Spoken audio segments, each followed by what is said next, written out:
slow. Oh, check. Oh.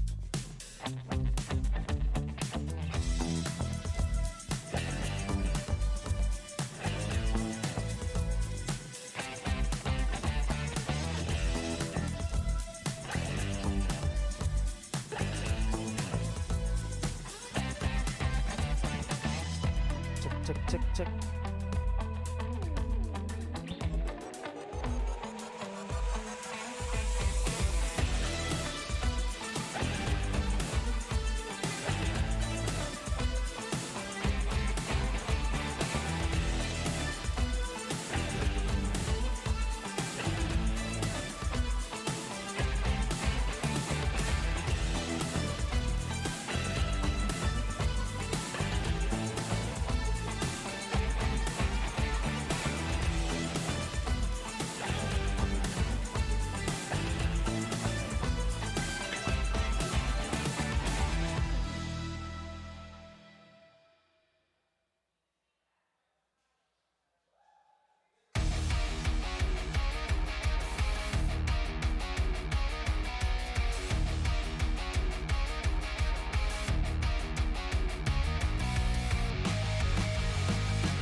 Ladies and gentlemen, boys and girls, welcome here to WCG Rivals Philippines. We're your host for today. My name is Phil. Alongside with me is OSX, and today is a very, very special day to our viewers right here.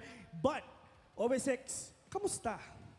Okay na okay. Umulan man ng konti, pero papainitin natin mismo dito kung paano nga ba ang lakas ng bawat Pilipino dito sa WCG ngayong araw. Ito, OSX, dumating tayo sa panahon nga na talagang sobrang init yung nangyari today. Isipin mo, 4 na teams maglalaban-laban, pero ang tanong, saan ba sila pupunta? Pupunta sila sa Busan, anyong hasayo, o mga opa dyan. Madami-dami ang ating pupuntahan dito pa lang sa WCG. Pero dito nila papatunayan kung ano bang kaya nilang gawin sa Mobile Legends. Isipin mo, professional players, content creators, mga KOLs, magsasama-sama ngayong araw para ipakita ba ang galing nila sa larangan nga ng Mobile Legends. Pero bago tayo pumunta dito sa araw na to, actually, OSX, nagkaroon tayo ng matinding trip. Ay oo. Sobrang ganda ng trip na ginawa natin doon. Doon pa lang one of my dream destinations dito yan sa Pilipinas, sa Vegan, kung saan ginanap ang unang exercises dito sa WCG. Yun nga. Like what you've said, mga exercises, mga challenges, mga activities, yun at yun yung mga ginawa natin doon. Nakita natin yung mga buhay ng mga content creators natin, ng mga professional players natin, kung paano pa sila magsama, kumbaga sa isang resort, sa isang restaurant, sa bahay, sa zoo, ibang Sa klase. pagkakaalam ko, kung ikaw ay nag-form ng isang team, yun ang mga pinaka-importanting bagay na kailangan nyo gawin. Yung bonding, chemistry building. Yeah. Kailangan mo ng 3 days or even a longer duration para magkakilala ang bawat isa. Yes, that's true. Pero syempre, before anything else, we'd like to thank our sponsors as well. WCG Rivals Philippines is brought to you by Smile Gate and Stove. Syempre, nandyan din ang LCS Group. And of course, Tech Talk. Ladies and gentlemen, like what you've said, sobrang solid ka ng araw natin today kasi makikita natin yung mga players natin maglalaban-laban and being casted live sa ating mga favorite nga ng mga casters today. Siyempre, meron tayong 2 languages. We have Tagalog and we have English as well. So kahit anong lengguwahe na makita nyo, siyempre, pwede nang panoorin yun ngayon. Mukhang ready na ata. Kanina sabi mo, di ba, yung trip ay ang pinaka-importanting bagay ang simula ng mga teams. Kaya panoorin na natin kung ano ba nangyari sa Vegan sa WCG. Laban-laban and being casted live.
Days of activities, 3 days of challenges, sobrang solid ng araw na ito. Like kung mga nakita nga natin sa ating recap video, dumating yung punto na nag-swimming tayo, na pumunta tayo sa zoo, and of course, yung isang team dito, balita ako, nahulog pa daw yung cellphone. panis. Doon pa lang malalaman kung gaano ka-generous or gaano kayo magtulungan mismo lang sa cellphone. Kasi doon pa lang sa stay nila sa vegan, as you've seen, they have discovered the culture, delicacies, seeing all the animals, even yung mga nakita ko dating similar dahil sa college college and high school days. Yung mga activities na pwede ikumpara sa real life, yung mga thrust exercises, yung pagkapagtalon sa swimming pool, yung mga madami, yung mga ganang vibes. Parang may pagka-PBB din Actually, yung mga nilaro namin doon, meron tayong Bring Me With a Twist. Meron din tayong mga charades, mga ganun yung mga talagang nilaro natin doon. Sobrang isa. Actually, parang reality show ngayon, datingan. Pero meron tayong 4 na captains ngayon. At ito ang group selection result na nakikita nyo right on your screen right now. For Team Giraffe, andito naman si Captain Ben Things. For Team Lion, si Jesus. At meron tayo kasama na si Innocent, si Ems, si Chacha, and si Antianar. And for Team Tiger, we have Goyo as a team captain. And also followed by Yasofir, Danica, and Invictum. And syempre for Team Zebra, of course, we have Captain Archer. At ang pinili niya si Scholar, Marty, tsaka si Kyle, tsaka si Burger Kim. So kitang-kita talaga natin na nagsasama-sama nga lahat ng mga content creators natin, ng mga professional players natin today. And balita ako, like nung pinag-usapan natin kanina, hindi lang puro activities and challenges ang lalaruin nila. Kung hindi, andito na tayo ngayon sa 2 days ng tournament. 2 days para patunayan na ikaw nga ba ang pwedeng mag-represent sa Pilipinas sa Busan. At may enjoy mo din ang mismong Korea. Kung ikaw ay isang lover din ng Korean culture, aba, dream come true to you para sa'yo. Lalo na sa akin. Sa Busan pa yun, di ba? Mahilig ako. Pag ako pumunta doon, matik trend agad ang sasakyan ko. Ay, gusto ko yan, gusto ko yan. Para alam ko yung movie na yan May 1 and 2. Sana merong 3. Wala, ay yung pagpunta ko doon, yun na yung 3. Yun na yung finale. Wala na. Pero habang ina-expect natin mga susunod na sequel sa pwede mangyari sa Busan, tingnan naman natin ang tournament bracket ngayong araw kung saan ang magiging rail ng ating mga teams heading in for the grand finals for this 2 days, Vil. Isipin mo, talagang meron na agad silang cash prize dito. And for the first match for today, we have a Team Lion versus Team Zebra. And later on, it's gonna be Team Tiger versus Team Giraffe as well.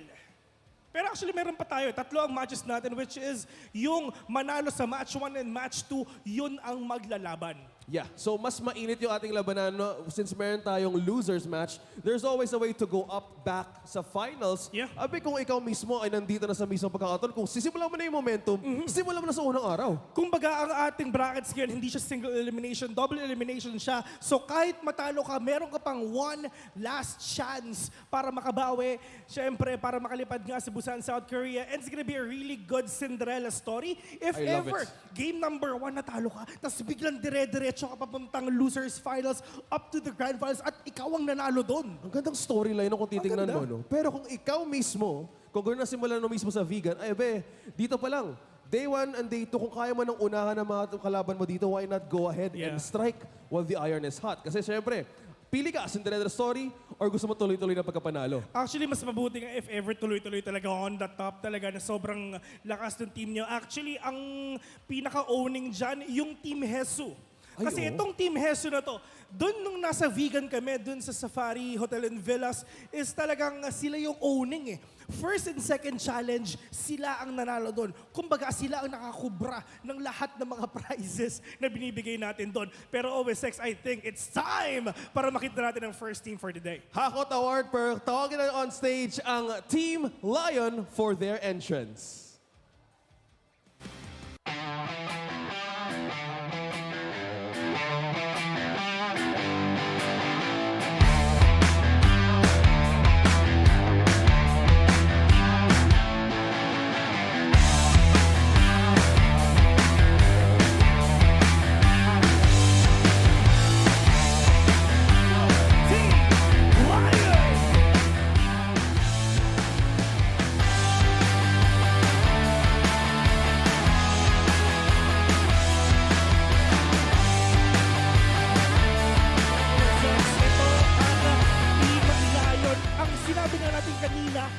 Sobrang owning. At ito alam nyo ba na yung team ni Hesu, ito yung team na pinakamatagal mamili dun sa group selection. Kasi si Team Hesu, talaga nag-iisip siya kung sino pa talaga ang pipiliin niya. What went through your mind, Hesu? Parang may kulang din sa entrance mo kanina no? Parang hindi mo ata sila tinuruan eh. No? Or baka bukas pa yun. Mamaya pa yan, mamaya. Mamaya. Kasi meron pa tayong isa eh. So syempre, save the best for last, kumbaga. Pero brother, isipin mo, nandito na tayo ngayon sa tournament. Kamusta naman from vegan? Sobrang nag-enjoy tayo doon. Ano Tesh? Ang nangyari doon? Winning streak tayo doon, di ba? And ngayon, itutuloy nyo ba ang pagkapanalo nyo dito sa tournament? Opo, hanggang Korea. Opo, hanggang Korea. Wow. Hanggang Korea. Hanggang Pero Korea gusto ko na to. tayo tanong ulit, Kuya Vil. Bakit nga ba natagalan, Kuya Jesus, sa pagpili ng mga members mo? Pinag-isipan po ng mabuti. Siyempre, kung pipili siya, take your time para tournament na. Tama, tama. Ayan.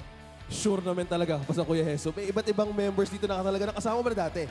Dati pa, present sa mga collegiate gaming. So, mga hasa at mga batak ata yung makasama ni Kuya Jesus ngayong araw, Kuya Vil. Na talagang sobrang, kumbaga, isipin mo parang talagang batak na batak. Yung mga pinapakita nila dito, of course, day 1 pa lang tayo, first team pa lang to. And maraming salamat nga pala sa Team Lion. Dito na po tayo ngayon sa gilid. Of course, it's just the first team na ipapakita right here on the stage. Pero meron pa tayong 3 team pa na ipakilala sa inyo. Ladies and gentlemen, it's time para makilala din naman. Let's give it up for Team Tiger!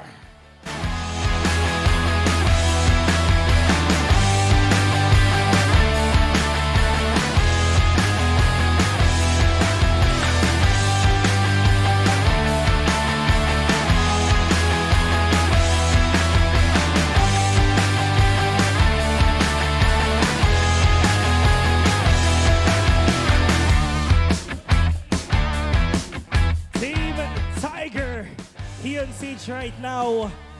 Sir OSX, ito yung team ni Goyo na talagang pinag-isipan niya mabuti ang mga pipiliin niya in order for them to be there in Busan, South Korea. Ano nga ba ang mga naging katangian na meron sa inyo na wala sa team na iba? Siguro kami yung may championship mindset. Mindset. Championship mindset Oo. ang Team Tiger, Kuya Yeah, Vil. that's true. Ito si Sir Invictum, kasi meron kasi tayong ginawan challenge actually. Yung parang sumigaw na parang tigre, Ay, na oo. parang leon. And right now, Sir Invictum, ulitin mo yun.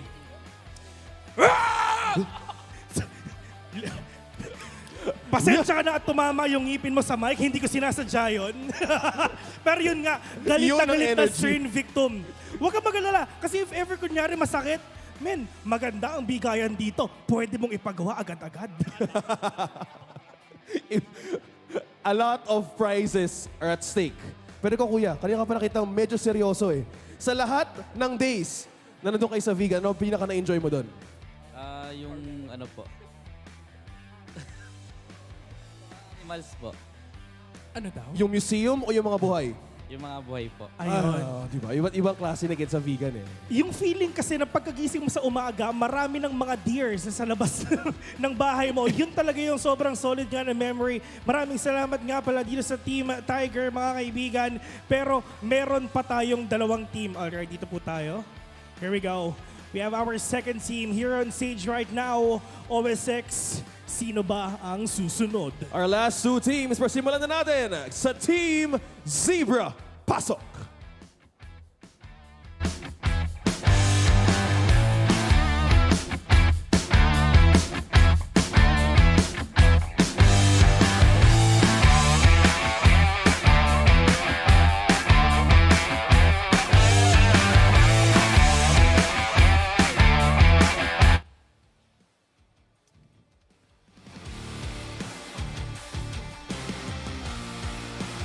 Zebra right in front of you, syempre led by Captain Archer na nahulog yung cellphone sa vegan.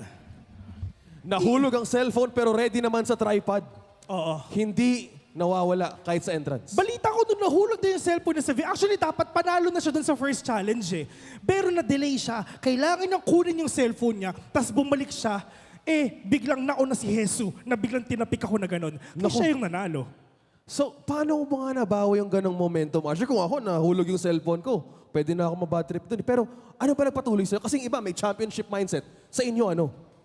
De confident ako sa makukuha kong team eh. And tama naman nakuha kong team. Confidence. Okay lang kahit mahuli. Oo. Kumbaga sa una, okay. Kasi mga Pinoy kasi, sa una, nabubugbog yung mga yun eh, di ba? Siyempre, saan yung bida? Sa mamaya pa, sa tournament na. And later on, malay mo, talagang makiisa, itong si paring Archer. Too late. Better late than never, no? Confidence is key, pero dito mapapatunayan ko ano nga bang kaya gawin. So, ngayon, wala nang may mahuhulog na cellphone, may lamesa na kayo dyan. Wala na. Pero, Ate Burger Kim, okay ka lang ba dun sa post mo dun sa sa picture mo? Okay lang ba? What's going through?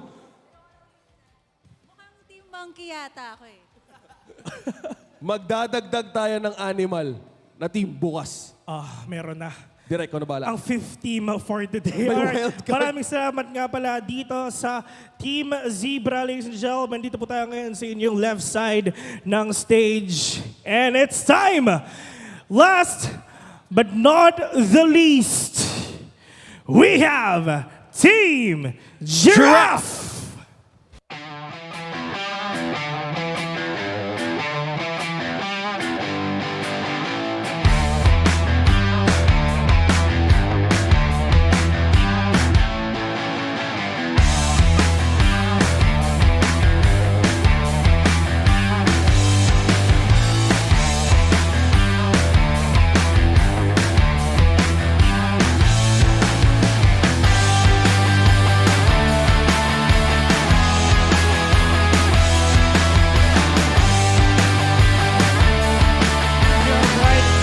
Of you. Actually, ito nakita ko si Captain Bentings. Merong sinasayaw sa likod.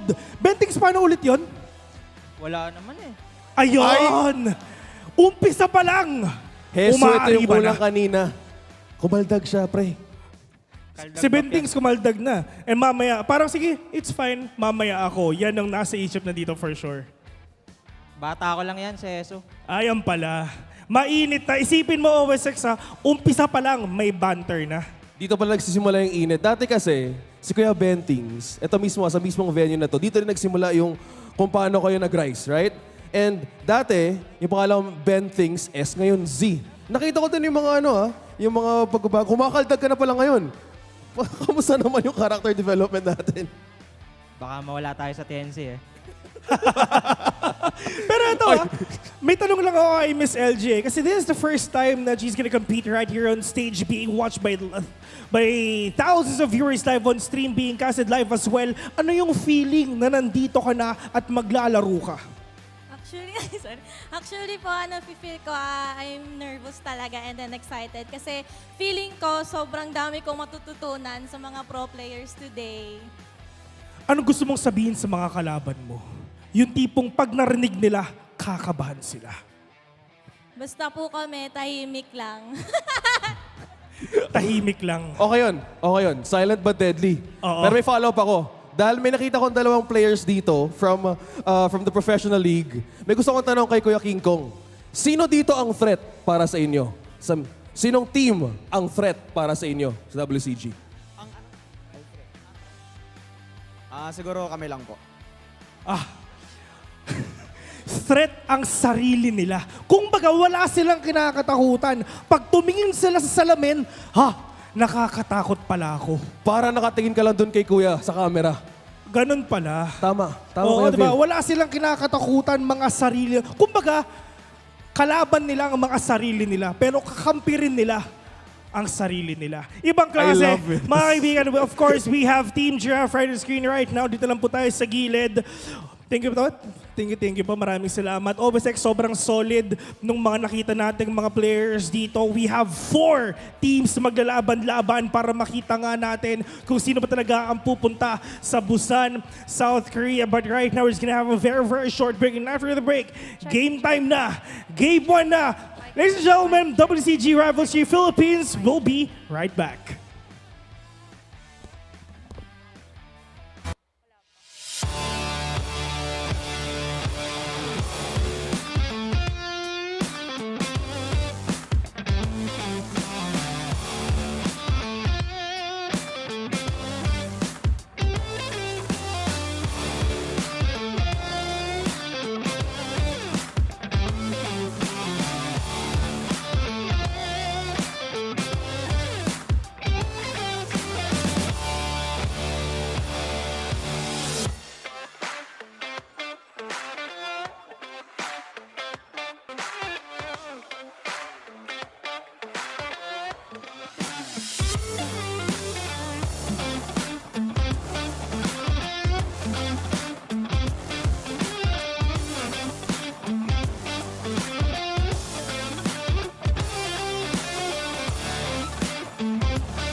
We are back here in WCG Rivals Philippines. Once again, we are hosts for the day. My name is Vil. Alongside with me is OSX right here.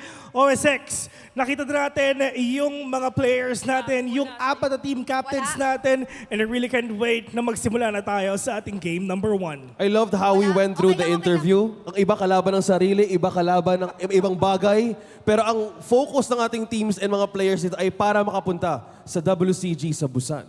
Busan, South Korea, men. It's actually been my dream talaga na makapunta nga sa Korea. Pero syempre, isang team lang ang pwedeng makapunta doon. And right at this moment, syempre, big shoutouts muna sa ating mga sponsors. We have Smilegate Stove, we have the LCS Group, and of course, Tech Talk. Maraming salamat nga pala sa inyo. And syempre, this tournament is also officially sanctioned by the Games and Amusements Board na lagi nating nakakasama yan dito, OSX. And I can't wait na nga din sa Team 1 natin tsaka sa Team 2. Doon sa dalawang team nila, sa tingin mo nakita na natin yung apat na teams. Sino sa tingin mo magiging, or siguro lilipad sa South Korea? Parang hot seat ka naman masyado. Dito kasi... Predictions. Predictions? Oo, may predictions tayo. Hawak ko mga pangalan nila ngayon. Sige, prediction ako Prediction, sige. Sige, prediction. Simulan natin. Tandaan nyo, si Phil nagpalagay sa akin dito. Wala akong kinalaman dito. Okay, game. Okay. Para sa akin, Team Giraffe. Team Giraffe ang lilipad. Basing lang sa mga pangalan dito, gusto ko ma-surprise, gusto ko magkamali sa prediction ko.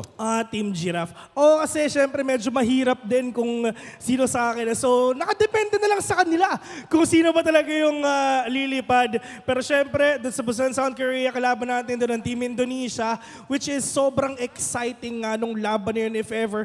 It's like, parang Indonesia das Philippines, hindi na bago yun. Parang dati pa, kung paano ka din nagsimula. Season 1. Tigil-tigilan mo ako.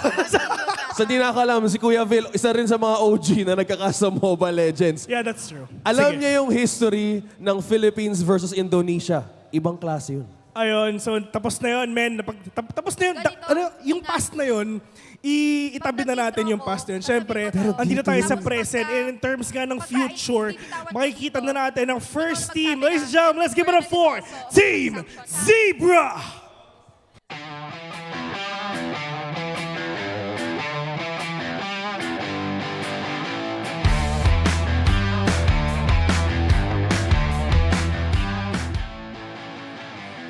Zebra, we have Archer, Burger King, Kyle, Mark TZ, and Scholar. Here we go.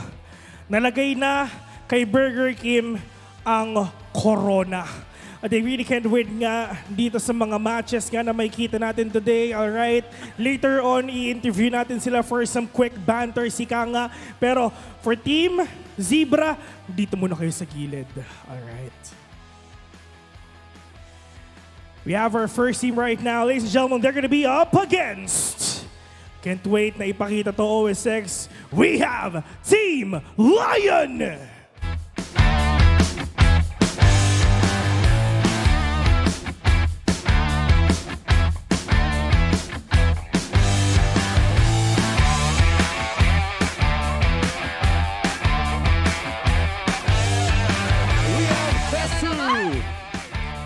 Ikaldag mo na. Oh, and we have Cha-Cha. Ancianara. Ay, grabe. Ems. And last but not the least, Innocent. Parang hindi naman innocent si Innocent. Ayun, no? Okay, ito OSX ha. Siyempre, dyan ka na, dito ko. Napag-usapan na natin kanina yung mga kwento ng dalawang teams today. Pero siyempre, dito muna tayo sa saktong friendly banter lang, ika nga. Okay, Jesus, anong gusto mong sabihin sa mga makakalaban mo? Pag narinig nila ang boses mo, sila ay mapapasmado. Nice try. Nice try! Kasi kailangan nyo daw yun. Teka lang Teka lang. Habang nag-i-intro or nag-i-entrance kanina ang Team Lion, may binubulong sa akin kanina si Kuya Archer. Ano? Kuya Archer, may sinabi ka sa akin kanina eh. Thank you sa nice try, pero nakabook na kami sa Korea. Ayun! Nakabook na daw. Nakabook na pala to eh. Pero ang tanong, asa visitor lang ba o maglalaro? Hindi ko single ellipse pa. Yun ang sabi ni Jesus sa akin, pare. Ako lang nagsabi. Hindi. Nag-round robin na yata sila. May bracket, parang may bracket na. Pero hindi Watch siya well. laglagan. Watch well sa amin. Meron pang lower bracket. May lower bracket pa. So lahat Watch kumbaga, well upper daw, bracket. Archer. So lahat ng matches ngayon parang upper bracket. Mainit ha. Actually, nag-iisip pa rin eh. Nag-iisip pa rin sila. Pero yun nga, nakita na natin yung Team 1 and Team 2 natin. Once again, it's gonna be really interesting nga. Kasi itong game number 1 natin, ang pinakamainit sa lahat. Ang team ni Archer versus sa team ni Jesus. Ang sabi ng team ni Jesus, Archer, kung nakabook na kayo sa Korea, watch well na lang kayo. Panoorin na lang sila, ika nga. And dito, OSX, tingin mo, anong predictions mo dito? Uy, kanina mo pa ako nilalagay sa hot seat, Bel. Nakikita kami nito for every season.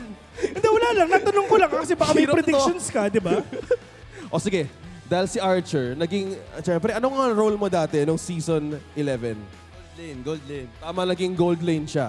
So, ngayon yung prediction ko, hirap mo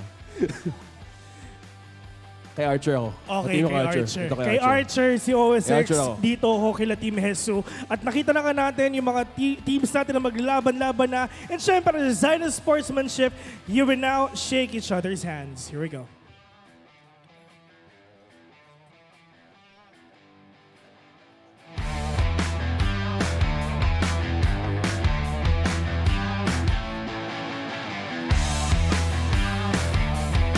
Nag-usap-usap natin sila, yung isa nakabakbuk na, yung sabi nung kabila, watch well na lang talaga. Pero OSX, itong game number 1 na to is hindi na natin to palalapasin. And for this game, talagang best of 3 ang laban natin dito. So best of the best na lang talaga kung sino makakapunta dun sa taas. Pag umabot pa to sa 1-1 na score, dito na maglalabasan ang mga sikreto. Strategy, mga power picks ngayon, pwede lumabas. Dahil yung dalawang team na to, batak sa batak at naging present din sa mga tournaments recently sa Mobile Legends. Actually, itong game number 1, maganda to para sa mga teams na hindi pa naglalaro eh. Kasi if ever na talaga naglaro na sila, so magkakaroon ng idea yung dalawang teams na hindi pa nga nakakapaglaro kung ano ba yung mga strat na pwede nilang gawin, kung ano-ano ba yung mga, siguro yung mga matindi nilang compositions na pwedeng piliin. And for this, talagang kitang-kita mo yung dalawang teams natin dito sa ating venue. Nag-aantay na lang sila mag-start dito. Kahit ako din, gusto ko na rin magsimula. Dahil kung sabi mo kanina, ito yung unang araw na maglalabagan ng strategies. Kanina, nung tinitingnan ko pala yung mga teams, lahat ng kanilang mga team captains and mga team members, may mga history of cheese picks yung mga yan. So baka mamaya hindi sila mag-aabila or hindi ba sila mag-hesitate to show it sa kanilang kalaban. Wala nang hesitation dito for sure. And dito ngayon sa game number 1, all out na talaga ang pwede nilang ipakita. Once again, dito sa ating game number 1, we have Team Hesu versus yung team ni Archer. And men, wala nang patumpik-tumpik pa to. Sisimula na dito. Game number 1, casters, let's go. Ladies and gentlemen, welcome to the official English broadcast of WCG Rivals 3 Philippines, made possible by the World Cyber Games in partnership with Minesky Global. My name is Brigida, and together with me is Ingan, a little bit excited I see right there. You know, I'm really excited because we all know that it's a mixture of MPL talents as well as content creators in the MLBB scene. But of course, this tournament is officially sanctioned by the Games and Amusement Board to ensure fairness of this tournament. Yep, and we would also like to thank our special sponsors, our official sponsors, Smilegate Stove and LCS Group, as well as TikTok for making all of this possible. I know we are all excited right now because in just a few moments, as mentioned earlier by our co-caster Ian here, we are about to witness the battle between some of the most well-known personalities in MLBB, some of the most established influencers, and as mentioned, professional players all coming here together to battle for that opportunity to fly to Korea, Busan, Korea. Our hosts have been talking about this again and again. Who wouldn't want to go to and fly to Korea? Honestly, I wish I was also part of this tournament. If only I knew, I've I would never have also been played. outside of the Philippines, but going to Korea for free and also playing your favorite game, which is MLBB, is such an honor. And I'm also sure that these fellow players are excited because whoever wins this tournament, WCG Rivals 3, will get to compete against the Indonesian representatives. They will get that chance to represent the Philippines, even though, let's say, this is quite an unexpected turn of events given that they had only limited time to prepare together. But let's take a look at the team lineups who will be going up against each other for the first match of this day, Ingan. We have 3 best-of-3 series up in line for today's matches. But first up, of course, Team Zebra. They're consisting of Kyle, Burger Kim, another familiar face, a fellow caster, Archer, Mark TZ, and as well as Scholar. And we can actually see somewhat a glimpse of their hero pool. What can you say about that? You know, I can say that, like what OSX mentioned a while ago, there are a lot of cheese picks in their picks. But they also want to go for the meta right now. And we've witnessed a lot of tournaments that passed by. So we know, and these players know how the meta works. And as for Team Lion right here, another set of familiar faces. We have Antianara, Chacha, Hesu, Ems, as well as Innocent.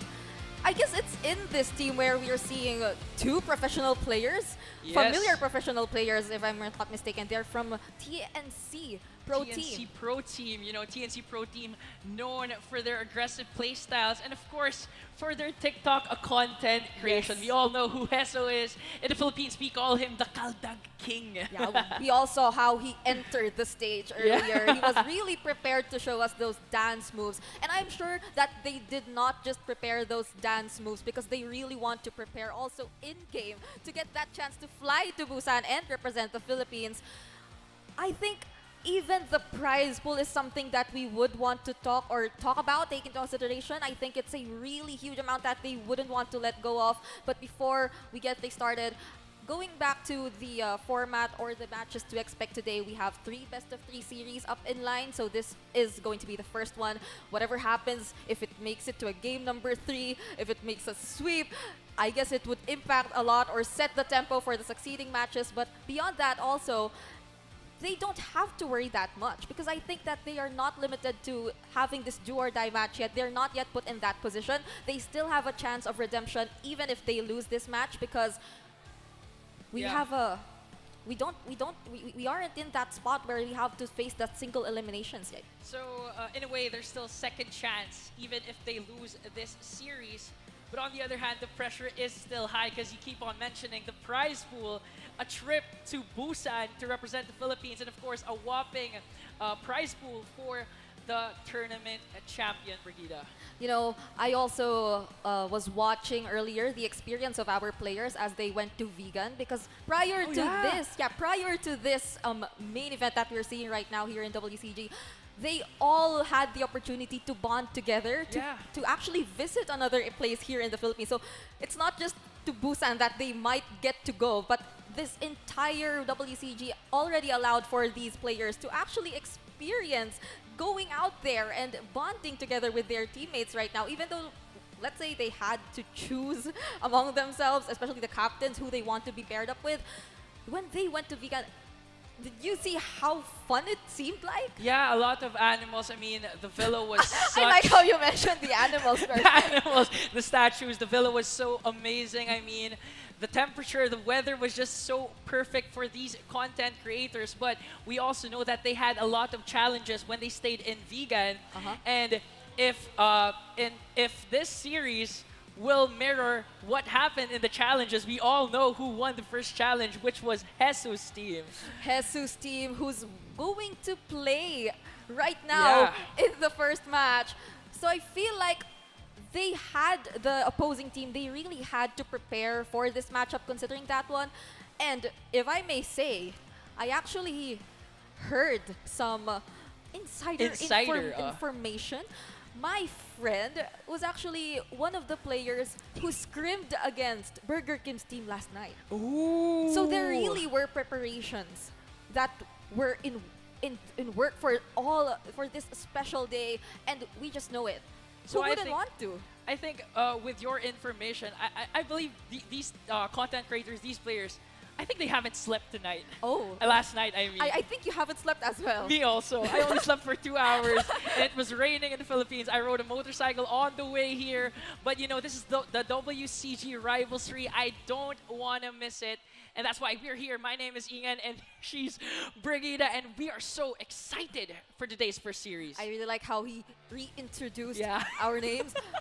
Just because if only we casters as well had the chance to fly with the winning team, Yeah. who wouldn't want that? I mean, I couldn't see someone with only 2 hours of sleep beside me. I can't see it. I can't see it anywhere. I can really feel the energy right now here in Ian.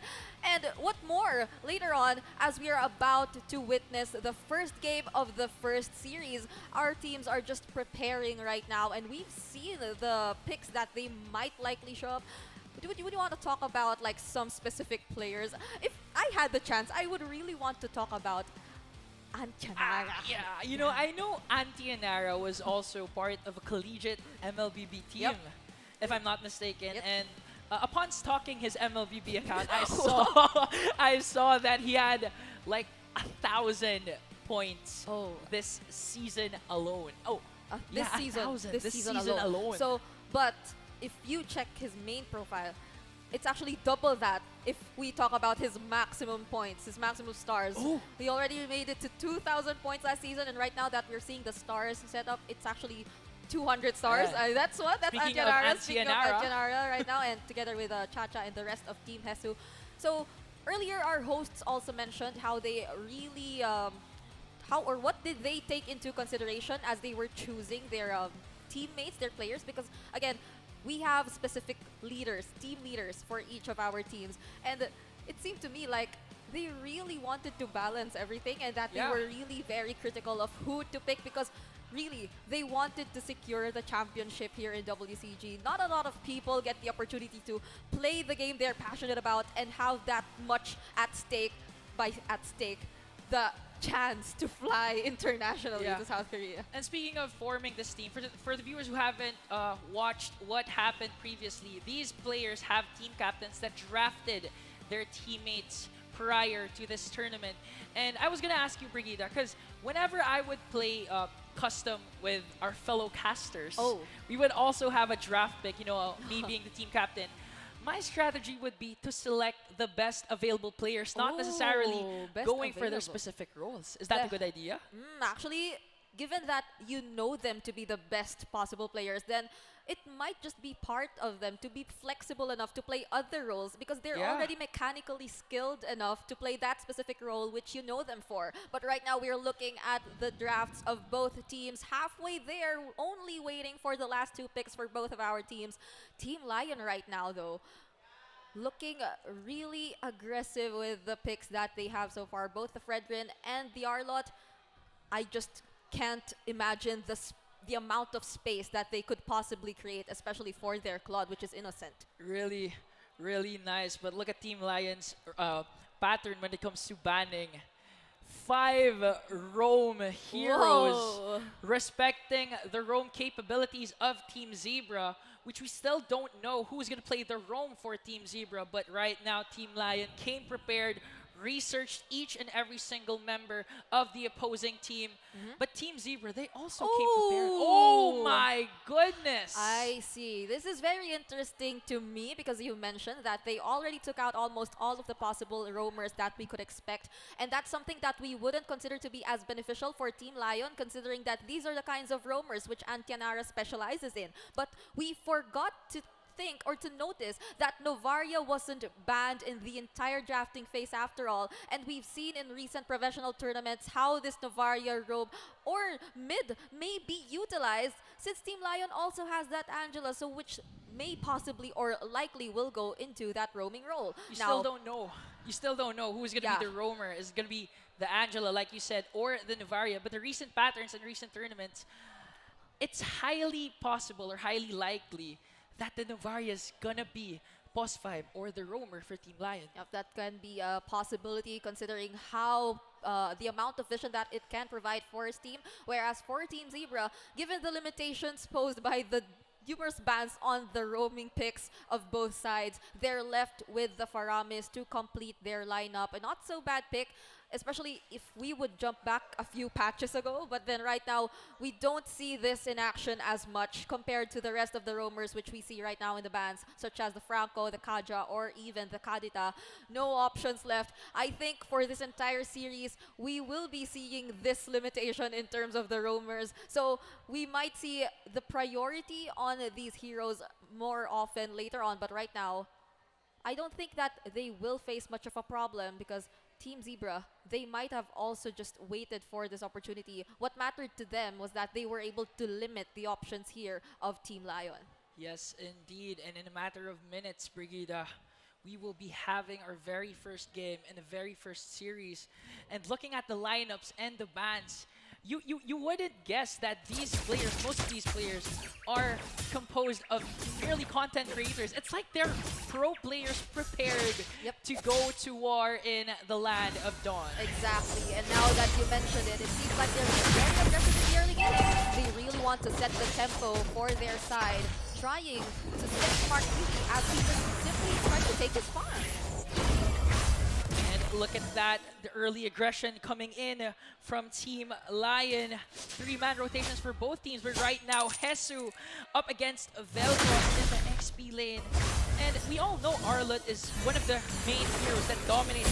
She dominates the XP lane, but right now, Ems trying to go for that purple buff steal. And we all know Lancelot is really a purple buff dependent hero, so that was a good trade for the side of Team Lion. Right now, we're seeing that, after all, it's Chacha Pega on the Angela who's serving as the roam for Team Lion, whereas on the other hand, Team Zebra, of course, Scholar will be serving as their roam. And it's a very aggressive gameplay as we're seeing it from Antianara, because as much as possible, she's trying to look for the enemies, trying to provide the vision as the Novaria, and it's benefiting them so much well because they actually know where to rotate next. Yes, indeed. And we all know Antianara, premium pos 5 player. As you can see, he's just mirroring what the jungler of the opposing team is doing right now. And as the turtle will respawn in 5 seconds, both teams, they want to garner a good position in this turtle pit because we all know the first turtle will actually give a huge advantage for your respective team. Which goes to show as to why they're actually rotating towards the XP lane, but then there are quite a lot of pokes happening right here. They might want to back away a little and prepare themselves for this upcoming turtle, which might just not be contested. After all, Martizi wasn't anywhere nearby to actually go for the steal. Burger King uses the real world manipulation, and they might just go for a fight. Real world manipulation casted down, but the bravest fighter as well, stunning Hesu and Ems, but the hard guard is there. First blood, and now Ems will go down. TNC Hesu on the attack against 4 members. Of course, with Chacha, will he be able to escape thanks to that hard guard by Angela? That's going to be a 1-for-1 trade in favor. Oh no, it's a 1-for-1 trade actually. I almost forgot that there was a nerf on Arlott, just because of how aggressive Hesu was able to play in that situation, together with Chacha Pega, additional sustainability, and it was just hard for their side to actually defend, and they were actually forced to use their cult altar as well. Team Zebra right now, they're not in that a good position actually. They really have to catch up in terms of gold. If this lead extends, they might just find it difficult to bounce back, especially with the aggression that's being shown right now by Team Lion. But so far, their important members are actually still safe, and they're actually able to farm. We're talking about Archer right here, and Scholar is already here in the bottom lane to actually provide additional support. Right now, it's a common trend right now that the gold lane, we could actually say that it's kind of a boring lane right now, because we know that the gold laners are late game heroes or even mid game heroes that they need to farm. That's why we can all see that the action is on the XP lane, but right now Heart Guard might be an early cast onto the pos 5 of Team Lion. Ooh. And now look at that 3-man rotation, but here comes Hesu and Ems waiting, stalking their prey. Will there be an initiation? I guess Velko's somehow already informed of his teammates that, hey, my my other part, my XP laner here, he's nowhere to be found, and you gotta be careful because if the same thing happens, then we might not be in such a good position. But right now we're seeing both teams rotate to the top lane. I think they'll contest this time around. Oh, this time Team Zebra wants to contest, but Ems has a gooder grasp on this turtle, securing the second turtle once again with the bravest fighter coming from Vel'Koz. And now the Cult Altar will be cast at Team Zebra on the attack, but look at Ems as well as Hesu with a final slash going in for the kill. Vel'Koz will fall down as well as Hesu, but I think Team Zebra, will they still initiate? Ems still on the attack. Phantom Execution, Thorn Rose is there, but the Heart Guard will secure safety for Ems. Team Zebra, they already went for the attempt to contest this time around, and it's something that we won't actually consider to be futile because they were actually able to get some kills against Team Lion, but it doesn't change the fact that Team Lion, they were able to secure their second turtle this time around, explaining to us why there is such an existing gap against Team Zebra, which they really have to catch up if they don't want things to get any more difficult, because as we're seeing it right now, we've been talking about space, and Team Lion, they've been getting and providing so much space for their members. We can actually already feel the damage coming in from the Astral Recall here from Antianara. You know, I would actually like to commend a lot to Hesu. Hesu's been phenomenal in the XP lane, clears his lane, and he's able to initiate and be aggressive for the side of Team Lion. That's why Team Lion, they have and are enjoying the space that they have right now. A 2K gold lead for Team Lion. And look at Hesu right now. After clearing on the XP lane, securing the river, the middle lane right now, giving vision, and now Vel'Koz will be attacked there with that final slash. But still, no avail. Those XP laners, clearly, they just keep on poking and poking each other. Yeah, on point right there. As for Hesu, he really sees to it that he gets to clear his way first and gets to rotate first, contrary to what what Vel'Koz is actually able to do for his team. But right now, Team Zebra, they're looking to do something. Hesu might just be caught right here. Will use the Vengeance. Goes in. Hesu goes in against 3, but the Hard Guard is there with a final slash connecting against Archer Paris as well as Scholar. But the Cult Altar will be casted as well. Real world manipulation coming in from Burger King, but look at Hesu bringing down members of Team Zebra with an answer over there. Archer will fall down, and now Team Lion going on the retreat. Ems, will he be able to make it? No, Mark TZ says no, but that was a trade for Vel'Koz as well. That's going to be a 1-for-2 trade, but it's not going to be enough. Mark TZ still going for Antianara, and now Hesu, Cha-Cha Pega going against Mark TZ with a TP. Phantom Execution go out. Will Hesu be able to bring down Mark TZ? Mark TZ fall down, and I believe Team Lion will win that clash. Hesu is doing so much for his team right now, Ingan. Team Lion is way ahead because of how much space he's able to provide. Despite Team Zebra being able to secure that turtle earlier in that fight, it doesn't change the fact that there's so much in favor of Team Lion after the multiple exchanges that we've seen, especially because of Innocent, because he will be able to take down that up lane turret, and it's not satisfied with that. He also wants to take 2 kills. He won't be able to finish the second one, but Hesu once again is there. Mark TV will go for the shutdown. Team Lion 8-4 against Team Zebra right now. 2-4-1 trade. We all can feel that Innocent right now is on his very best. 1-0-1 with the Avarice battle spell as well with that Heart Guard. Makes him more confident, makes him braver to go for the engage. Even if there's no initiation set up by Hesu, he's willing to go for the front line and even reach the back line because of that Heart Guard from Cha-Cha Pega. Both Ems and Hesu right now are becoming a really huge problem for Team Zebra. They lack the ability to actually shred them down. And it's not just that. Look at the amount of aggression that's coming in right now from Team Lion. They really don't hesitate to go in anymore. And now the Cult Altar will be casted by Hesu going for the back line. Archer Paris will fall down. Burger Kim with a real world manipulation to slow down the clashes, but Hesu is still alive thanks to Cha-Cha Pega's Heart Guard. But here comes Vel'Koz with the bravest fighter now. Antianara with that meteor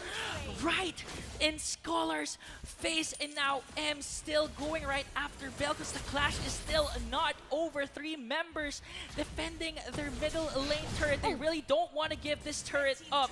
And now Mark TZ, Burger Kim setting their eyes on Hesu. Hesu maybe a bit too over-aggressive. Phantom Execution will connect to bring down the aggressive XP laner. I've said it again and I'll say it again. Heza right now, I can't feel the nerf on the Arlot. Innocent there. Archer Perez actually tried to wait for him in the BMI, but look at the amount of damage he's able to throw out right now, making a triple kill here. A debut for the triple kill on a Maniac here in the WCG, and that's just something you definitely have to watch out for. This is what I'm telling you, Brigida. Innocent right now is as braver as ever, thanks to the support coming in from Chacha. Pega, looking at the instant replay, that hard guard and Blazing Duet combination to bring down 4 members in their own jungle.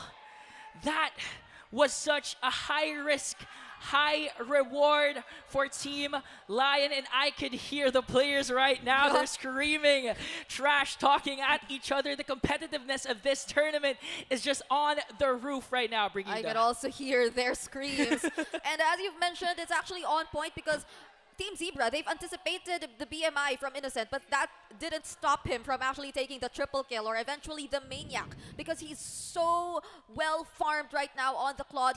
He isn't afraid to take on just anyone right now. 5-0-2 on this Claude. This is the exact situation you would want to avoid if you're up against a Claude, if you're up against a lineup who really wants to funnel their gold onto the Claude. And right now, they're trying to take down all the outer turrets one by one. Team Zebra, they have to defend this with their life.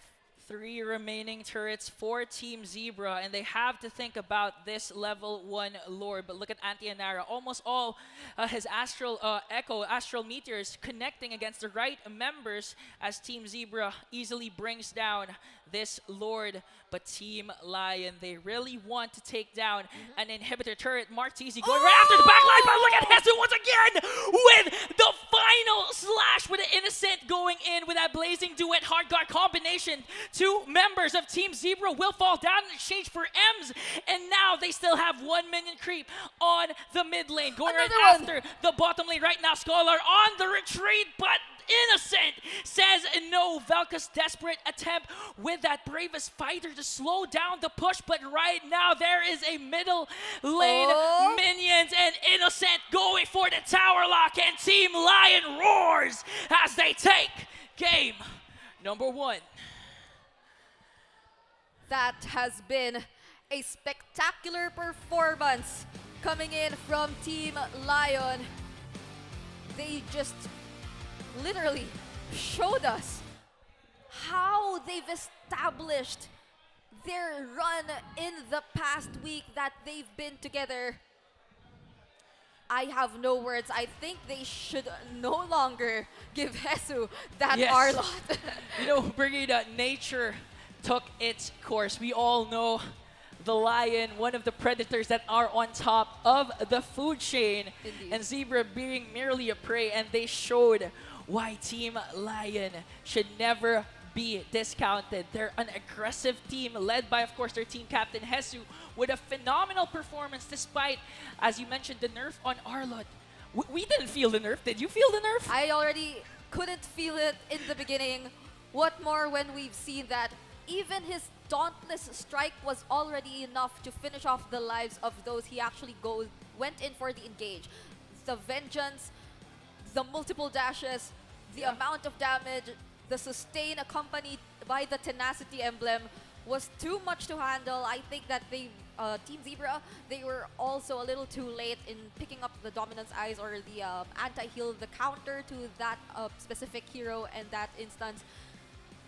Hesu was already able to do so much. Whenever his teammates came to follow, they only needed to do so little just to finish off whatever he started. And you know, I actually got confused because we all know Mark DC was a jungler of Team Zebra with Lancelot, but for some reason Hesu, I thought Hesu was playing the Lancelot because of the only vengeance, only dashes against Team Zebra.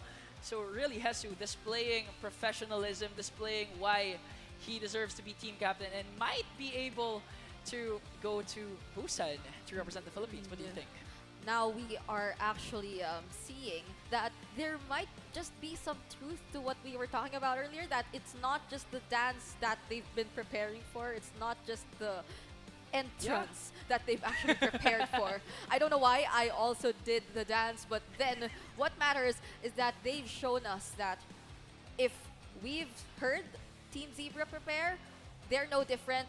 They've also prepared, and they're here to win.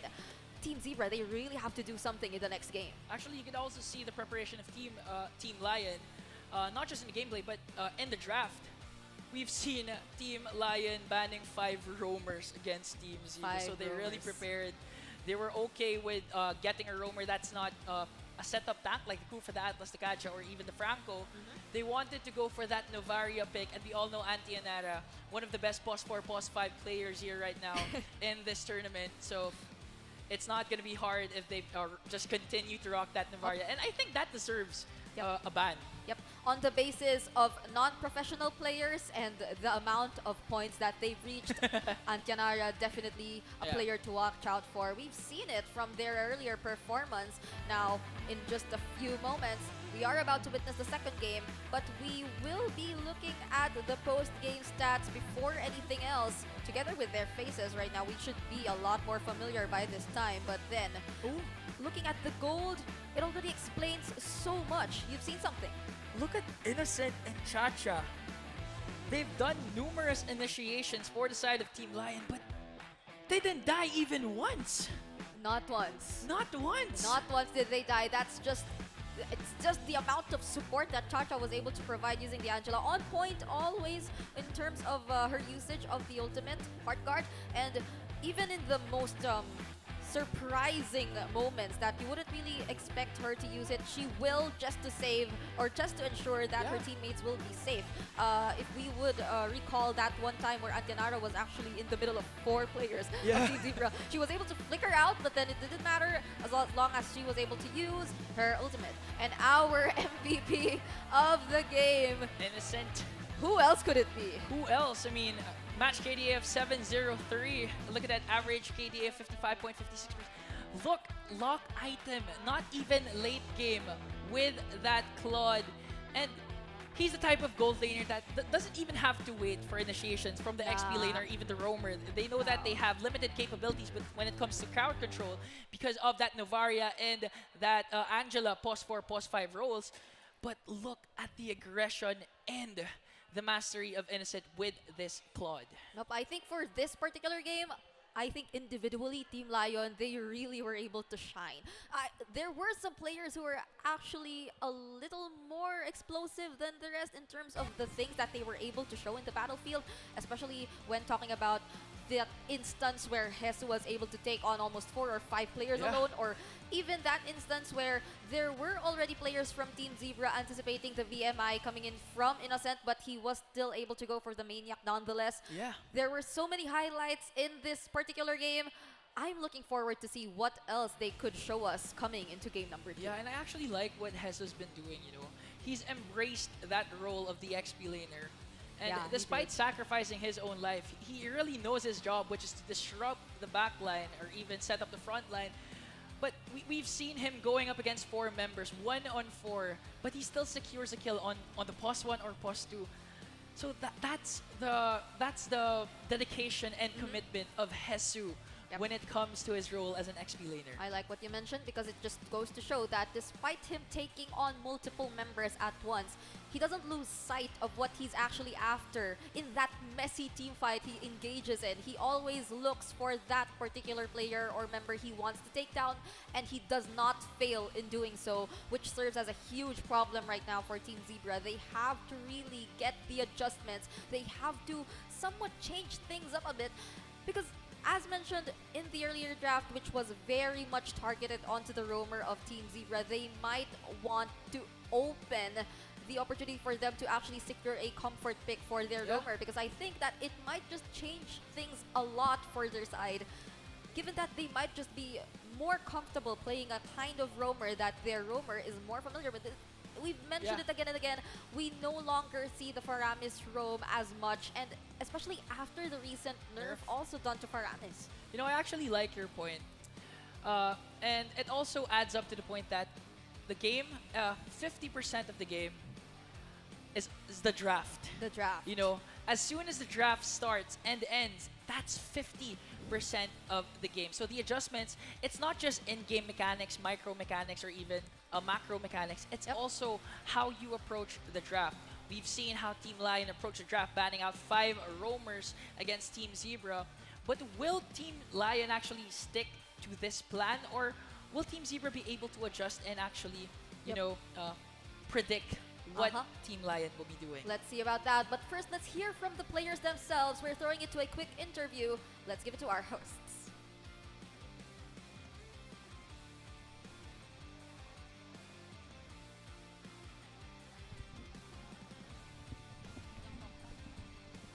And there you have it. We've seen the game 1 already and kitang-kita man natin ang OSX na talagang sobrang solid na pinakita dito ng Team Hesu. And of course, at this moment, oras na para interviewin naman natin sila. Kanina pa nanonood pa lang ako dun sa backstage. Ibang klaseng galaw na yung nakita ko. Hindi pa lang sa kaldag ni Hesu kanina. Sa in-game, iba din yung pinakita. Ibang klaseng mga membro dito na nakita natin for today. Kahit ako nagulat din Yes, that's true. And yun nga, Sir OSX, okay dito ako na sa Team Hesu and dito naman ako kay Archer Perez. Siyempre, ito, sobrang solid nung nakita natin dito na game number 1. Talagang, ina-expect mo ba yun, Sir OSX? Sa draft pa lang kanina, Wala pa din gusto ko po. tanungin. Ngayon ko lang nakita si Hesu na malupitang Alam ko, Buti nga naka-nerf narinig ngayon natin or dito nagbago yung Arlot, di ba? Pero gusto kong tanungin yung Angela din. Di ba? I wasn't expecting the Angela na naka-focusing mark na we rarely Second, see. sige. Pero yung tinagbigay paraan din kay kay Innocent, Okay, which is so not innocent. Ano yung what was going through the mind? Who decided to pick that Angela? Si Sen talaga may gusto nun. Kasi si Sen talaga may gusto nun. Para duo daw sila. Ano ba to? May mga may ka-nice one baby pala yung draft. Iba. Pero yun nga, di ba, nasagot na nila yun. Pero ikaw, Archer Perez, were you expecting that Angela pick na pinili nila Team Hesu? Wala sa blueprint namin yun. Nagulat sila. Ano yan? Nagulat sila dun sa ginawa nga. Nagulat kami dun sa Angela, di namin naasahan yun. Kaya, good stuff right there. Bawi na lang kami. Bawi.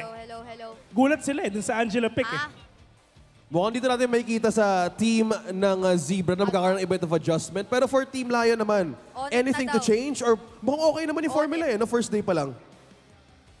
Secret. Okay. Yung mga bagay na yan, syempre secret yan. Bakit mo ba naman sasabihin yung mga strategy mo, di ba? OSX ano ba? Pero yun nga, for the side ng mga Team Archer, 1-0 na. Do you think na makaka 1-1 ba tayo today? Dinownload na lang namin yung game 1. Alam na namin paano. Bawi na kami game 2. Wala. Na-download na nila, i-execute na lang nila OSX. Ready na ata. Mukhang ready na bata for next game, no? Really can't wait nga dun sa ating next game. And the winner of this match will automatically get $1,500 right off the bat. Isipin mo, isang game lang ang ipapanalo mo sa isang best of 3. Talagang may 1.5 ka na US dollars pa. Pero ladies and gentlemen, game number 1 tapos na. Pero getting on naman sa ating pangalawang game, on to your casters. Let's go. And now we're back. I've seen how unexpected after all that pick was actually for Team Zebra. I actually like the interview. Did you hear what Innocent said? What did he say? Oh, I wasn't sure if it I was think we need Innocent a or Hesu. translation. Okay, Yeah. okay. So Hesu said that the Angela pick was Innocent's plan Oh. because Innocent wanted to be with Cha-Cha. Oh. Is that so? Yeah. Now we know. Now we know.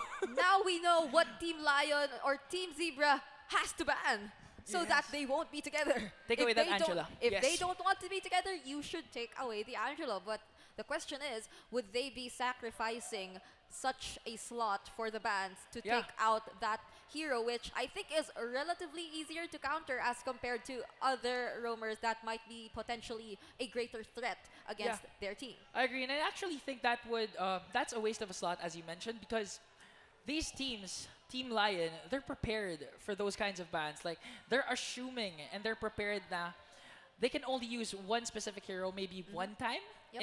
in 2 to 3 games. That's why they have a wide range of hero pools right now, as we've seen a while ago. And I'm actually curious how Team Zebra will adjust depending on the draft of Team Lion. You know, if they still go with the 3 roam bans, will they secure right away a roamer, or will they just let uh, will they focus on different hero picks or different roles right now? We'll be seeing that right now as we move on to the second draft of this series. Team Zebra versus Team Lion. This time around, they've switched their positions. Team Zebra will go for the first pick, whereas Team Lion will be left to choose for the second pick. And nothing much has changed, really. They're still trying to focus on the roamers in terms of their first banning phase, taking out the Franco, the Kaja, and a respect ban or somewhat for Team Zebra because they immediately take out the Claude for Innocent. Yeah, respect ban right away. Learn from your mistakes. Team Zebra adjusting from the previous game. But look at Team Lion. They actually banned out Jesus Hero a while ago, which was the Arlot. Mainly because they don't have that first pick. But Team Zebra right now taking the Novaria away from Antianara. It's literally a deny pick as well as steal from Team Lion. We all know just how much information this particular hero is able to provide for his teammates whenever they are able to pick him up. And aside from that, the amount of damage that you're able to actually deal onto your opponents, so long as you actually fill the passive or the stacks to its maximum potential. And it's something that was shown to us again and again by Antianara upon using that Novaria earlier. But Team Lion, they're also going to change things up a bit.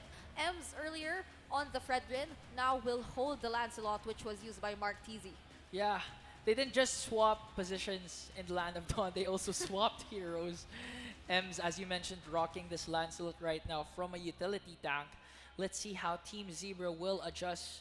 Will Mark TZ actually go for a utility tank next, going up against an assassin, or will his fast hands prevail and go assassin against assassin up against Ems? Actually, recently we've seen how much more prominent assassin junglers or fighters have been as compared to the recent patches wherein there were more tank junglers who were heavily reliant on the Molten Essence or the Antikyras, especially after the recent adjustment, that mini adjustment that was made on those items earlier. But as you've mentioned, there's a possibility, but it might just not be shown to us just yet because they will be prioritizing the Leslie and the Mincetar. But there's something that we forgot to mention for Team Lion. We've been mentioning that we've stalked Antianara's MLBB account. And if you're like us, who actually knows what his account looks like, you're very familiar with this pick, this Diggy pick. Antianara known for this Diggy pick. Actually, high number of games played with this Diggy, and much importantly, high win rate. I think this is his best pick or his main hero, if I'm not mistaken. This is the hero that they feel most comfortable using. Regardless if it goes in the mid lane or the roam, there is a possibility that they switch things up a bit because we've seen Chacha Pega earlier using the Angela on the roaming role. But I think for Team Lion, they're actually quite the flexible mid duo. They can actually switch whenever needed. I'm talking about Antianara and Chacha Pega right now. They can actually change their roles, and there might be a change in this upcoming game. But going back to Team Zebra right now, is surprising early pickup onto the Mincetar. They want to counter that Lancelot immediately and other possible heroes that might just show up. There's no Arlot for this game, but it doesn't change the fact that the Lancelot is just able to deal that much stress as well. He's so hard to catch. You know, they wanted to counter out that Lancelot, as you mentioned, with that Mincetar, but right now, with the presence of this Diggy, with the Time's Journey, we can see, or we will see Ems actually free dash a lot of times, despite the casting of the King's Calling. So that was a good pick for Team Lion. And look at the respect ban against Mark TZ, banning out the 2 assassins. But Team Zebra, Mark TZ, going right after for the aggression, early game aggression, securing the smartest pick. Interesting ban for Team Zebra as well, deciding to take out the Sicilian instead of considering it as an option, knowing that Burger Kim is on their side, and we all know Burger Kim to be one of the most well-known personalities Yeah. whose favorite hero is Sicilian. So there might be a possibility that they're considering the Celilia to be placed in a different lane, possibly the AXP lane, if they would actually think about that possibility. But right now, Team Zebra, they are sticking with the Eve again. They already used this pick earlier, as shown in our screen by Burger Kim, and they will be using this once again. They actually are looking to go on for the all-out team fight, if I may say. Yeah, a lot of crowd control, King's Calling, even the real-world manipulation, and partner it up with the Astral Echo, wherein the effect of that is that the hit boxes of the opposing team hit with an Astral Echo will enlarge. So, Team Zebra, if you want to bring them down, they're telling us that we're not going down without a fight, without a clash. We are in this together, clash versus clash. They have to be extra careful with this one though, because Team Lion, they're looking to get their match point, or they're looking to end this series with a sweep. So they really have to do their best to hold on to the series and extend it to a game number 3. But Team Lion, they're going to complete their lineup with the Esmeralda, not the ideal XP laner for an Eve mid laner. Yeah. I think this is going to be a very difficult situation in terms of positioning for Burger Kim and the rest of the members of Team Zebra, who would not really be that mobile in terms of the fights. So even though we know them to be quite the lineup that wants to go for the all-out team fights, they have to be extra careful with this one if they were to go for that. Yes, indeed, extra careful. Once again, match point for Team Lion. But as you mentioned a while ago, even if Team Zebra loses the series, they still have one more chance They do. in the succeeding series to stay in this tournament, to stay in WCG Rivals 3, and maybe have a chance to represent the Philippines against the Indonesian representative in South Korea, Busan. Busan. Busan. Who wouldn't want that? Really, you are a few matches away yeah. from securing that possibility.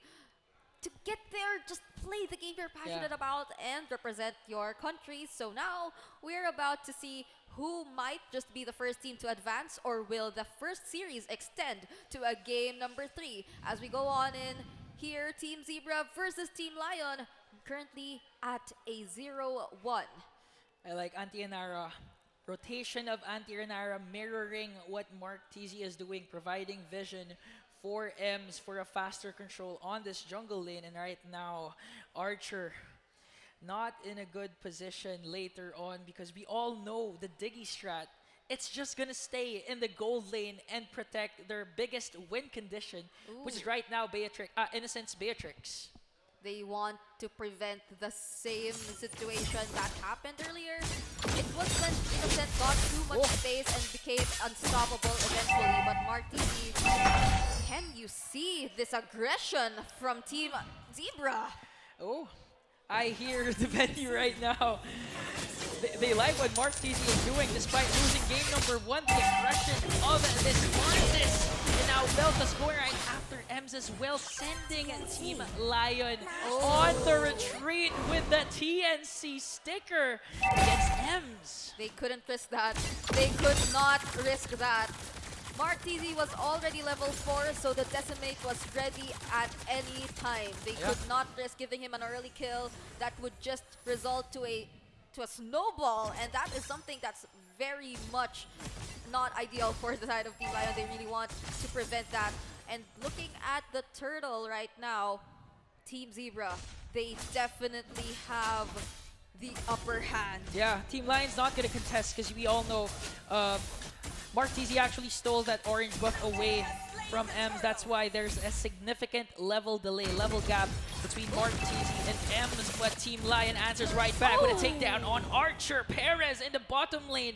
The Diggy strat so far is 1-0. Team Lion gets a counter trade. They forced that. They forced it, but it was worth it. They were able to take the pickoff onto Archer, and they were able to reduce to 50% the energy shields of his turret. So despite them not being able to secure or contest that turtle, they didn't let the same situation that Team Zebra faced in the earlier game happen to them this time around. They made sure that they had a trade up against Team Zebra. and this might just prove to be quite the close game if we are to base it from what's happening in the early to mid stages. Yeah, well, we can see right now Team Zebra, Team Lion, they have answers for each and every potential play. And now Time's Journey will be casted against an Astral Echo, but TNC Scholar with the Astral Sphere.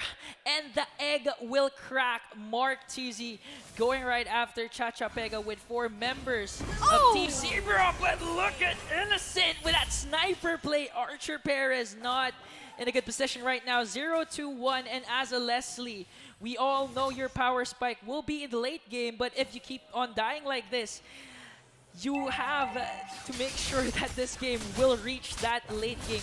Martizi though, he will be able to immune himself out of that situation, but Innocent will be able to take down the first turret of this game.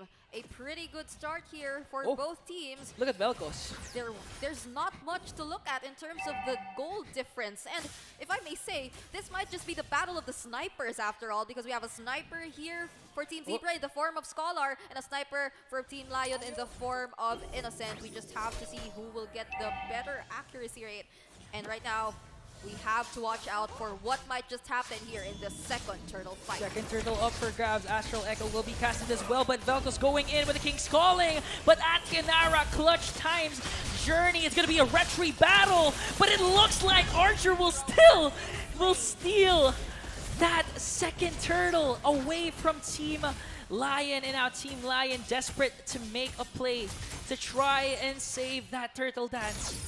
Wants to go for the middle lane, but instead it goes for Scholar. They have their own long-range shot, and that's going to be the sniper of Innocent. For the second time around, Innocent in that zone. They're literally taking sniper after sniper up against the members of Team Zebra. He really wants to show how accurate he is right now on this Beatrix. And it's similar to what we've seen during his Claude game. He's still well farmed. Team Zebra, they were not able to stop that. Innocent right now is such a bad man. First game, game 1 MVP, he showed us what speed looks like with that Claude, but right now showing precision with that shotgun play. And now Mark TZ not even safe in his own jungle. Team Lion with a 4-man rotation. Burger King with Astral. Look at Hesu once again from the backline. Falling Star Moon will connect. And now Atianara, another clutch times Journey. Velcos tried to do that hook, but he might have forgot that the times Journey was casted. Atianara always on point in his usage of that times Journey. But what more about Innocent? What about Innocent? With his third snipe in a row, using the Renner's apathy, not letting anyone go. But Martizi right here looking to go for the decimate onto Atianara. He will be able to secure that kill. Now Innocent will get his revenge. Innocent! Not so innocent right now, rocking a 404 KDA despite the aggression Mark TZ is showing. And that was an off-cam kill against Atianara, and now the last turtle up for grabs. Team Lion with a better precision, but a while ago, we've seen Archer Paris with this Leslie actually steal it away from Team Lion, but it looks like Team Lion safely secures the last turtle. That was when the fight was a little messy, so both retry holders weren't able to actually execute or pull off their on-point retribution. But this time, that there is little to no contest from the side of Team Zebra. They don't have anything to worry about. They are able to secure that turtle all by themselves. And the map for Team Zebra, it's slowly shrinking. They have to be extra careful, especially Hesu right now, fighting up against 3. Mark TZ really wants to go for the kill. Ooh, Hesu tried to go back, then went back again, and now using that Falling Star Moon to escape, providing space for Team Lion to actually push this top lane turret. But Mark TZ smells blood, sees Ems and Atianara, says, nope, stay back, we are here and we're ready to fight. Don't make mistakes. You know how we mentioned that you should not let Hesu get his hands on the R-Lot? I think for this game, Team Zebra unfortunately let Atianara get his hands on his Diggy. It's something that's becoming really huge problem for them because rotation-wise, as well as the amount of pressure that this little Diggy is able to put is no joke. I mean, the bunnies providing vision once again from Team Lion, and it's actually it actually hurts because Antianara is rocking in pure rage. The vision, the initial pokes, and of course the saves with that time's journey is what Team Lion needs, especially up against a real-world manipulation, King's Calling, and even Astral Echo. They're so aggressive right now. A flicker was forced. Scholar does not have his flicker anymore. 15 seconds before the next Lord, but it seems like Team Lion, they're looking to force a fight here in the bottom lane, or if not, they're looking to force this bottom lane second tier turret. Innocent, first time to miss that sniper, but successfully takes down that bottom lane turret. Team Lion sets their eyes on this middle lane turret, and now real-world manipulation will be casted, but once again, Antianara rocking that time's journey. No casualties for Team Lion, and it looks like they are setting up for this level 1 Lord, but once again, what are you doing, Innocent? This is too much for Team Zebra. You can't just stand still knowing that there's a sniper waiting to get you killed, and that's what Innocent has been doing for the past few moments here in this game. 9 minutes into this game, but it seems like it's been quite a while because we're seeing almost no turrets left for Team Zebra, and a very quick takedown on the Lord made here by Team Lion. I love what Team Lion is doing. 4-man rotation, and Hesu, on the other hand, has his own game, has his own world, is not afraid to step up against 3 members of Team Zebra, is just doing his job to zone out and provide vision and actually extend Team Lion's map control. That's one of the reasons why Team Lion secures this first Lord away from Team Zebra. And not to mention the Diggy's presence. Look at the bunnies. How many bunnies are there right now? I think that's 5. And if you actually get to encounter all these bunnies at once, do not expect to live to see the next day, because there is quite the damage as well coming in from Antianara right now. Astral Echo already committed. They already know where the members of Team Lion are, but there's a commit onto the King's Calling. Oh, King's Calling early casted right now, but Pause will still fall down. M's on the attack, and now the Lord marching in on the top lane. 4 members for Team Zebra will have to defend this onslaught of an attack, but Hesu once again with a falling Star Moon going right after Burger King, casting that real-world manipulation, and now Innocent says, "Hi Martese, where are you going?" And it looks like Team Lion will be the first team to win a series. Victory! Just when you thought things were done after seeing a maniac on the claw during the first game, Innocent, he said no. I'm going to end this game with a triple kill, this time using my Beatrix, and that's what he did before securing this entire series. Team Lion now advances, while Team Zebra, they'll have to go down a bit. They still have a chance though. Team Zebra performed phenomenal. That was a close match despite Team Lion Innocent specifically's onslaught of an attack.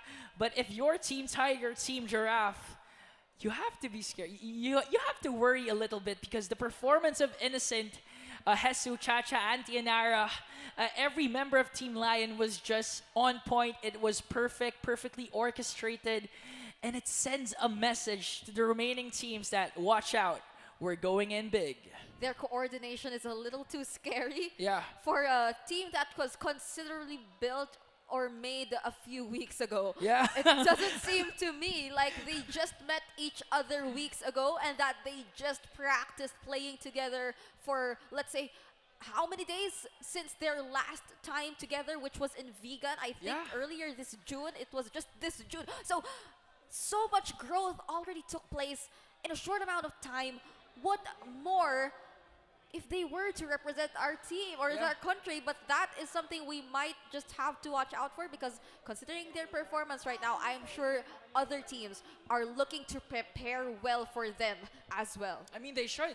They should worry. I mean, Innocent's performance, once again, where do you see a Claude going up against 4 members and then even die, securing that maniac not even leaving the battlefield with a single scratch. I mean, Innocent is such a bad, nasty man. That's why Team Lion secures a 2-0 sweep. Right now, we are seeing the stats of both of our teams. It's really the kill score itself is enough to explain to us how dominating this game actually was. There was an attempt from Team Zebra to actually not allow Team Lion to get that snowball any longer. Mark TZ was able to do his job in the early game to actually disrupt the farming here of Ems, but that was not enough. They needed to pull off a more coordinated gameplay in order to do that, and it was something that was eventually shown to us by Team Lion instead, moving on to the mid and late stages of the game. I don't even know if we reached the late stages of that game because the game actually ended quite immediately, if I were to say, and it seemed to me that Team Lion, they just remained super composed throughout that game because they knew that they weren't able to secure the first turtle, but that didn't serve as a problem as much. They knew they were able to bully the gold laner, which was Archer, and that they were able to do so much for them to ensure that there won't be much of a discrepancy in terms of gold. And what more can we say, Ilan? Who else could be the second MVP in a row? Who else but Innocent? I mean, look at that KDA, average KDA, 100%. I believe that's team fight participation, but match KDA 805. Almost full build in a matter of minutes. That was actually the mid-game alone.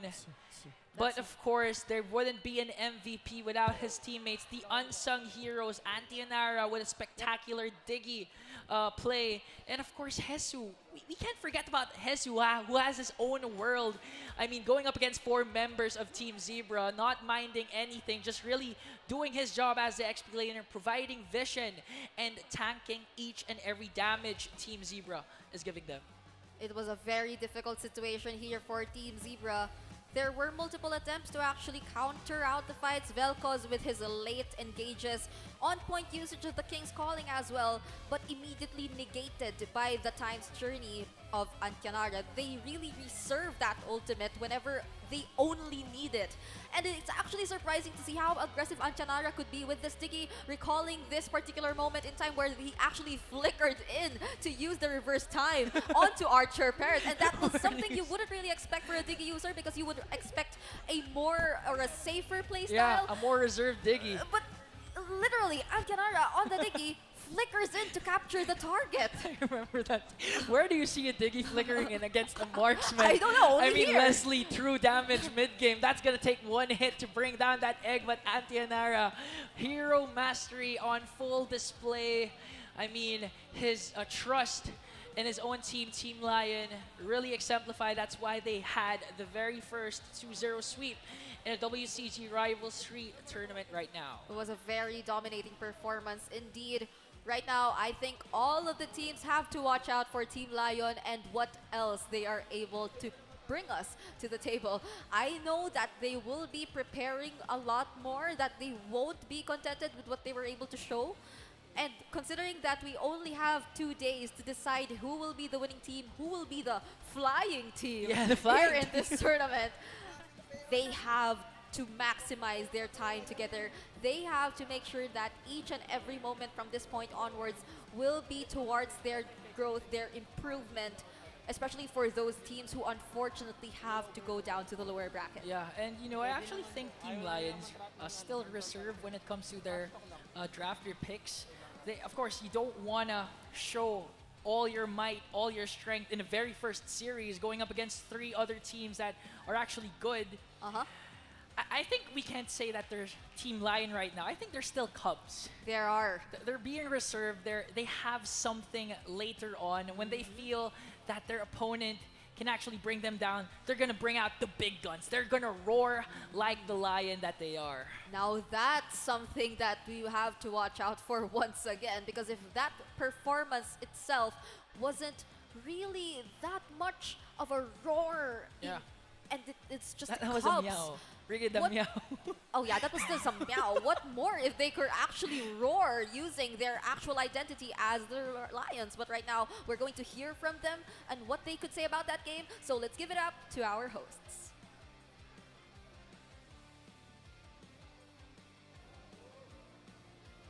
Ladies and gentlemen, we are back here in WCG Rivals 3 Philippines. And of course, andito ngayon, right on your screen, syempre, ang winning team sa ating game number 1. Let's give it up for Team Hessel! Ito, OSX itong game natin na to, 2-0 already, clean sweep ang pinakita nila. And alam mo ba, nananalo na sila ng $1,500. And just as that, 2-0 na kaagad sa unang araw. Kaya may gusto kong itanong sa team na to. Sabi nila kanina sila na yung tahimik lang sa yung mga one-word na reply ni Heso, yung mga deadly, yung mga ganang tanong eh. Pero gusto ko tanongin si Auntie Anara, ano ang naging preparation nyo dito knowing na meron kayong malawak na yung naging experience sa Mobile Legends? How did you come up with this preparation? Ano naging process nyo? Oh, I think the biggest, nag-English. Yung biggest thing that we had to do was play with each other. Kahit hindi kami nananalo, go lang, laban lang. Kasi the thing is, we need to build chemistry.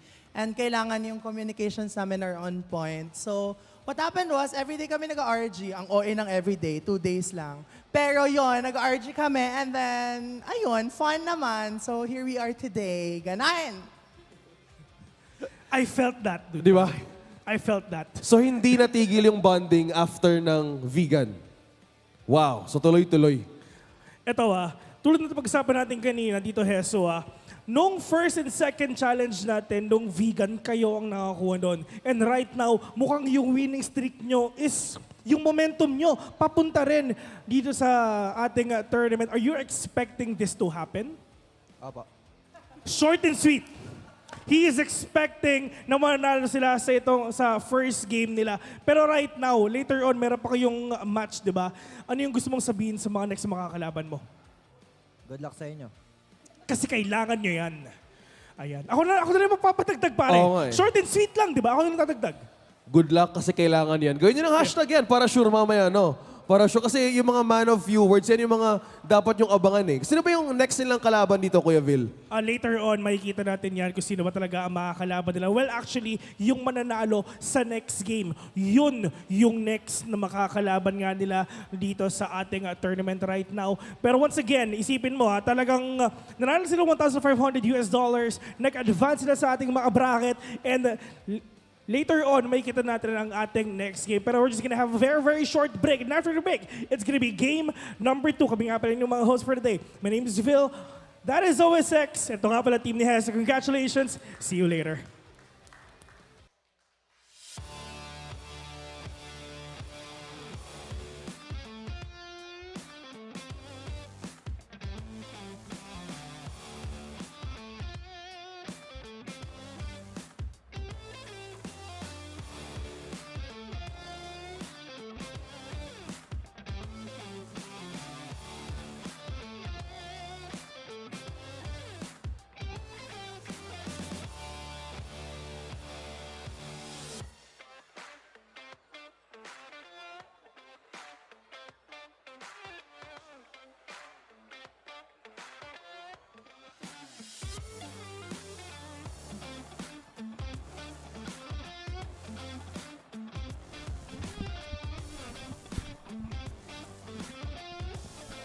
Low. Low.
Low. Low.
Okay, bira.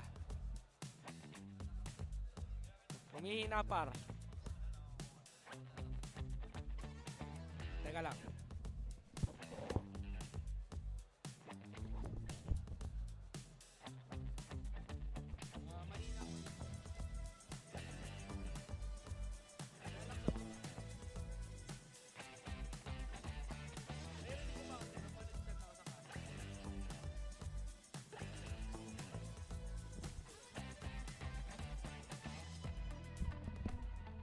Game.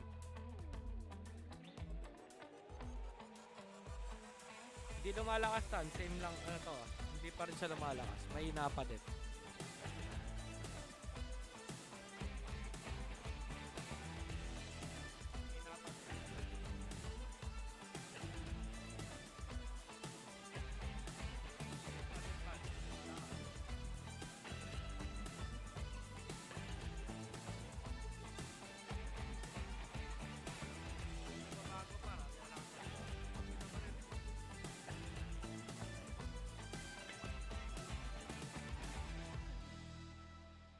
Ganun pa din.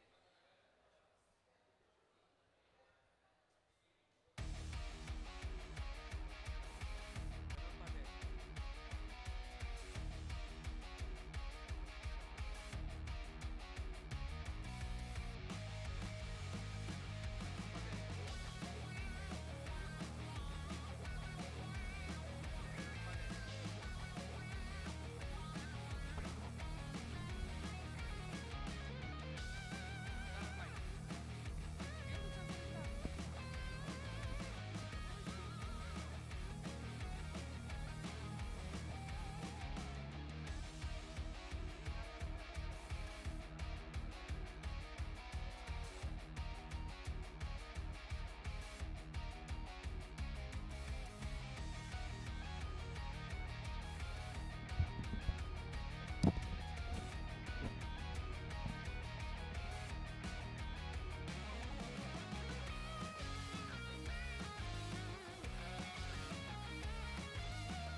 Testing.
Test.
Hello? Ako, basis ko is, lang. Ito lang. Yung parang, well, siguro, kung ako, ladies and gentlemen, welcome back to WCG Rivals 3 Philippines, made possible by World Cyber Games in partnership with Minexty Global. Tapos, pakilala ka na, banter-banter, tapos, yung, tapos mamaya pwede na lang isingit yung sponsors, tapos itong sagap.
We got 10 minutes.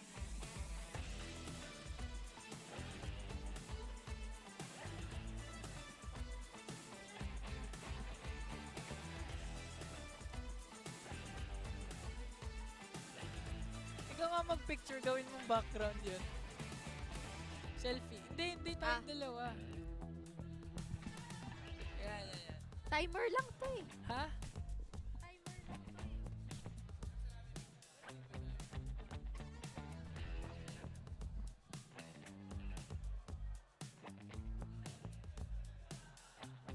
Ayan.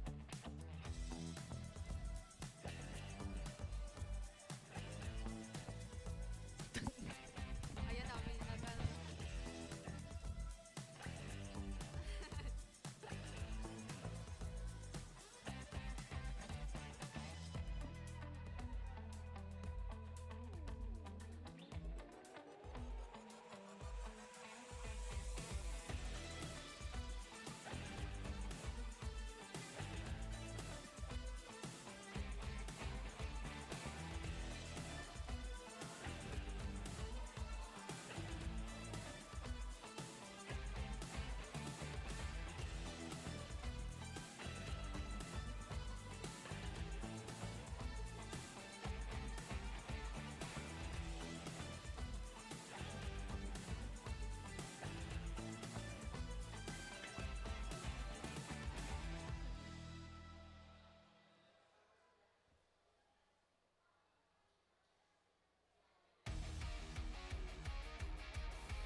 Ingan.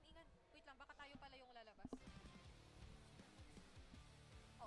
Tayo ay nagbabalik dito sa WCG Rivalry Philippines. Once again, kami nga pala yung mga host, mga pala si Phil. At syempre, kasama ko ang poging-pogi, si OSX. Huwag kang magpatalo. Pogi ka din. Wala na talaga tayo magagawa dyan. Pero nakita natin yung game number 1 at Team Hesu. Kitang-kita naman natin, clean 2-0 sweep. Men, winalis ang team Winalis. ni Archer Perez doon. Tinanong ko nga din kung paano naging preparation nila. Kalahin mo yun ha. Chemistry building, Oo. in and out.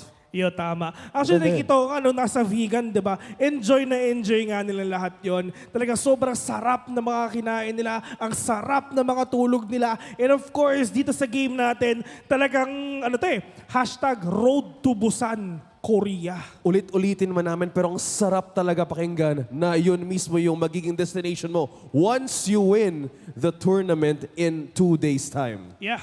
Ito isipin mo once mag-champion ka dito, makakakuha ka syempre, matik na yan, flight, di ba? Pero wait, there's more. Mananalo ka pa ng $8,500 US dollars. That is literally muntik na maging $500,000 yung presyo mo, nung price mo Yung nun. prize pool. Yung prize pool nun, hindi siya prize pool. Talaga yun na yun. Yun yung makukuha ng champion talaga, $8,500 US dollars. So that alone, talagang mamamotivate ka to be great, to be good, and for you to be there sa championships. And to be amazing, baka chance yun na rin na maging OPA pag-unta niyo doon. Ikaw kasi hindi mo na kailangan ng OPA ka na eh, Hindi, di ba? hindi, Kaya hindi. talagang Sana ikaw pa, nakaalam. di ba? Pero, Siya nagturo sa akin nun, paano maging OPA. syempre, di ba, dun sa mga nakikita nating matches, sobrang init na. Pero this event won't be possible without the help of our sponsors as well. A big shoutouts nga pala sa Smilegate Stove, syempre sa LCS Group, and of course, TikTok. Our players will also be receiving gift vouchers from Barbecue Chicken. They surely enjoy their celebratory meals after this event. So this tournament is also sanctioned by the Games and Amusement Board. Yeah, and yung mga iba't ibang tournaments talaga, nandyan ang GAB. Pero if ever you guys are wondering kung sino ba and kung ano ba ang WCG Rivals, WCG Rivals is a series of global influencer match held in diverse countries, featuring the most popular game title in the targeted country and create in-depth storyline for each event. Winners of Indonesia and the Philippines are invited to WCG 2023 in Busan and play the final match. Yun nga, di ba? Wow. So like, share, and follow WCG's official platforms at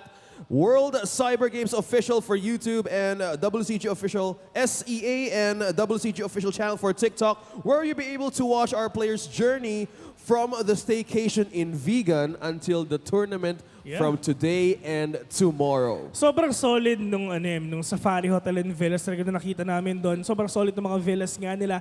And to the fact na pagsapit ng gabi, kwento ko lang. Kwento mo naman ako Kwento ko nangyari lang. Pagsapit ng gabi, yung mga deer doon, literal na pumapasok sila, hindi sa loob ng room doon.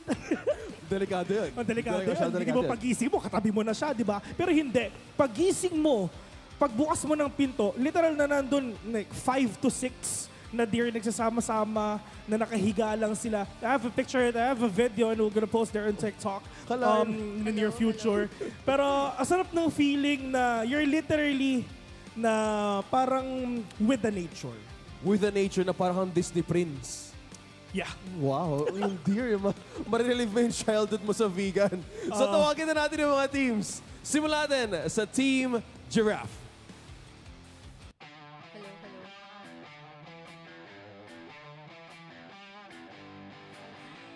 We have LJ, Pavi, Sarah, Ben Things, and King Kong.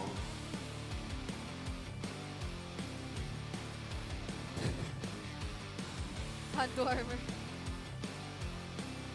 Once again, we have Team Giraffe right now. Nakitang-kita naman natin na sobrang init na nga. And parang meron ata silang inaalog. Sir Bobby, ikwento mo na sa amin, ano yung ginagawa mo? Hindi ba delikado yan? Hindi delikado. Medyo malamig kasi. So, para medyo mag-init din kami, kailangan namin ito. Okay, hand warmers pala, patingin nga. Ito yung mga ito yung mga sinashake nila, yung mga hand warmers pala. Kasi nung nakita ko, medyo kinabahan ako di ba? Pero yun nga, sir, okay. Mukhang nagpapainit na sila ng kamay dun nga sa mga kalaban nila. Sir Fabi, ano gusto mo sabihin sa mga kalaban mo? Simple lang. Pwede na kayo umuwi.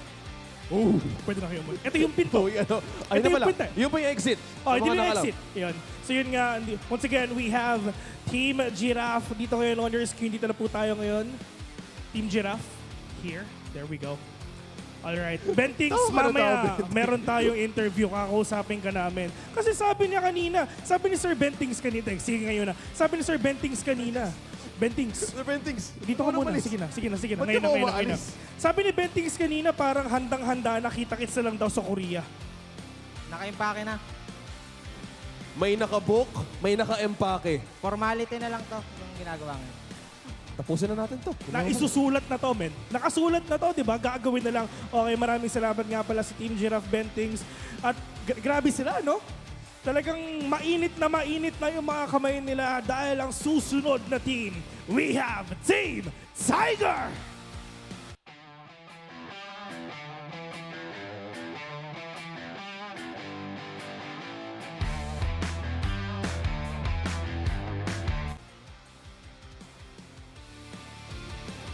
For Team Tiger, we have Danica, Fear, Invictum, Goyo, and Yasuo.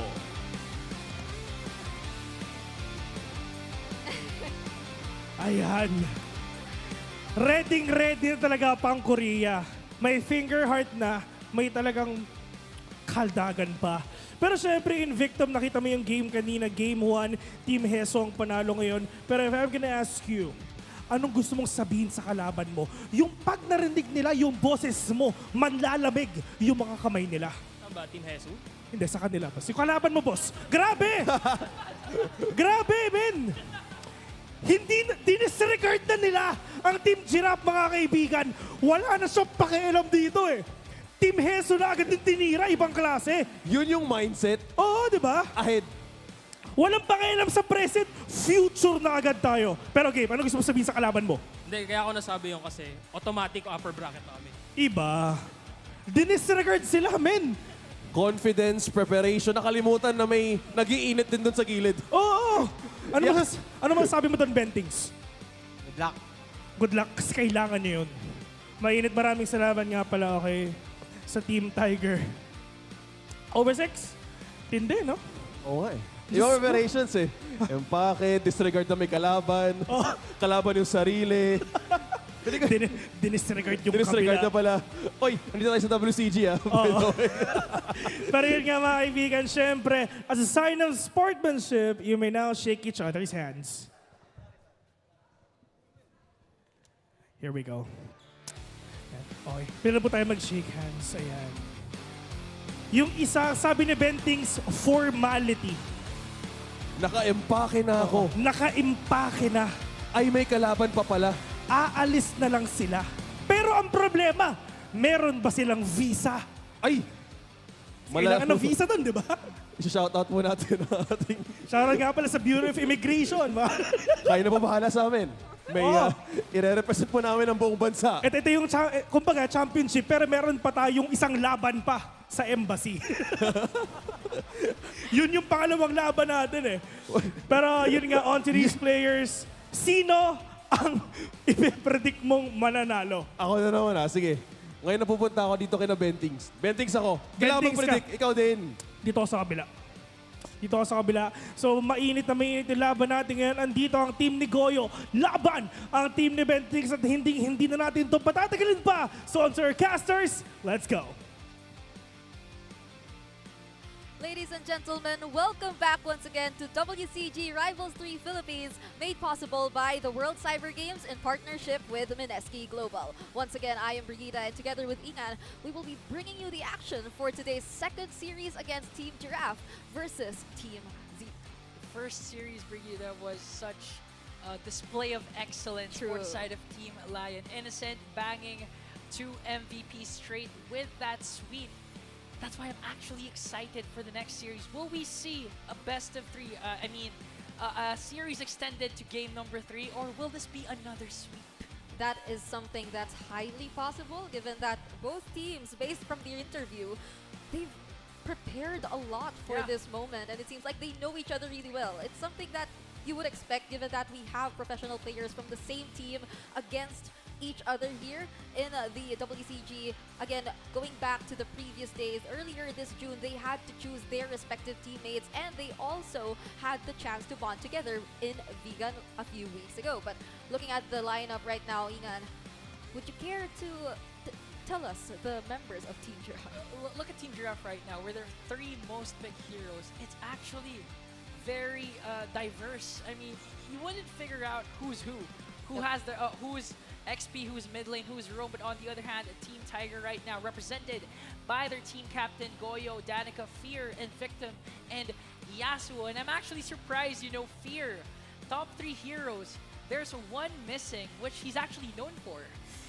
You know, again and again, we keep saying that there are quite some unexpected priority or main heroes that are shown below the players each and every time we go over the team lineups. But earlier, we've seen little to no cheese picks, actually. They were drafting their lineups as if we were watching professional tournaments, and it's something that I would expect to see again coming into the second match. What do you think? Would you think that we would see that similar drafting pattern again coming into the second series? I think for this specific series, you know, like what I mentioned a while ago, Fear is actually a top global Thamas player, if I'm not mistaken. So, yeah, they will stick to the meta, but then again, these content creators as well as professional players, they have their favorite heroes, like we've seen with Antianara with his Diggy.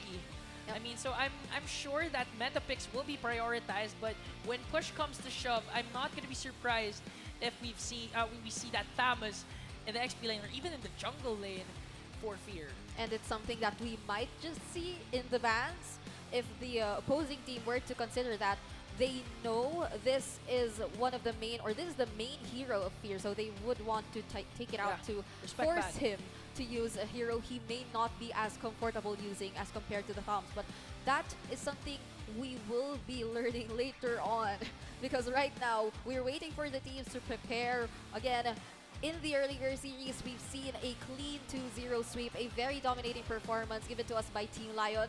But things are a little different right now. We're watching Team Giraffe versus Team Tiger. So you mentioned earlier the food chain.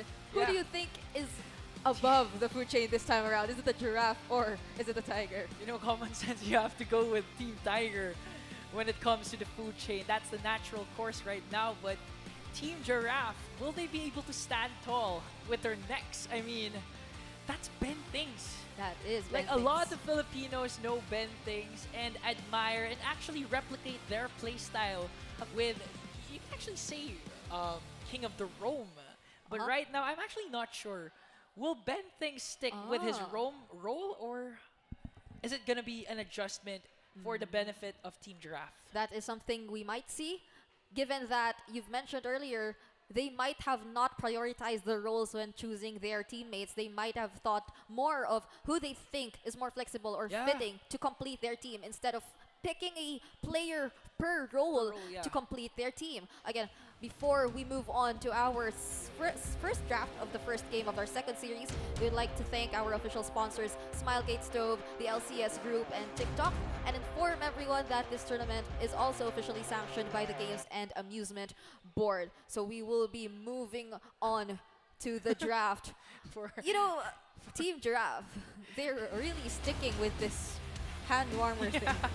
For those who are watching right now who aren't familiar with what Team Giraffe is doing, they're shaking their hands. They actually are holding hand warmers. These are used by professional players to kind of warm up their hands and to avoid their hands becoming stiff, especially when you're playing such a very fast-paced game like MLBB. You can't have stiff hands or stiff fingers. And it's something we saw earlier. The games were really fast-paced, especially if you let the opposing team do what they want to do early into the game. It's something that Mark TZ, together with Team Zebra, attempted to do. They really went for the early invade against Team Lion, but it was unsuccessful. So right now we're looking at some very familiar faces, some really well-known influencers, personalities in the esports scene here in the Philippines, together with some very promising professional players that we are all definitely familiar with if we were or if we watch the professional MLBB scene here in the Philippines as well. Yeah, speaking of familiar faces, do you know that the girl on the left is actually Sarah Gaming, who is actually not just a content creator, but semi-pro MLBB player for the female league. I'm not sure if she went full-on pro, but for sure her skills with her experience, you could also consider or already consider her a professional MLBB player. So that's why Ben Things chose Sarah as part of their team. They knew the experience that she already had and that it could contribute as well to their team as a whole. But we are to look at their current picks right now, Ingan. Team Giraffe, we already know how they were able to prioritize the Kadita together with the Uranus, who's recently been buffed. So we've been seeing him more often than ever in the XP lane, contrary to how we've rarely seen him prior to this patch. And they already took the Moskov as well, whereas on the other hand, Team Tiger, they have the Lapu Lapu, Hayabusa, and the Atlas for their first 3 picks so far. Right now, Team Giraffe, they've secured, we're actually not yet sure if this Kadita will be on the middle lane or on the roam, but for sure this Uranus will be on the XP lane. And as you mentioned, the recent buff on Uranus brings back so much memories from the previous patch, from the previous seasons. Where the XP lane is just, you wouldn't bother watching the XP lane because of how the Esmeralda and the Uranus matchup will go. It's just so boring. No one's gonna die. Yeah, that is. Yeah. That's the term that they use. It's literally a dead lane because they just clear and nothing else happens. They just clear the lane and that's it. That's all you have to see or look at in terms of the XP lane matchup. And I like what you mentioned. That was seasons ago, literally, because it's been a while since we last saw the Uranus come into competitive play. And Team Tiger, if we talked about the lack of surprise, the lack of the element of surprise, I think Team Tiger, they're going to give that to us right now. Team Tiger, you know, I'm not a fan of Atlas and the Valir combination because of how they contradict. It contradicts the Fatal Links, you know. When you're an Atlas player like Invictum, you really have to create plays in a way that your team or your opponent won't expect it. So if that Fatal Link connects against 3 or 5 or even 5 members and the Valir pushes them back, it's gonna be a waste of an ultimate. But I know for a fact that Team Tiger is prepared and experienced for this kind of lineup right now. Team Giraffe, such a meta pick. Kadita and Cho paired up with a Julian. That's gonna be a very, very aggressive team. That might, the Giraffe might be even more aggressive than a Tiger right now.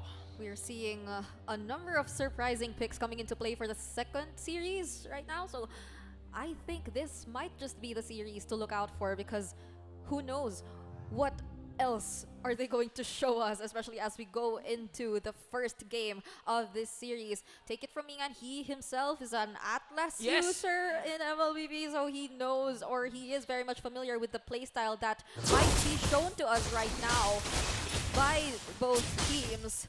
And we are to move into the game or the Land of Dawn. Team Giraffe versus Team Tiger. Who might just get this game? You know, Brigade, I am actually pumped up for Team Giraffe because Ben Things still stuck with his role, which is the role with this show. So exciting things are about to happen. Speaking of exciting, look at the aggression of Pabi and Ben Things going right after Invictum. And now if you're an Atlas user, even if you're such a great Atlas user, it's going to be hard for you to actually set up when you can't control the brushes, when you can't control the zone, and when you can't zone out the opposing roamer. So right now it's going to be a challenge for Team Tiger, specifically Invictum, to push, to zone, and to provide vision for Team Giraffe up against Ben Things' Cho.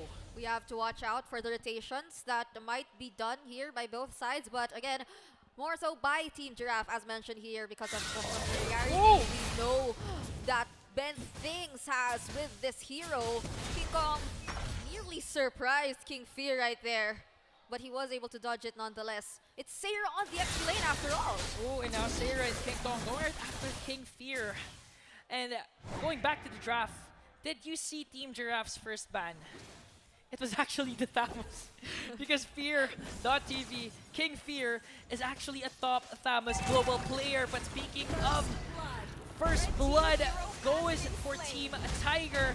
But Team Giraffe answers right back, bringing down Invictum as well. That was an immediate answer given to us by Team Giraffe. Now we have 2 kills for their side, whereas Team Tiger, they were only able to take one. A very crucial one, however, which is their gold laner, or the gold laner of Team Giraffe. And right now they might have been, or they might just have been able to equalize that, because they were also able to take the turtle. But King Fear, they've been rotating to the XP lane every now and then. You know, I think they've heard us because we said that the XP lane is a dead lane because of that Uranus pick. Oh, they're giving us the action. They're giving us the action. King Kong prioritizing that XP lane. And maybe it's to put a lot of pressure on King Fear, because we all know King Fear is one of the best XP laners for content creators. Actually, his skill level might be even up for the professional level, but right now, Team Giraffe giving it all to Invictum. Atlas, not a good start, 0-2-0. You can't see the surprise factor coming in yet from Invictum. It seems to me that, as you've mentioned earlier, Ben Things always gets to spot where he could be possibly coming from. He gets to go into the brushes ahead of time, and he is able to provide the necessary space and information for his team, leaving them no worries at all, because they know that he's very much reliable when it comes to getting that information. But right now, Sarah will be taking on the full damage of the Yugi Shadow kill. But look at Ben Things capturing Yasuo. There is the lack of the follow-up damage, however, and they will be going for the disengage. Both teams tried to initiate, but to no avail, no casualties. That was a good answer, though, by Team Giraffe to counteract the aggression that Team Tiger wants to push on King Fear's TV. But speaking of push, Goyo and Invictum 2 against 1. Bobby standing his own ground. And right now, Ben Things knows his teammate. Making those recalls up against Yasuo. We already see the aggression of Team Tiger. That was a 2-on-1 trade. And now Goyo, low HP, King Kong knows this, as well as Lu and Ben Things. Will they make a play? Yasuo, Danicus was TV on that brush, but look at Lu will be stunned. And now beautiful kick coming in from Ben Things, Yasuo. But no, Ben Things will still first fall down. Goyo, will he be able to escape this onslaught of an attack? But Lu with a breath of the ocean and rough waves combination. And now Team Giraffe, for some reason, was able to turn that around and secure another turtle. Punish after punish coming in here from Team Giraffe. But speaking of punish, Lu waited for that. Yes. He didn't use the threat of the rough waves up until that moment. He knew he was able to take that double kill, explaining to us right now why there's a 9-3 kill score in favor of Team Giraffe. And this is something that I we definitely have to watch out for. Invictum very low on HP once again. They're struggling to defend this turret, Ingan. Yeah, and I'm actually surprised, because we would expect Goyo with that Harith to actually dominate early the gold lane up against a Moskov, despite and even in spite of the fact that Invictus is actually there to guide him all throughout. But Pabi, for some reason, is holding his ground. But right now, I spoke too soon. Goyo with so skill up against Pabi's Moskov.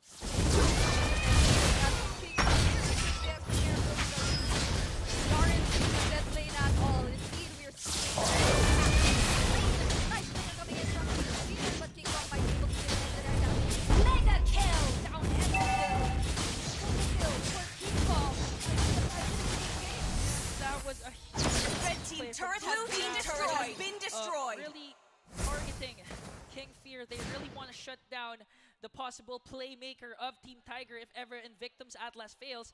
But right now, speaking of plays, Team Tiger sets their eyes on the gold lane, but they couldn't spot Pabi. Meanwhile, Ben Things has the vision, has the position. Connection with the dragon, and the Invictum has the lane as well. And now Rockways Mercy with the combination again. And the Salmon Force will be casted. That could be a 1-for-1 trade, and the class is still not done. As Goyo goes after front line.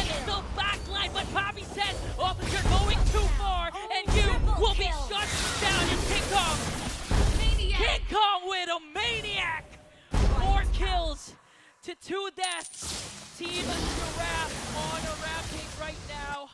King Kong is the king of the jungle. King Kong takes the second maniac of this day, following Innocent using the Claude earlier. And now it seems to me like for all of the teams that are team playing has right now slain at the WCG, turtle. they're so aggressive. They really want to show off, and they're not letting anything end without such a spectacular highlight. Both Team Giraffe and Team Tiger actually have Goyo stats. That's 6-2-0 with the Harith. I mean, you're going up against Team Giraffe, but still with that stat line, you have to commend Goyo right now, keeping Team Tiger alive up against Red team turret has Giraffe. been Now, destroyed. 3 members of Team Tiger in the middle lane. Will they go for sets down the court? But look at Fancy George. Back in the Dragon. Goyo is nowhere to be found, but Yasuo with the beat. Shadow kill. Will he be able to take down Loom? Yasuo TP out. I mean, Shadow out. And now King Kong low on HP. Sears wants to go. Ruffler spots King Fear. And now both teams will disengage. Red team turret has been destroyed. How much the lineup of Team Tiger is contradicting itself in action right now more than ever, because we don't get to see how coordinated they can probably make their lineup work. In fact, each and every time Invictus goes for the setup, there is that stunt from that one, but there is a limitation of how much you can capture. Red team turret has been destroyed. And it won't help Team Tiger, but it's right now. Red team hero has been slain. Here, whereas Yasuo wants to go for Kabi. Bobby right now low on HP, but successfully evades a potential death. And Victor actually casted that bravest fighter, but for some reason, Sarah with a consecration breaks down the Tiger now 4-man on the middle lane turret. Team Tiger, they know how important this middle lane turret is, but look at the Yasuo's position, providing vision as the jungler of Team Tiger. Bending with the trash talk up against his teammates. Recall after recall. Who will make a play in victim? Red team turret has been destroyed. At that fatal lane, but Bending once again with the wave distraction. Combination, but middle was actually casted. And now Goyo with Savage Force. Still no casualties. Oh no, Kabi was falling down. And now King Fear going right after Sarah. Excavator, famous fighter. But still, the game is still close, Brigida. Kabi has been taken down, but he was able to do his job of taking out the turrets of Team Tiger one by one, unknowingly. And he didn't really go for any flashy plays as much as King Kong did with a 10-0 for KDA. But this game that Team Tiger has, the limitation is already enough for Team Tiger to play so aggressively and not mind about a thing whenever they go for an engage. But they have to be extra careful right now because we've been seeing gradual attempts from Team Tiger to actually balance out the situation, and there is a possibility that if they don't get to target Goyo ahead of time, they might just fall behind. Blue team hero has been slain. As well together with Goyo. Legendary. No more double for Team Tiger. King Fear, Raven Fighter, out. Double kill now coming in from Team Giraffe despite losing the next player. Now Bending going right after his own teammate, and now Goyo will be forced to use that Savage Force up against Bending, but Bending will actually go down, and it's a 1v1. King Kong with his second Maniac and first Lord for Team Giraffe. I think by now we should be very familiar with Blue Team team has Giraffe's slain playstyle. the Lord. Bobby is left to go for the objective. He's on the line of taking down the turret. Whereas look at how King Kong is trying to Red team turret has been destroyed. Maniac, probably or not probably, for sure the most maniacs already in this day, and it's something that you would not want if you were Team Tiger, because this is just a Julian that's unstoppable in this strategy. You have to look at how Team Tiger is going to defend this incoming Lord, considering that they're way behind in terms of gold. This is nearly a 10k gold lead in the favor of Team Giraffe. And they have little to no turrets left. Only their inhibitor turrets are left. It's gonna be hard for Team Tiger. In Victim, a lot of pressure is on this Atlas to turn things around and connect with that Diamond Horse of Goyo. But as you mentioned, the gold lead is just too much. 11k. The map to go. Giraffe for Team Tiger, and as the Lord approaches the top lane, how will Team Tiger defend this victim with 4 teams? That perfect Max will be actually caught with a the ocean, but fatal link will connect, and now Team Giraffe slowly brings Team Tiger down. The Lord is still up, but will be bursting down 4 on 5. Goyo with Salmon Force, and now Bending connecting with the Way of the Dragon against Goyo, but Goyo safe and sound. Team Giraffe will be forced to back away because of that weak shadow kill from Yasuo. Red Lu team base is turret now has been down 3 destroyed. on 4. Team Tiger lost 1 inhibitor turret, but Pabi made sure to bring down another in bottom lane. And right now we see how crucial it is for Team Giraffe to actually secure the kill onto Goyo before going in for a full-on engage. Because Goyo right now, he just might be that hope for Team Tiger. He might be able to turn things around. It seems like Mendes won't let him be! A critical man knocked off, but it picks up a counter off with his own fatal links, and now it looks like Team Tiger is getting a break. 2 kills to none. The over-aggression of Team Tiger, led by Ben Things, might be the downfall of this team that has a huge lead, Brigida. That was a shutdown onto King Kong, who already had 15 kills in his hands, and that's something very much desirable for Team Tiger, because they really wanted to shut him down. They really wanted to go for that turnaround of events, and right now Sierra is dealing the damage coming in from both Goyo and Yasuo. Won't be able to evade that, and I feel that right now, more than ever, we need to see Pabi together with Team Giraffe. That's really scary. I mean, Uranus, we all know Uranus for his tankiness in the XP lane or even in the roam lane, but Goyo, like 2-3 casts of that skill, nearly bursted down that Uranus, that XP Uranus played by Sarah. That's gonna be a lot of bad news for Team Giraffe right now. Their frontliners can easily be bursted down by Team Tiger. This information, or this realization, makes Invictum be more competitive, be more aware that he could actually set up more plays, because he doesn't have to think about Sarah. He doesn't have to think about Sarah. He doesn't even have to think about Ben Things, and Victim might be able to turn things around. I know that these players are familiar with one another, and you can actually see some friendly banner. Red team hero has been What an slain. off-cam kill coming in from King Kong onto the enemy jungle. That is just a huge goal signal for them to go for the engage. But they're forgetting about someone. Look at the map. They realize the Moscow, the backdoor king, is not in the map. Team Tiger could be allocation, but they were forced to give up the second Lord. They the map pressure of Team Giraffe, as well as the shutdown from King Kong. Yasuo, nowhere to be found. That second Lord. Right now, they are left to defend once again.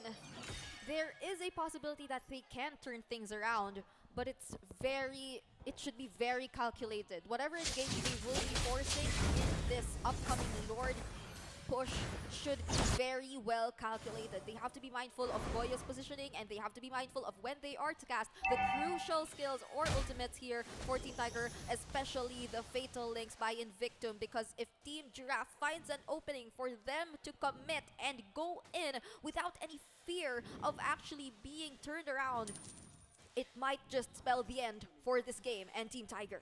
Patience is key for both teams. Team Giraffe not to be too aggressive and actually play this Lord the right way. Now Team Tiger, a lot of pressure on them to actually turn things around with the set. Invictum has his eyes on Ben Things. Ben Things will be forced to use that conceal.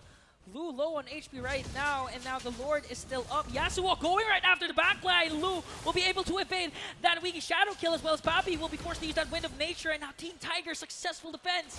Bursted down that second Lord, no casualties, and still the inhibitor tower in the middle lane is still up for their team. Yasuo literally stopped Team Giraffe from playing or making any aggressive plays together with the Lord that they were able to secure. They were able to force Pabi to use his Wind of Nature, and that itself was enough for them to move back a little and disengage, not allowing Team Tiger to put or to be in any difficult situation. But they have to be extra careful, because Team Giraffe, they aren't completely out of their base. They really have to watch out for any possible engage, because right now they are just actually waiting for that perfect moment.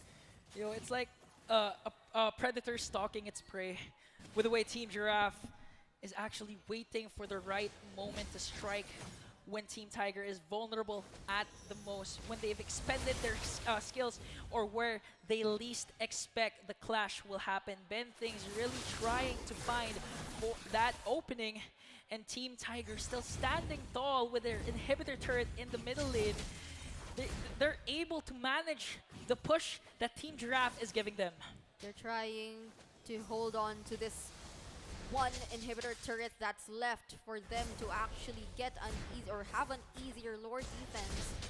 And I feel that the closer Team Giraffe is trying to get to Team Tiger's base, it's also becoming a little more difficult because this is actually still their territory. The presence of a Valier, despite the fact that it actually contradicts that Atlas, it's a huge Wave factor, clear, in how they're able to still defend the incoming minion waves, and as well as how they're still able to prolong the team fights and not allow Team Giraffe to move as flawlessly as they would want to. But the Way of the Dragon won't connect in the trajectory that they want to. Now they lost one major resource, that's the flicker coming in from Ben Things. They have to go for this Lord fight. And actually, they used up the conceal, and they have to wait for the Way of the Dragon to cool down. And as you mentioned, Team Tiger knows this and are confident enough to contest for this potential last Lord. But in the game, it's going to be the third Lord. Sarah doing her job to zone out 4 members, but will face or will experience the wrath of the damage of Team Tiger. King Kong managing the lanes in the middle lane, and for some reason, Team Tiger backs off as Team Giraffe might be able to get this third Lord uncontested. Sarah is trying to zone all by herself, and she will be successful in doing so. Not going down in the hands of even 5 members of Team Tiger. That was an uncontested Lord take once again for Team Giraffe. And if I were Team Giraffe, they definitely would want to end the game with this Lord. Yeah, they have to. I mean, you're giving way too much breathing room, way too much space for Team Tiger to turn things around. Again, we can't forget that Invictum is rocking this Atlas. One crucial set can actually turn things around. 20 minutes into the game, death timers are high. They could go all mid and push this and end this. That's why Team Giraffe, they have to play this third Lord beautifully. Patience is a virtue. Patience is key.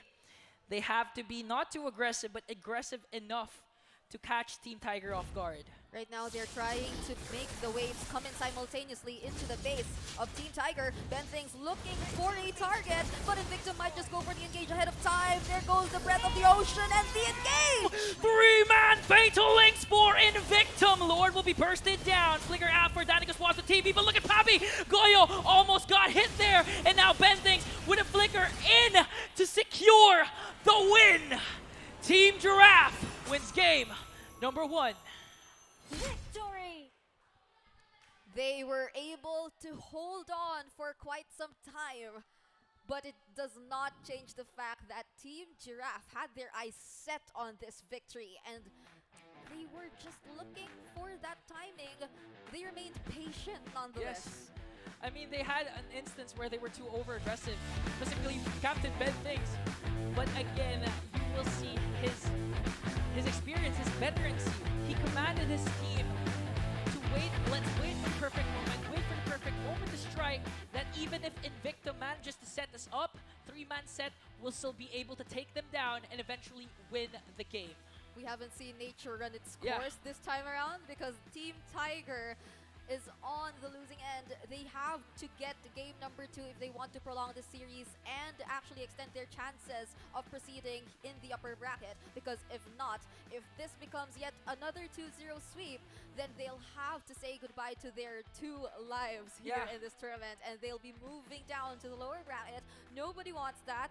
You are this close to flying to Busan, Korea, and if you were this close, you would really want to fight it until the very end. But you know, based on the showing of Team Tiger, I doubt this would be a sweep.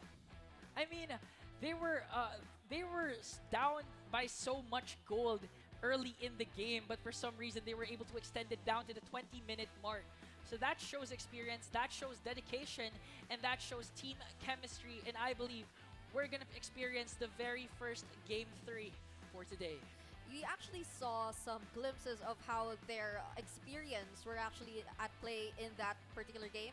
There were several, be it little decisions that actually impacted how the game was prolonged to this point. Again, mentioned by Ingan, almost or more than a 20-minute game, if we're not mistaken. So it was not an easy game to close for Team Giraffe. Despite them actually dominating from the early to mid stages of the game, despite them actually getting to snowball early into the game, they weren't able to close it immediately, as you would expect it to be if it were clearly one-sided or if it were really dominating. And the exemption remains that the lineup shown to us by Team Tiger wasn't really that complementing. Yeah.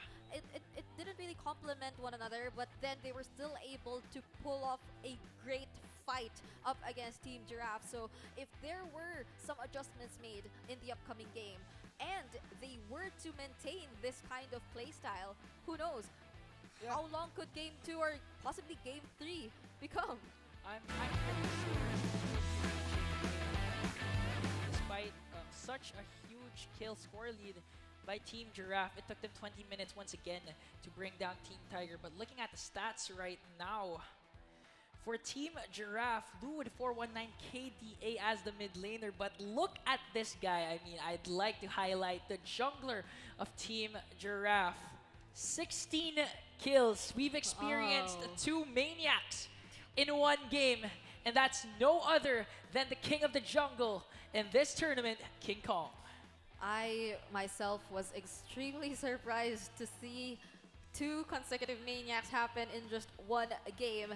And this is the type of Julian game that no one wants to fight against. Yep. And we also have to give, we also have to commend the sandbag, Sarah. Yeah. That was what you would definitely expect from an XP laner. That's how the job is done. You know, actually, there was an instance wherein Team Giraffe actually got Last Lord uncontested despite 5 members of Team Tiger present in the Lord pit. She was able to zone 5 members. 5 members. And I'm actually surprised what made her think that she could do that. Because the previous play was, she was bursted down by Goyo one-on-one. And going up against 5 members, it's going to take a lot of guts to do that and to zone for your team.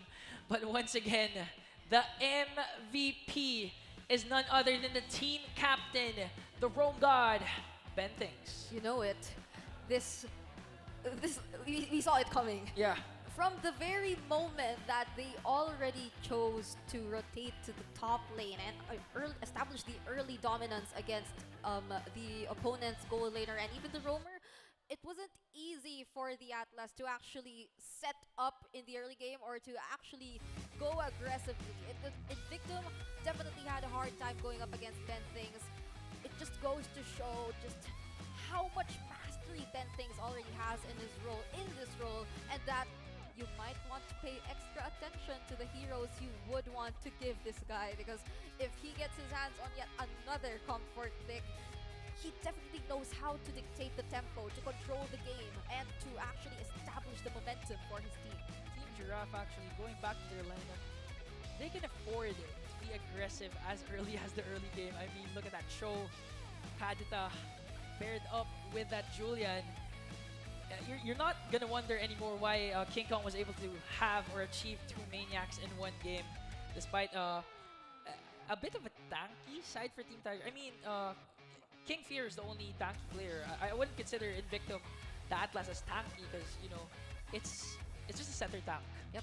Well, he did go for the tank emblem, the concussive blast to be exact, and it could have possibly contributed to how he was a little more tankier than how usual Atlas heroes would be using the pull yourself together emblem, but it doesn't change the fact that he isn't as tanky and that there was a lack of that tankiness necessary for Team Tiger to actually prolong and sustain the team fights because of the amount of burst damage Team Giraffe had in their hands with the snowballed Julian as well. It was a very difficult game to extend, but they were able to do it. But it was definitely a very difficult game to turn around. So this time they have to make sure, or they have to be extra careful with their draft coming into this game, because for them, this is their do or die.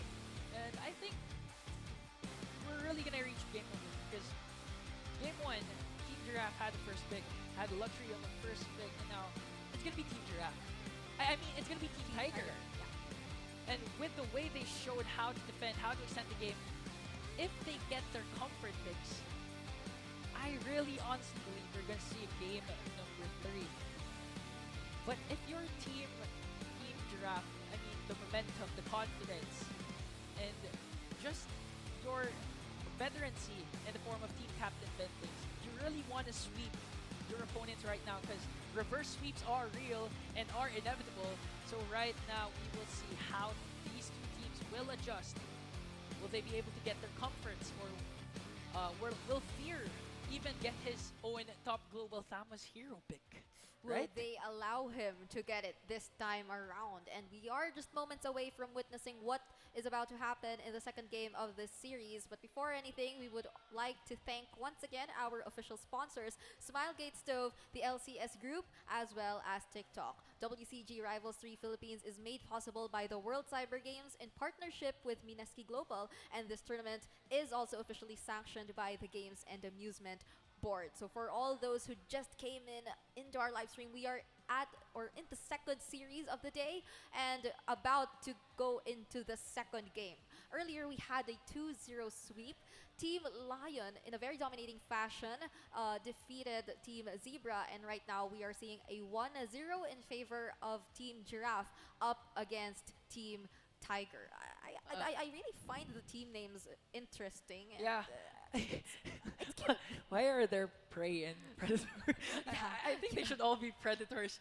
But right now, the giraffe is the predator stalking the tiger.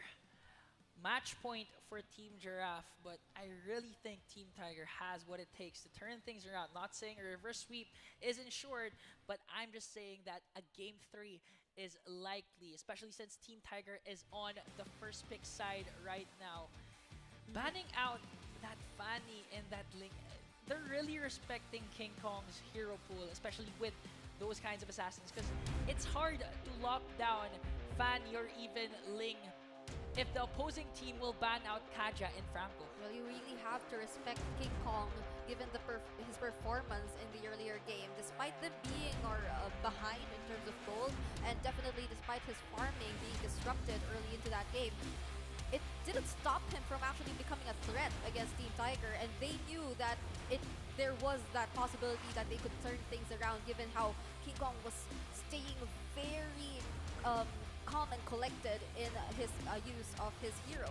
So right now, we're seeing the draft very much revolving around the heroes of King Kong, as well as a respect ban on that Kadita shown to us by Lu. We saw how high that mastery as well of Lu in using that Kadita. She was always able to provide the best follow-up possible for any setup, or even not just herself. that, no. Like, there were times that Team Giraffe was actually supposed to lose that clash, but Lu, with the perfect Breath of the Ocean Rough Witch combination, managed to turn things around. There was a time where Goya was about to escape after getting a kill. Lu was there to finish the job and turn things around for Team Giraffe. But look at this one, Brigida. Second time today that an Angela will be locked, and it's going to be on the side of Team Giraffe. An Angela who recently also received a buff, and it's showing or proving to be quite the problem, especially once she gets to accompany the necessary heroes during a clash. It's something we saw earlier with the Hesu and Chacha combination. Whenever they went in for the engaged, Chacha was always ready to go for that hard guard, but you reacted with these picks. Invictum. I know Invictum uses this Franco, but right now, that's such a good hero to pick to lock down, especially we've seen how King Kong played the very first game. He was very mobile, he was very fast hands, and with this Franco pick, it's really going to make King Kong think, wait, can I actually pull this off? Wait, can I actually be this aggressive knowing that there's a Franco on the opposing team, and it's not just any player, it's Invictum rocking this Franco. Invictum, who seemed like he wasn't able to play at his fullest potential earlier using the Atlas, might just show us a different version of himself this time around, considering that he got his hands on is Franco, one of the leading roamers in the current meta, and we all know how capable he is of shutting down the necessary heroes and limiting the options here for Team Giraffe, because you wouldn't really want to go for a hero that can easily caught by the Iron Hook.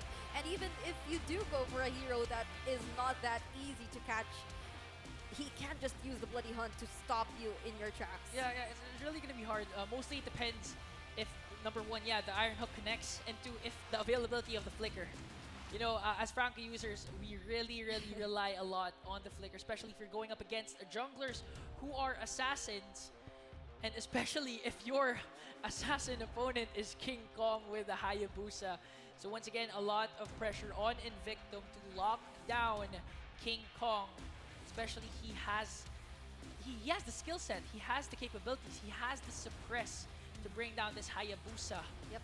But right now, second banning phase, Team Giraffe. They don't want Goyo to get any viable marksman. They don't want him to be the problem once again. Yeah. He already was the problem earlier when he used the Harith. There, again, I mentioned he probably was the hope for Team Tiger earlier because he was starting to show the necessary amount of damage that could show Team Giraffe away, or that could prevent them from actually being too aggressive against Team Tiger. Just because of the amount of damage he was able to already put out, as well as the fact that he is someone you should really respect when it comes to positioning. He wasn't as easy to catch using the Harriet earlier, who had a high amount of mobility. So what more if you were to give him a marksman who has a high damage output and who really relies on positioning in order to dish out that damage output. So right now they've limited the options for Goyo, but then Papi sticking with the Moskov. I actually like with Pabi still sticking with the Moskov. A while ago, we've seen Team Tiger being aggressive on the gold lane with Invictum and Goyo holding their ground on the top lane. But Pabi, for some reason, he's so disciplined enough that they couldn't shut him down.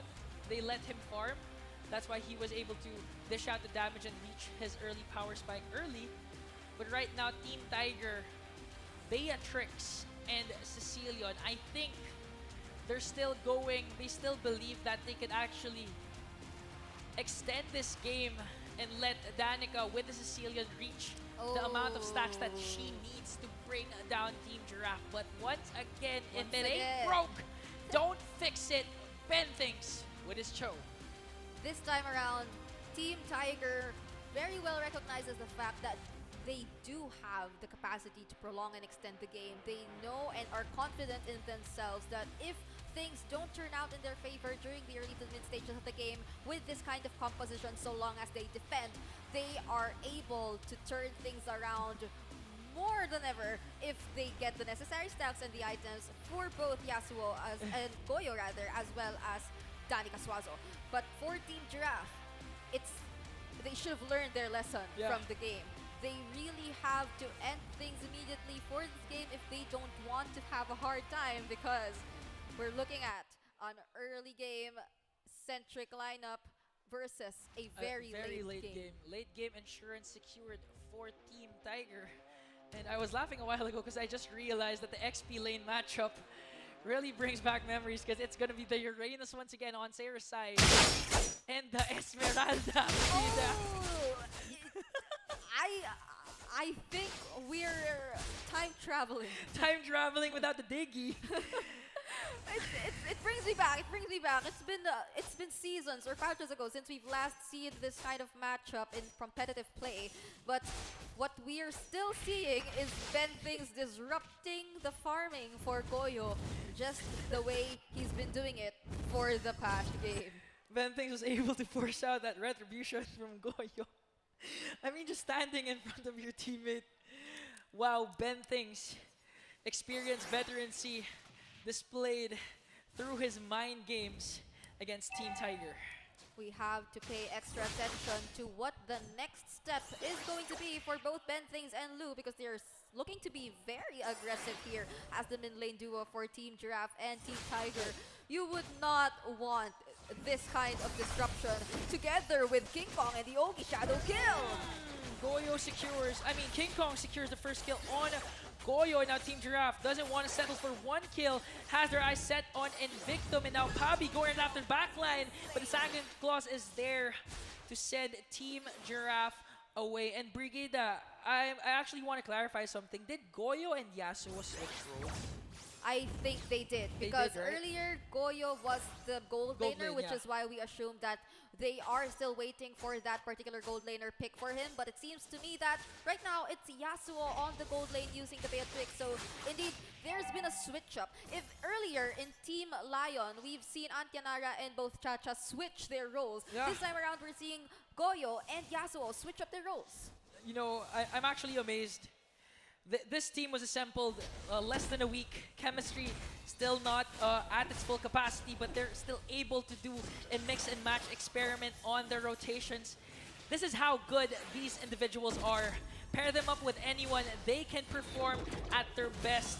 And speaking of best, Sarah showing what she can do, especially with that hard guard, and now with help of King Kong, Invictum will fall down. King running for his life. That's 2-on-1, but Goyo will actually secure a kill on the bottom lane against Pabi, and now double kill for Sarah with that Uranus. Sayer is doing it once again, and to think we're not yet even in the late game, but they're able to disrupt the Tiger this much. Even King Fear in his own lane, together with Lu, they're becoming such an unstoppable force, and they really are looking to establish their dominance once again. Sarah right now, unsung hero like Hesu on the XP lane, knows her role, knows what she has to do, and does it perfectly. I mean, Uranus, you're just supposed to zone, soak up the damage, but right now she's at 2-0-0. Half the kills of Team Giraffe came from her. She's doing more than what's expected of this Uranus. I think they really heard us when we said that it would be a boring matchup, because lane. it's not boring at all. It's an action-packed matchup there up in the XP lane. But right now we have to pay attention to the other sides of the map, because it's not just in the XP lane where there's going to be action likely. Ben Things not stopping at providing the information for his team, and he's literally stopping Team Tiger from actually being so aggressive. But once again, that Sarah Lu combo on the top lane together with King Kong gets another kill onto King Fear. Team Giraffe, they're really sticking with their rotation, wherein they rotate on the XP lane and they just leave Ben Things to protect Pabi, wait for his power spike, especially since that's a Moskov going up against a Beatrix. Beatrix, we all know that that hero has the potential to have an early power spike up against Moskov, but Team Giraffe, they're really giving King Fear a hard time despite having a tank hero such as this Esmeralda. We can't see him getting the best possible early game to immediately clear the wave and just rotate and provide assistance to his team, because he's literally being killed multiple times. But Invictum right here might be the next casualty, and he will! Might be an off-cam kill on the bottom lane, but Pabi successfully flickers out, and now TP's coming in from Bentings, but Sarah might go down against three members. There was no hard guard ready to save her life. Now Lu will evade that potential death, but look at Team Giraffe's patience. Speaking of patience, King Kong waited for the right moment to bring down their late game insurance. Danica Suazo will fall down. He came from behind. He literally just showed up just when Danica Suazo thought that she was already safe under the turret. And right now, yet another setup coming in from Ben Things. The Renner's apathy won't connect, and the Bloody Hunt was committed as well. Pabi is able to take down Invictum. That's a pickoff for Team Tiger just before this turtle take. Ben Things clearly very motivated, wants to go to South Korea right away. He mentioned a while ago that he already packed despite this tournament not even starting. And I do believe there's a high chance that Ben Things will travel to South Korea to represent the Philippines, but they have to secure this win up against Team Tiger. Now Team Giraffe has the better control on this third turtle. King Fear will be shut down by Ben Things. That was a beautiful way of the dragon. And now Pabi and King Kong doing the free hit up against the backline. King Kong, will he be able to escape? But Lu and Ben Things, oh, look at that flicker coming in from King Fear. Was it worth it though? As Pabi free hit after free hit, and Victim will pick up his fifth death rather, and now Team Giraffe secures the turtle, secures 3 kills to 1 death. It was not the ideal angle for the Way of the Dragon, but we can still see Team Giraffe making the most out of that engage. However, that is going to be a shutdown by Yasuo onto Pabi here in the bottom lane.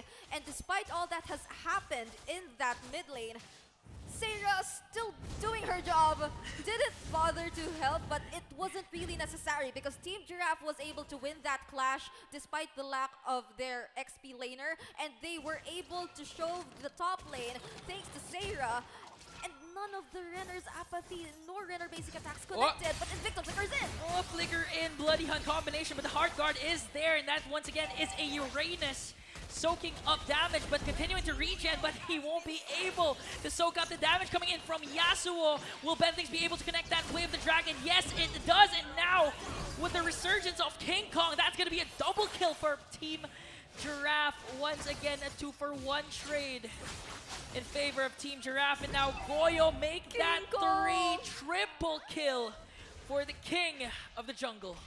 King Kong on his 3rd major consecutive kill. He's been showing us highlights game after game, and right now we understand why Team Tiger is really respecting his hero pool. Back then when we were looking at the draft, but the Iron Hook won't connect this time around. Sarah though, focusing on the turret just before this Lord, this first Lord of the game. The Renner's apathy finally connects onto Pabi, and we see how high of a damage they're already able to dish out, but we must be careful. King Kong is looking for another kill. Ooh, looking for an initiation there. King Fear successfully flickers out, and now a conceal play for the side of Team Giraffe. The Heart Guard is ready to be casted right on time, right on the perfect target. Pabi will not be able, they won't be able to take down Pabi. Pabi continuing to free hit, and Victim will be stunned and immobilized. No more initiation for the side of Team Tiger, but Goyo has a plan. He's waiting for that Heart Guard to end. Meanwhile, on the other hand, bottom lane, XP death lane, nothing's gonna happen there. Please bring the camera back on the top lane. Sarah doing her job, just continuing to zone out. But right now, Benthings wants this clash to end. Does it himself with a Way of the Dragon, and now King Fear will fall down.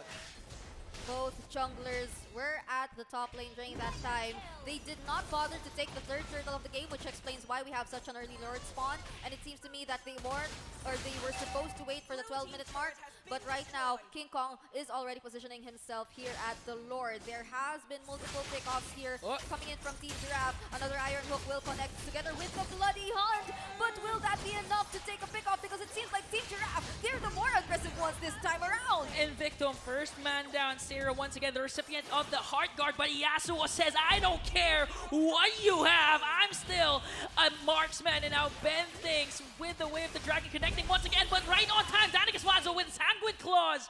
It's a 2-member down for Team Giraffe, and Team Tiger actually has the opportunity to steal this Lord, but King Kong knows this and bursts down this Lord easily. First Lord will go to Team Giraffe. Actually, he's been taking down the Lord since I forgot when. He's been doing it all alone since the entire fight has happened here in the bottom lane. The Renner's apathy will connect, but all the while everything was happening, Ingan, we forgot to take into account that Danica Swazo, despite us not being able to see her yet so far, she's just been getting her stacks here in the mid lane.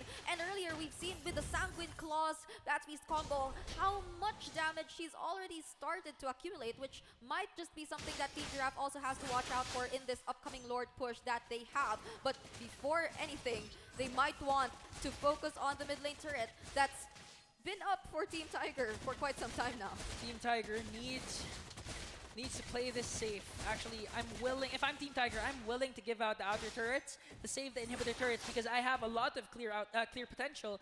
I mean, Yasuo has that Beatrix, Danica Swazo also has that Cecilion, but right now, King Fear not in a good position, will flicker out with a weak shadow kill, And the Way of the Dragon connection will connect. One member down. Now Team Tiger has to defend with a missing member. Sarah will have reinforcements. Bentings and King Kong. King Kong, the recipient of the Heart Guard, is now going for the back line.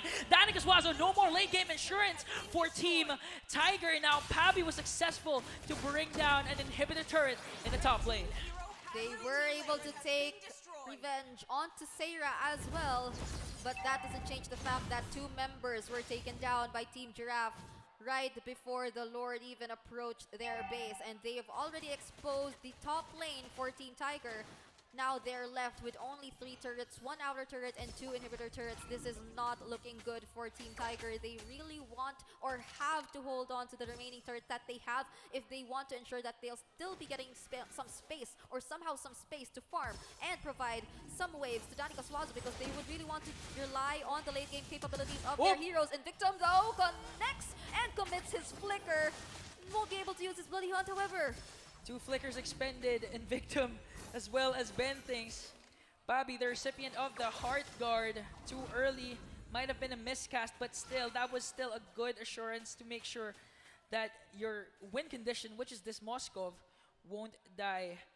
But with them expending those flickers, we might not be able to see an aggressive initiation from both the roamers in Victim and Bentings. But wait, let's see what happens first, because Sarah continues to go do her job as King Kong will finish the job. The late game insurance of Team Tiger once again is gone, and they are forced to defend with 4 heroes. We all know how King Kong can easily pick off such squishy heroes, but what we fail to notice is that even the tankiest hero, which is King Fear, is easily taken down, considering that King Kong only needs 1 more core item. And there's another Way of the Dragon. Bobby will be providing the follow-up damage. Invictive is already down, and they are really in a very difficult situation because yet another turret is going to fall for the side of Team Tiger. Still no casualties for Team Giraffe. 2 on the other hand for Team Tiger, and now Goyo going right after the backline. But still, there is the Heart Guard, and now Bobby doing the free hit with a stun. The Spear of Destruction won't connect, but still, Bobby goes right in with a flicker against Danica Suazo. No casualties. That was such a hyped up play. Will be forced to use that Wind of Nature as well. Thorndros will connect, but Bentings actually connected the Way of the Dragon against Goyo. Flickers will be expended. Now Sarah going right after the backline will be bursting down, but Immortality will be popped. And now the first casualty after a long time for Team Giraffe will be experienced in Victim right now. Wants to get Pabi, but Pabi dodges that Iron Hook. What Team Tiger fails to notice right now, however, is that Team Giraffe is doing the exact same thing that they did when they took the first Lord of this game. They're simply distracting the members of Team Tiger, all the while King Kong takes on the Lord by himself. And right now, they have the second Lord in their hands. This is definitely a Lord that Team Giraffe would want to maximize, especially if they're already looking to seal this game.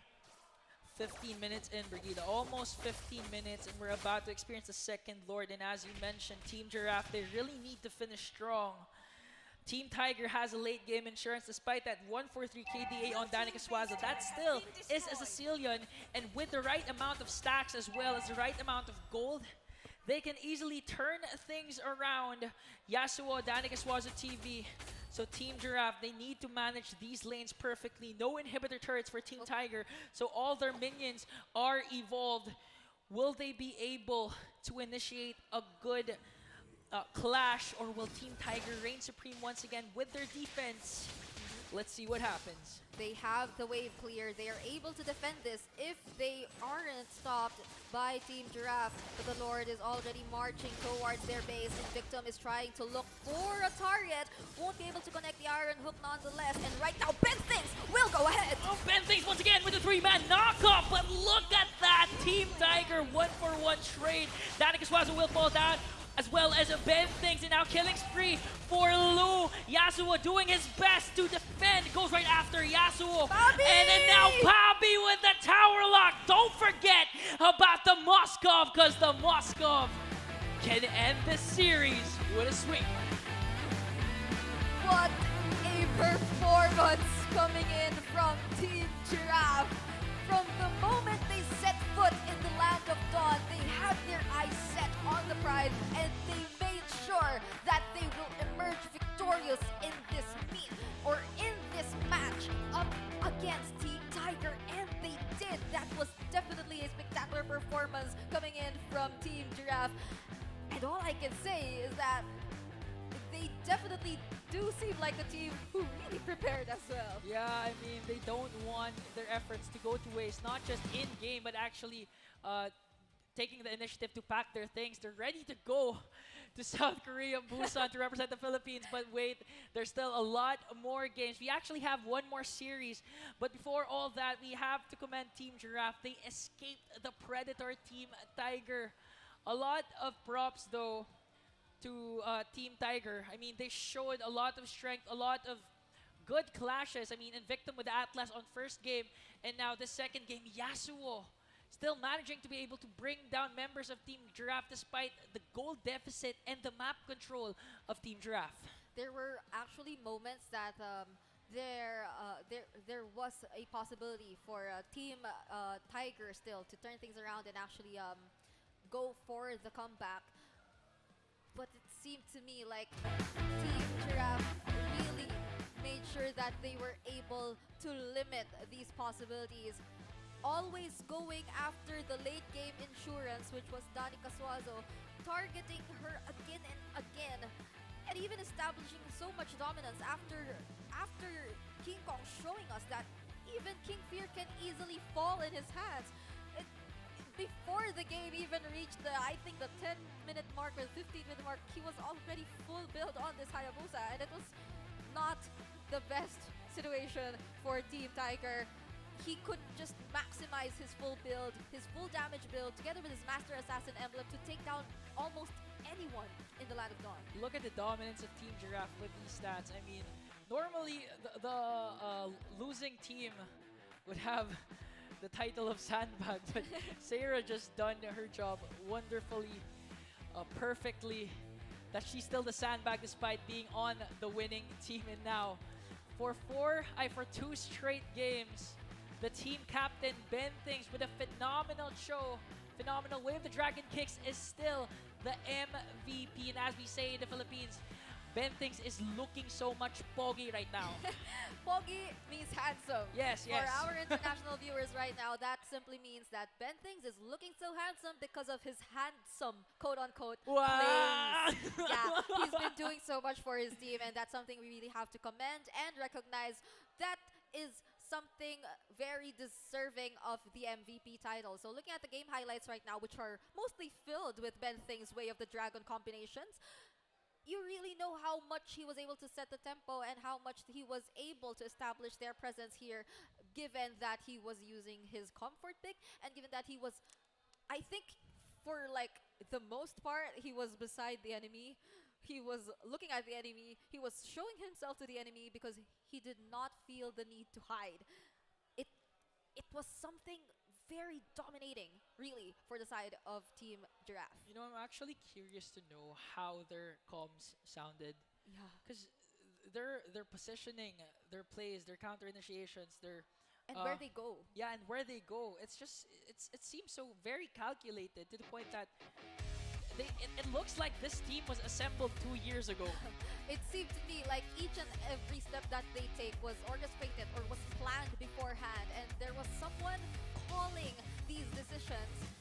Someone who was really aware of what had to be done in order to secure the win. And I feel that that someone might just be Ben Things or possibly the shot caller for Team Giraffe. But nonetheless, everyone, every member of Team Giraffe worked together, worked hand in hand to secure this win. And this would have not been possible if they did not do their job successfully.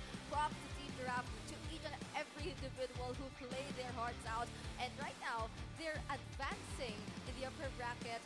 Might just face Team Lion in a few moments, whereas we'll have to see Team Tiger say goodbye for a while and go down to the lower bracket and have their next match up against Team Zebra to determine who will be remaining here in this tournament and who will bid farewell to their dreams of flying to Busan, Korea. Wait, so just to clarify things, Team Tiger and Team Zebra is the next match?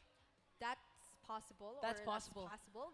We are to confirm that in just a few moments because we still have our last best of 3 series up here in the first day of the WCG Rivals tournament.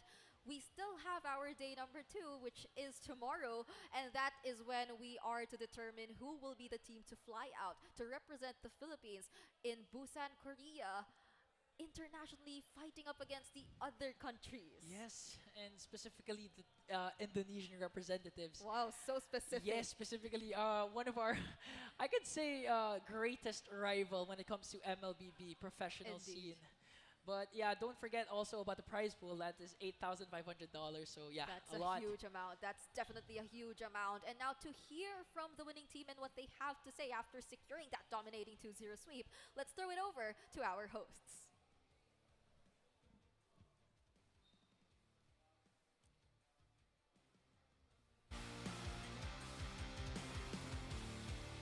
We are back here on stage right now. And kitang-kita naman natin ngayon ang nanalo doon sa match nila, which is yung team nga ni Bentings. Palakpakan naman natin sila. Here we go. Congratulations, Team Giraffe! Team Giraffe ang nanalo ngayon. Pero of course, meron tayong mga few questions, di ba? Bentings, paano mo kinondisyon yung mga team mo para makuha nyo ang 2-0 clean sweep here in this game? Sa vegan pa lang, naglalaro na kami. Sa vegan pa lang, doon pa lang sila nagpa-practice on towards papunta nga dito sa Manila, di ba? Pero kamusta naman yung laban nyo so far? Nahirapan ba kayo or nadalian? Hindi man lang ako pinagpawisan eh. Oh! Grabe. Pag pinagpawisan kayo, kailangan natin lamigan yung aircon dito. Di ba? Oo, Lakasin natin yung aircon dito. Kasi man isipin mo, papasok pa lang. Talaga nagpapainit na with a hand warmer. Paano kayo laalamigin din yan? Pero anong naman gusto mong sabihin doon sa nakalaban nyo kanina? Nice game. Nice game. Nice game. Short but sweet. Short but sweet. Dahil kinausap pa na nga si Seira, naging consistent ka for straight 2 games using the Uranus. Parang familiar din ng mga ganitong galawan, no? Mala Edward din yung galawan sa XP lane, ha? Parang, what is behind this consistency? Who makes the calls for this one? For the what? Sa Uranus. Parang bakit naging consistent ka with the Uranus pick? We haven't seen Uranus for a long time. Bakit Uranus? Nakatago pa sa baul yun. Nilabas lang para sa game na to. Tama ka. Isanayin mo kanina, dito lalabas lahat. Oo, tama. Sobrang secret strat na pala yun. Na talagang pagdating dito sa... Actually, nung vegan nga, yun pinag-usapan nila yun eh. Diba? Napag-usapan mo sa vegan. Pagdating sa Manila, bigla lang nalabas, 2-0 clean sweep. You're gonna be up against Team Hesu mamaya. At sobrang init nga nung laban nila. Actually, puro 2-0 nga yung mga games sa today. And nanalo pa rin sila ng $1,500. Nanalo na sila ng 1 game matic, meron na agad prize money. Ganon lang kadaling manalo dito, Wessex. It's just as that. Straight 2-0s. What if sa next, baka magkaroon tayo ng ibang change of weather? Kasi syempre kanina, ini-interview pa lang natin sila. May kalaban pa palang isa na kailangan tapusin. Sila Invictum nga doon. Disregard nila. Sila Bentings. Wala silang idea na sila pala ang magto-2-0 doon sa kanila. And really can't wait nga doon sa makikita natin. Any last message at LJ sa kalaban nyo and sa mga susunod nyo pang laban if ever? Message ko lang po, ingat lang po kayo sa amin. Swimming kayo mamaya. Oh, ingat. Parang si John Lloyd lang. Ingat. Kayo, baka meron pa kayo last gusto ko message. tanongin si Kuya, ikaw. Isa pang message. Kasi kanina may nakita na ako, may nag-Angela din eh. Kami nakita din ako kanina, may nag-Angela din eh. Nagkakatapat na eh. Thank you lang sa magandang laban. Okay lang to, okay lang. Dito lang humble lang muna. Humble lang. Ikaw, Sir Pabi, parang mainit ka eh. Meron ka bang gusto mainit to eh, kanina pa to eh. Meron ka bang gusto sabihin sa kalaban mo? Dinasrecord kayo kanina, pare. Alin ba, yung nakalaban namin o yung makakalaban namin? Hindi, yung kanina. Yung kanina, trabaho lang, walang personalan. Ayan. Trabaho lang. Pero yun nga, nakita natin yung mga last messages onto these players. Nga later on, it's gonna be your team, Team Bentings versus Team Hesu. Last game of the day. Once again, you're watching WCG Rivalry Philippines. We'll be right back.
We are back here in stage right now for WCG Rivals 3 Philippines. Once again, we are hosts for the day. My name is Phil. Alongside with me is always 6. Pare, matindi ang makikita natin ngayon laban dahil ang mananalo dito is mapupunta na sa ating Grand Finals. Napakabilis. Best of the best. Sa match kanina ay maglalaban ngayon. Naka 2-0. Straight 2-0. Ngayon magbabago ba yung panahon na pwede ba matay-break or dire-diretso pa rin papunta sa finals? We're gonna see it later if ever talaga makakakita tayo ng 2-1. Kasi yun naman talagang siguro gusto na talaga nating mangyari para hindi naman lagi clean sweep.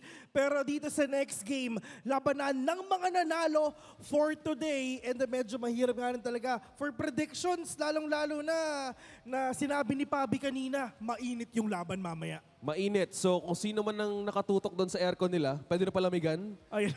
Kasi mukhang mainit talaga yung preparations Sakto. nila. Kasi pag nandito ka talagang malamig eh. Pero pag dito kasi medyo mainit talaga dito eh. So yung mga mainit, dito na.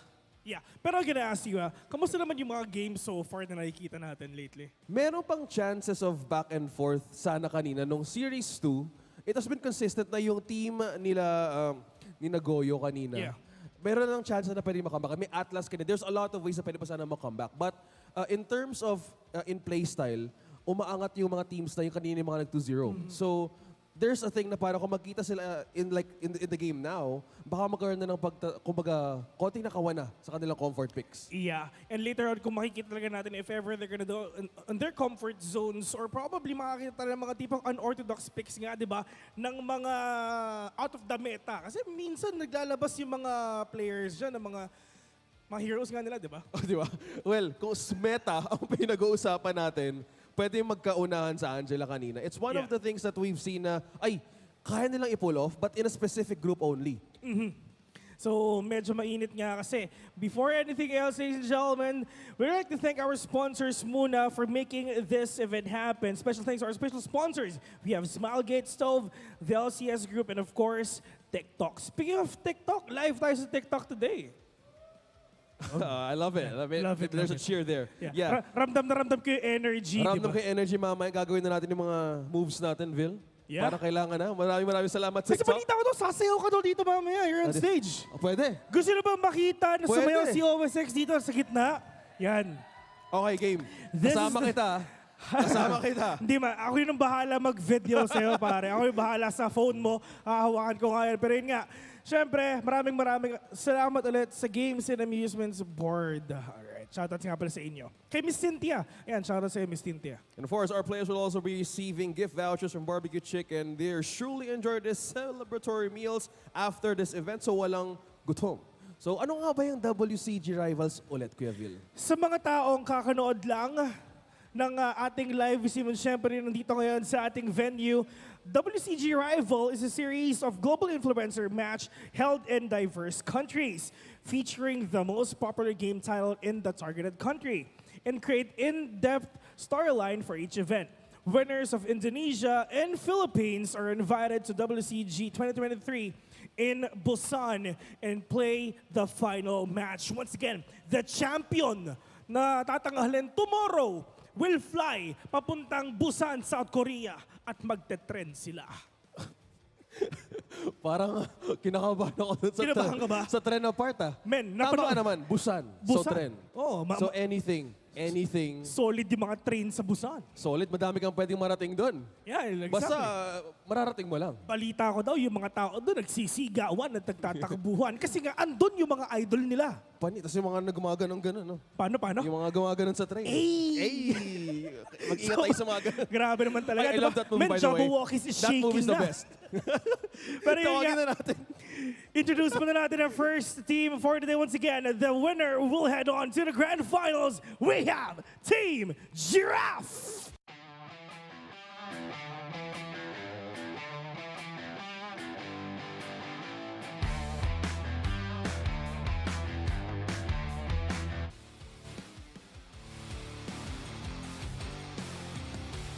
Coming in fresh from a winning match, Team Giraffe, LJ, Pavi, Sarah, Ben Things, and King Kong.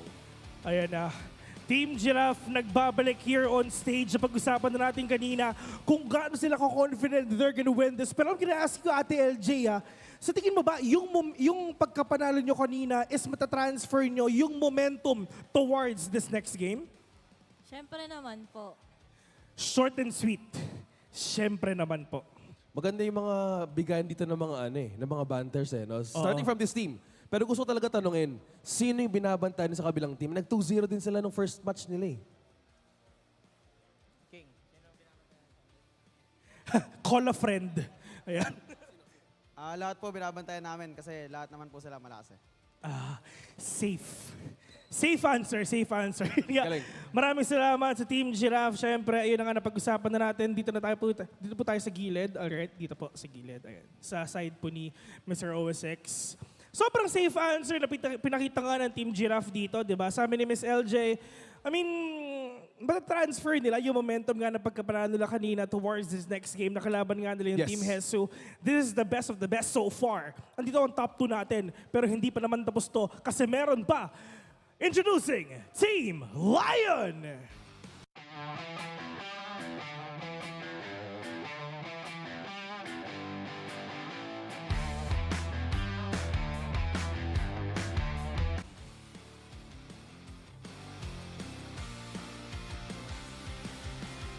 Starting their day with a sweep, we have Team Lion, Antianara, Cha-Cha, Ems, Hesu, and Innocent.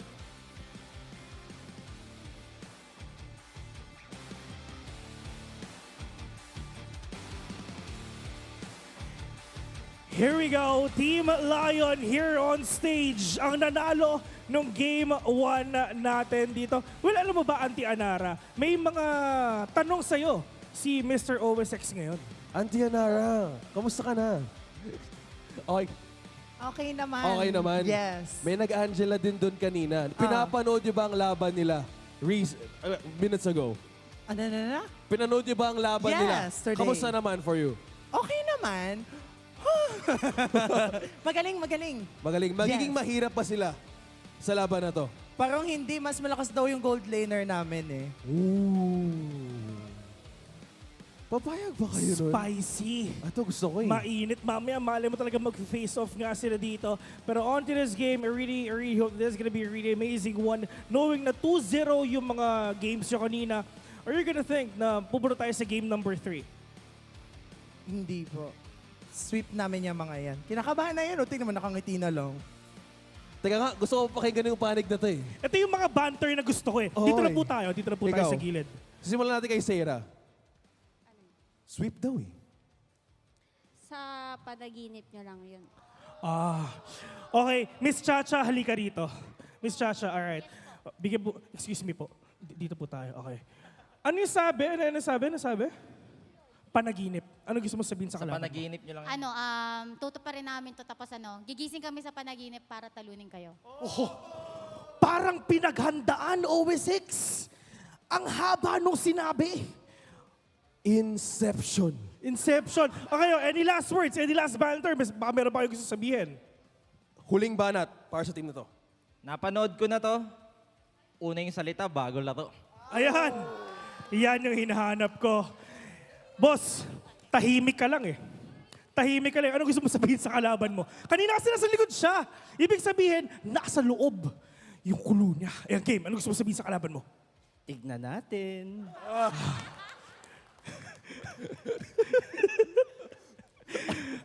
I'm expecting more, pero sige, pwede na yun. Pare. Okay. Tawagin natin sila, Kuya Phil. Okay. As a sign of sportsmanship, ladies and gentlemen, you may now shake each other's hands. Ayan. Tignan natin, sabi ni Ems. Mainit na mainit ang laban. Labanan ng mga panalo kanina. Both matches nila, 2-0 ang score nila. Pero pagdating naman dito sa upper bracket finals, sino ba ang mapupunta bukas sa Grand Finals? Ganun lang kabilis. So dito na magkakatalo na ng comfort zone, comfort picks. Magpapalabas na ng mga meta sa mga power picks. Kuya Vil, kung kanina medyo up and down, baka ngayon, baka maghilahan pa sila para makakuha ng first point.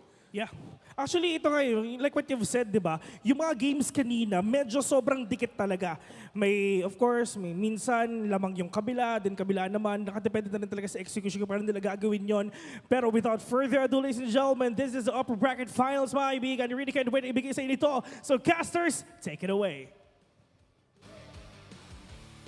Thank you so much, Phil and OSX. And they're right, we're about to experience the upper bracket finals between two teams undefeated, and their wins are actually sweep. Once again, my name is Ingan, and together with me is the one and only Brigida. Yes, we've seen 2-0s from here and there for the past two matches, but this time now we're seeing the upper bracket semifinals. I am not that confident that we'll be witnessing the exact same pattern because we've seen these two teams do the sweep against their opponents earlier. So now that they're face and head-to-head against each other, I do feel like we're about to witness the first ever Game 3 here in WCG. Yep, no sweep, no brooms needed because these two teams are the unstoppable force versus the immovable object. And now Team Giraffe, represented by their team captain Ben Things, LJ Pabi, Sarah, and King Kong. And Team Lion, on the other hand, the very first team to win a series with a sweep. Team captain Hesu, Atianara, Chacha, Ems, and Innocent will now face off in a best of three. By now, we are quite familiar with the way both of these teams are actually playing, and we are also familiar with their flexibility. Yes. We know that we cannot say for sure who is going to play which role, just because they've already got to know each other so much that they're able to experiment and switch their roles. So it's this upcoming match. It's definitely something you wouldn't want to miss, and we are all definitely looking forward to. Today, we are going to determine who among these two teams will be the first grand finalist, who will be the closest to their goal of flying to Busan, Korea. Yes, indeed.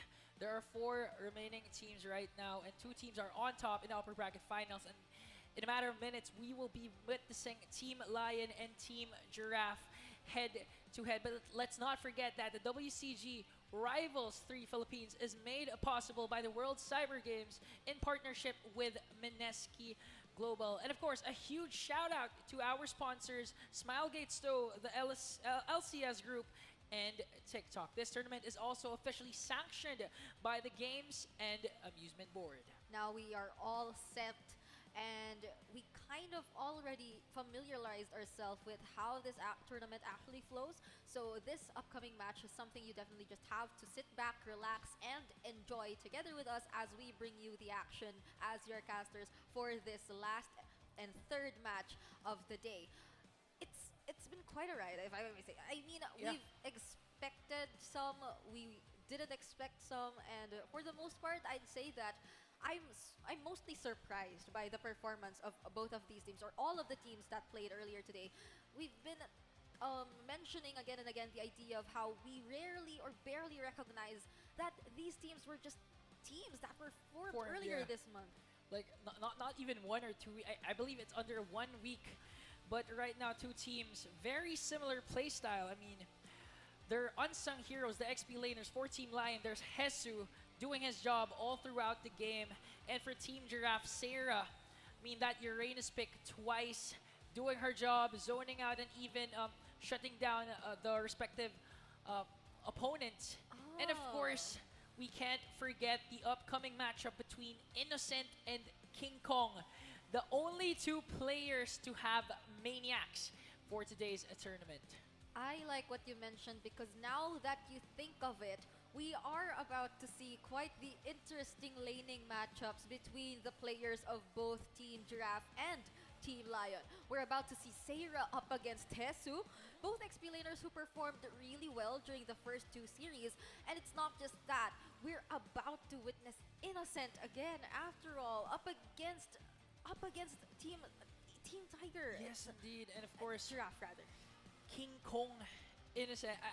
You know, King Kong a while ago, first game, had 2 Maniacs. Innocent had 1 in the entire series. And I think Innocent wants to tie it up. He wants. I think he wants to have 2 Maniacs in 1 game of his own.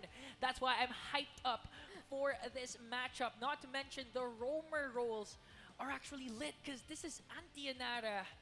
2,000 plus points, yes, and Ben things. All right. I would say this, if we were to consider a star matchup, Yeah. this might just be that matchup because we're seeing head-to-head Antianara versus Penthings, Innocent and King Kong, Seira versus Hesu, and the junglers Yeah. as well. I mean, for Team Lion, when we're talking about Ems, we say that he's that kind of farmer who's reliable. Yeah. He's reliable in the sense that he gets the job done, and he doesn't necessarily go for the outstanding or the eye-catching plays, but nonetheless, he makes sure that he is able to farm well for his team. Whereas on the other hand, if we were to talk about the jungler for Team Lion, for Team Giraffe. for Team Giraffe, we're talking about King Kong. Yeah. You know just how well King Kong played earlier in the jungle role. You could actually see the similarities as well as the differences. As you mentioned, Ems, you know, not after those exotic plays, but he really knows how to play his role well. You could safely say Ems is really a team player. And on the other hand, King Kong, very reliable jungler, but more of the aggressive side, more of the star-studded, skilled jungler. That's why I could safely say that King Kong is the king of the jungle in this WCG tournament. And right now, you're seeing the one and only +4 player of Team Lion. That is Cha-Cha. Oh! Together with a very beautiful, that I could safely say the most beautiful person in this building right now, Antianara, whose real name is Vincent. Hey, you didn't have to say that. But now that the people know his name is Vincent, I would... Wait, there's a similarity. What's the similarity? Because there's also someone named Vincent on the other team. All right. Yeah, there's someone named Vincent on the other team. And who is that? Is it Ben Things? What's Ben Things' real name? I'm actually not... I think the other Vincent Who's the other Vincent is again? also in Team Lion. Who? I think it's Innocent. Innocent. That's why it's... Oh, yeah, I forgot. Sorry. It's Innocent. So we have 2 Vincents in their Yes. team. That's... Now that you mentioned it, it's quite interesting. Yes. But then again, the other Vincent is very beautiful. Yeah. It doesn't change the Very. fact that he is very, Very. beautiful. And he knows how to play the game very beautifully. You know what I realized? What? We have our very own king of the jungle, King Kong, and we also have our very own queen Of the Rome role. of the Rome role, which is Oh! Antianara, I believe. I like it. I like it. One of the best duos right now in the MLBB Pro scene is here in the building, but this time they are about to face off in a best-of-3 series. 2 undefeated teams eyeing for the top prize to represent the Philippines in South Korea, Busan. Team Lion versus Team Giraffe. This is the moment they've both been waiting for. If they successfully take the 2-0 or even the 2-1, they secure their spot at the grand finals and bring themselves one step closer to their goal, to their flight, to Korea. To Korea! And that's Korea we're talking about, so you don't want to let go of that. But we are now going to focus on the draft. So far, Team Lion gets their hands once again on that Diggy. Not just the Diggy, as well as the Lancelot. There's no Arlot for Hesu as it's banned out, respect banned by Team Giraffe. So the Diggy of Antianara slipped, as well as the Kadita of LJ of Lu. So right now, roamers and mid laners, they got their comfort picks, as well as Sarah. XP lane Uranus is still activated. And now, last pick for Team Giraffe. Would they go for a Ben Things pick? Would they stick with a Cho? or would they prioritize Bobby's Moskov or even King Kong's assassin heroes? Yep, they might. But wait, Lance is gone, Ling is gone, Haya's gone, Fanny's gone, Yeah, limiting and exactly. targeting Kinko's hero pool. Exactly. Look at the answer. Yep, we already saw this coming.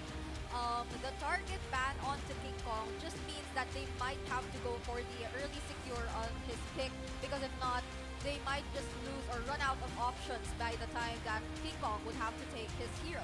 So right now, it's a smart decision to go for their jungler, because as we're seeing it right now, they're not really put in a spot where they're limited in terms of their options, because that's three bans gone for Team Lion. But King Kong is still able to secure his hero, which secured him the Maniac earlier in the previous series, and which we've seen is a hero he's very comfortable using, so it doesn't really matter, regardless if they took out the three main assassin heroes. But I'm liking the confidence and that attitude coming in from Anchanara right now.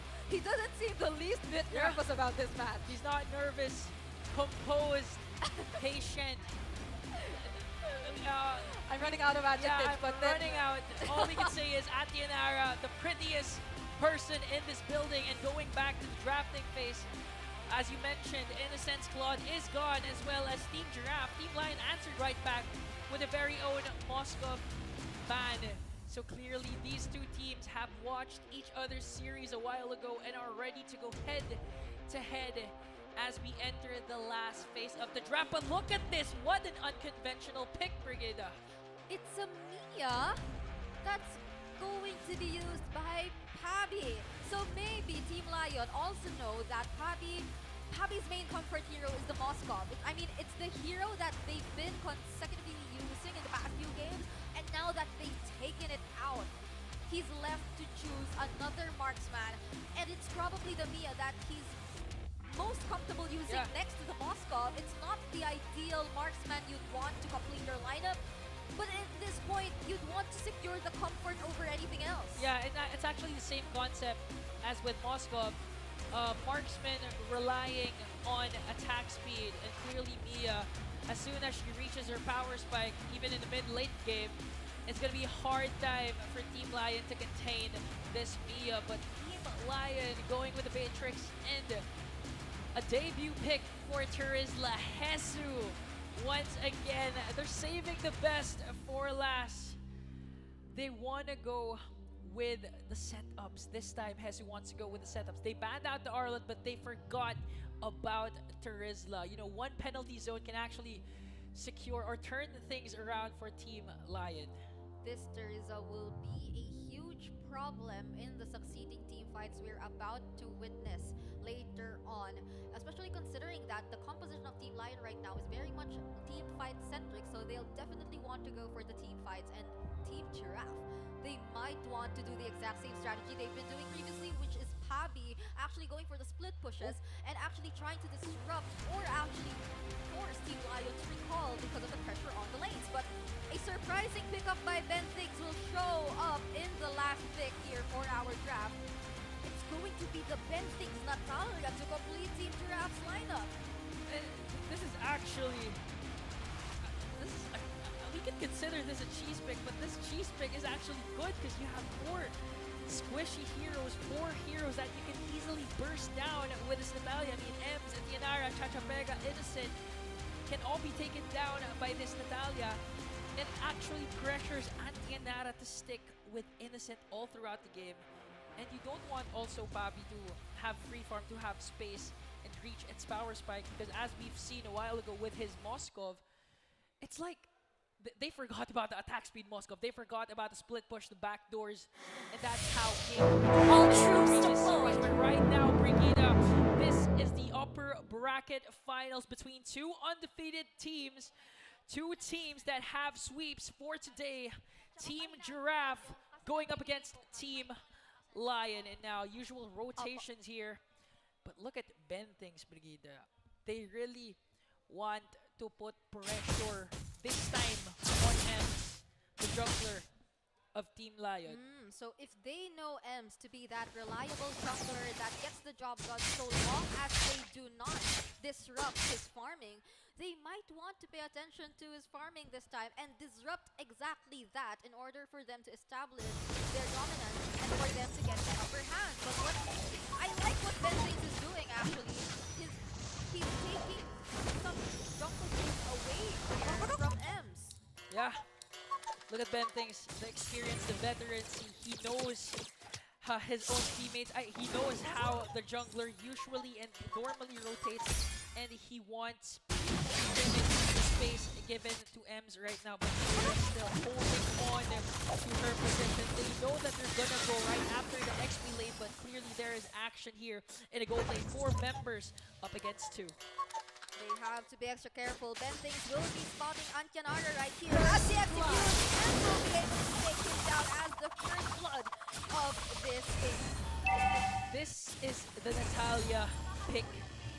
And actually, it's working very well for Team Giraffe. They got the first blood, but right now Team Lion also answers back, brings down the XP laner.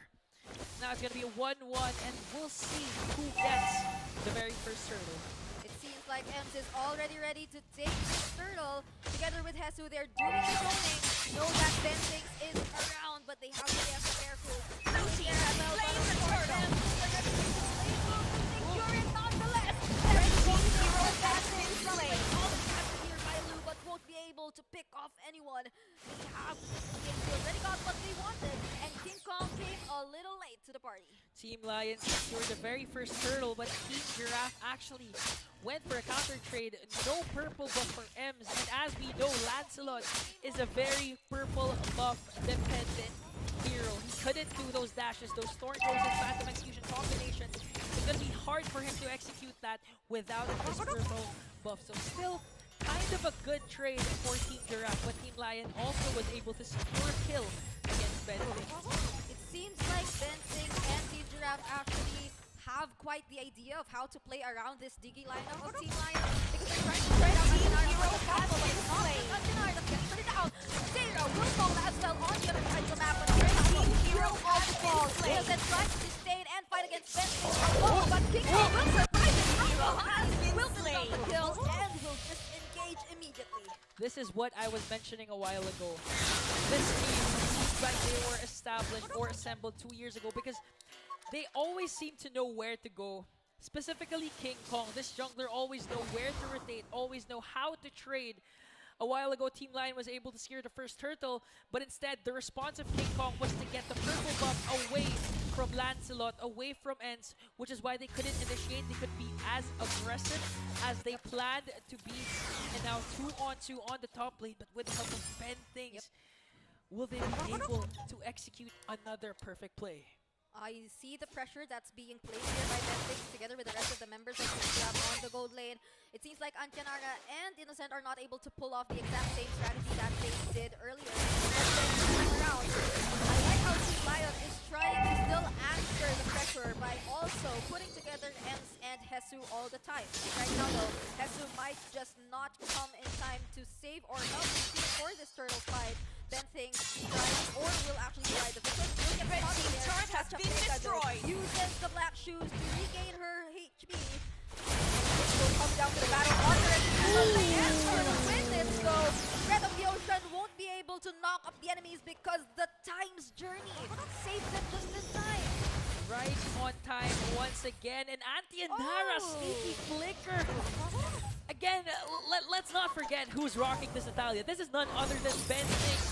But Antyanara was able to flicker out, evade a potential death, as well as to stop that setup coming in from Team Giraffe. And this time, Team Lion secured second turtle once again. But Team Giraffe, there was no counter, there was no trade. That's why that one was in favor clearly for the side of Team Lion. We see right now how careful both teams are. It's a very long, low scoring game compared to the earlier games we've witnessed, and it just goes to show that they really want to win. Right there, won't be completing combo. Has the package from Astronomia, but will commit the rock out alive. I think that is a little unnecessary, but then if you wanted to be extra safe, then you really want to commit any possible skill that you can just to make it out alive. Might be waste of opportunity. might be even a missed call, but right now this might not be because Innocent and Atienara putting a lot of pressure on there. They were able to push the top lane with gold lane. That's why there was a swap. They swapped lanes and right now they're trying to put pressure on the bottom lane and maybe get an outer turret. Blue here won't be able to connect the full combo. Esu commits the penalty zone onto no one as well, but then Red team turret has been destroyed. and they're back in action. They're putting the pressure on Sarah here on the XP lane. If they can't do it, to Pavi on the other side of the map. And I like how Anjanara constantly places the bomb in places where Benson tries to show up. But that's a nice cast and use of the different fashion. It seemed like he sensed Benthing crawling in that area. I now understand why Team Lion rotates this way. It's like one, 5-man rotation, 4-man rotation all throughout the game. They really are limiting Benthing's potential to take them down. Hesitant commits that penalty zone. No follow-ups yet. Red team turret has And been now the turret destroyed. on the bottom is will be destroyed, but Blue on the other hand. Is there a Blue team way has to slain the turtle. Yes, though. Killing Hector will be able to finish off the kill onto Lou, but will also be answered here by that sudden engage coming in from Team Giraffe. They Blue just team don't turret let has been Team Lion destroyed. get anything without taking revenge at them. And now it seems like they're trying to balance things. And they're trying their best to balance things as much as they can, but we can't take away the Red fact that team turret has been Team destroyed. Lion, they're putting in more pressure. I actually want to commend Team Lion right now, despite the fact that they really have to group up and to try and avoid Benthing's battalion kickoff. They're still able to manage the lanes. They're still able to push the lanes. Good lane management still on the side of Team Lion. Despite them having to group up almost all the time. As you can see, there's no one on the top lane, only at the bottom lane and the mid lane, but still good lane management for Team Lion, preventing any attacks coming in from Benthings. They have to be extra careful this time. Hesu always ready to give the vision to his team. But we have to watch out. Look out for Benthing. They don't know where he might come from, and he is planning to come from behind. And they have no idea where he is. They have to be extra cautious. Which is why I think this time they're not separating at all in this fight. They need to not have to get the ocean. Anjanara will be using the first time on the field. And Pico has to be extra careful. Hesu will break the penalty zone. Out of all the field. But right now, Tabi is also trying to get revenge for his team. Takes down Hesu. That's the 1-4-2 trade. Another initiation started by the team captain Hesu, but look at that! Almost taking down Pavi. One more hit, and that gold laner will fall down. And going back to that flash, perfectly initiated by Hesu, committing that penalty zone. But Benthing's going after Atienara. Will he be able to take down the Queen? But Innocent answers right back. 4-for-1 trade. Team Lion has a better grasp on this Lord Dance. Will King Kong and the rest contest this Lord? That is a surprising use of the shotgun. He's forced to use his flicker right now as he dances on the top. Middle zone. Else will still be able to secure the Lord. Where he tried to take down Fabi. Commits the wrong way, but he ain't able to take down anyone. Sarah looks like the next target for Team Lion. Uses it for the first time. Dr. Vega and the rest of the members of Team Lion are looking to take her down. And they will secure this kill. But Sarah is just too hard to catch. The Lord Rose won't connect. Benthings is here to save the day. Another beautiful play executed by the XP laner, the unsung heroes. But right on time, Benthing is there to finish the job. Kakafenga will fall down. Retribution will also be cast in Thorn Rose, but for some reason, Sarah was still alive. That was almost a minute of just pure wasting Team Giraffe and Team Lions' time. Sarah is doing such a great job as the back player of the but then, how can you disregard Hesu doing his job all alone once again against 2 or 3 members of Team Giraffe here in the bottom lane? The Renner Antianara's apathy won't connect. What they're doing is really trying to stop at maintaining their composure. Despite it being a closer game than ever before. Hesu right now showing that what Sarah can do, I can do better. Because I was able to secure a kill on and all by myself. And now inhibitor turrets are down, bottom lane and the middle lane. Team Giraffe will be forced to defend the remaining inhibitor turret against 4, might even be 5 members of Team Lion. Hesu going right after the backline. Will the penalty zone stick? Will it connect? So successful defense for Team Giraffe, but look at the position of Team Giraffe Brigida. They're still not taking out the possibility for them to still play aggressively. Sarah and Ben thinks they're still trying to go deep into enemy territory. They are well aware of the fact that they can still make a play to turn things around. But right now, it seems like Team Lion, they have no plans of separating. They're trying to cut the lanes as much as possible, but they have their eyes set on taking down this inhibitor turret. Red team Taking base down turret has all been inhibitor destroyed. turrets. No minions. Think that they don't even have a lord.